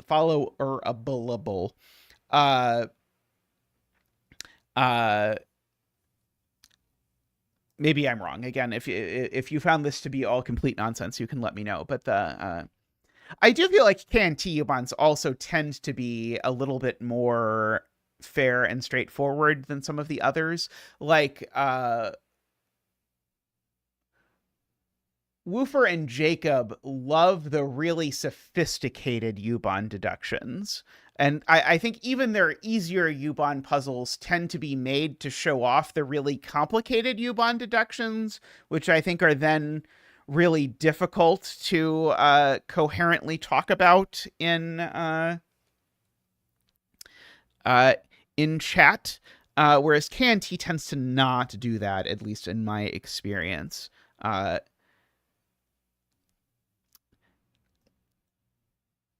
And I mean, I really like Woofer and Jacob puzzles, especially some of their pencil puzzles. But I think Woofer and Jacob Ubon puzzles tend to make for a very difficult stream to talk about puzzles, even their, like, 3-star ones. I've not done any Faluda Ubon. Oh, sorry, I have done the one Faluda Ubon puzzle where it turned out you were supposed to resolve it by the lore, which was very confusing to me. I have to go back and understand how on earth the lore tells you what you're supposed to do with the Ubon puzzle or something. Like if we do that, I kind of want to finish that Faluda pack. I was really enjoying the Faluda pack. But it was, of course, completely insane. But insane in a way that I found playful and delightful. There we go. But yeah, I want a variation on Ubon that uses connectivity. That is what I want. Which I guess, like, there was the, like... I didn't do this on stream, but there was a Woofer permaculture where one of the things was a Ubon and the other was something else. I don't remember what. Where connectivity mattered a lot because of the permaculture aspect, which was cool.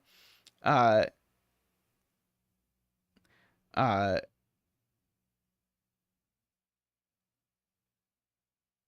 see. But yeah, this was very cool. And I think at least that it was a good stream puzzle. I don't do too many Ubon things on stream, but I like doing the sort of more approachable ones, because I do think it's a genre that I think has room for like variations of that sort of get into more things.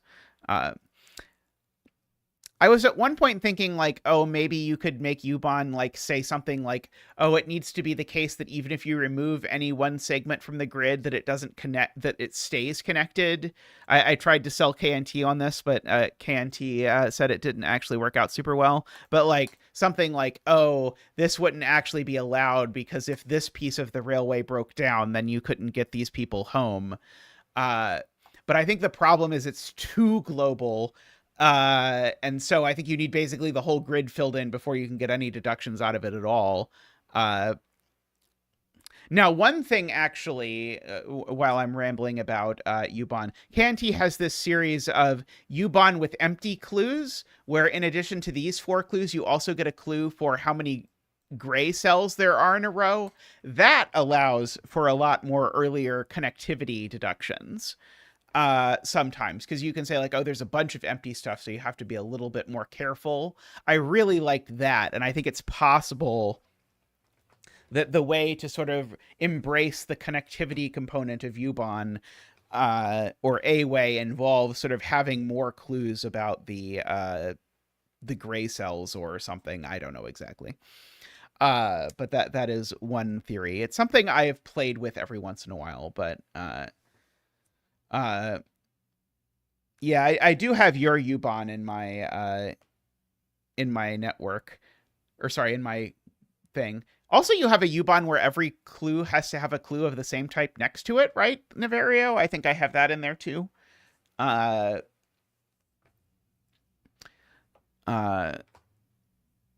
Anyway, I have to also publish my Philomeno at some point. The one we did on stream, because I think that's going to be one of the cooler puzzles that that I have made in a bit. Once it is done, although it is going to hurt everyone's soul, and I think a lot of people are going to hate it, but not in a bad way.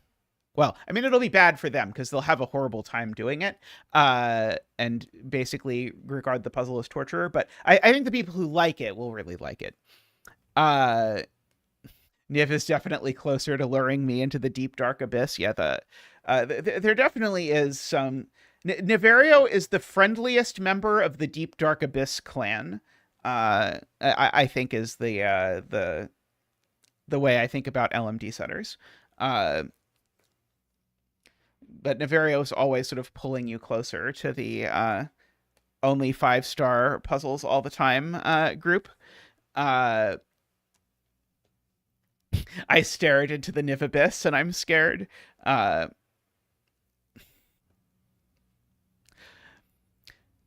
Doomdiad is so consistently weird in their puzzles, which I really enjoy.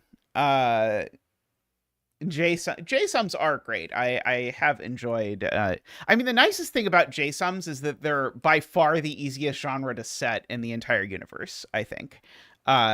It's like setting Sudoku, but it can't possibly break.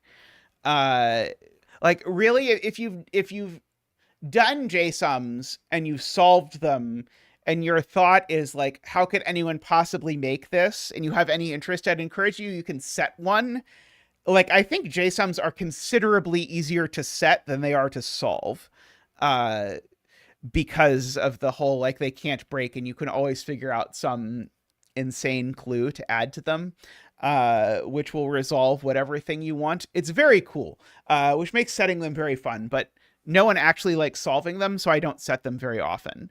But every once in a while. I guess I set the, like, not really J-sum puzzle recently that was, like, the J-sum Renbon puzzle.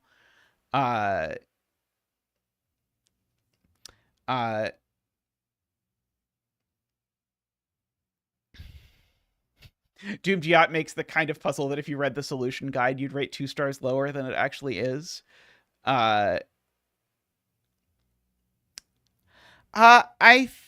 So funnily enough, Matt Laffy, the puzzle that made me start setting was a Philomeno Sudoku puzzle I don't know if it's quite like an irregular deconstructed thing, but it's sort of like a lot of Philomeno Sudoku puzzles tend to be like build your own killer cage kind of puzzles of some sort or another. So like at least I have seen and done some stuff that's vaguely adjacent to that. I don't know quite how far you've made it. Oh, just thinking fill the 9 ominoes. Maybe. Uh Anyway, I should probably wrap up stream for today. But this, I hope you have enjoyed this Zeta rambles about constructing puzzles segment of the stream. So Philomeno plus deconstruction is impossible up to 15 by 15. What do you mean by Philomeno plus deconstruction, AFK? I'm curious the exact thing you have in mind. But anyway, thank you for hanging out. Thank you to everyone who supports the stream. As always, we greatly, greatly appreciate it. If you'd like to support the stream, you can join by clicking the little dollar bill icon at the bottom of YouTube chat. Fair warning, if you're on an iPhone, Apple won't let you see the button, so you have to actually log on a computer. But we do greatly appreciate it. You can get your green name. You can get the Zach emotes. You can help feed our new mascot, our new assistant mascot, Giant Zach, who, believe it or not, eats an awful lot of fish. So thank you for those of you who help support us in feeding Giant Zach as well as regular Zach. But I will stream again on Friday, so I look forward to seeing you all then. Hopefully, my new puzzle will be published by then. And until then, thank you to all the turbines, Daniel, David, Franco, Nell, Nordy, Plonktime, and DDX. Thanks so much for watching, everyone. I'll be back next time. Bye for now.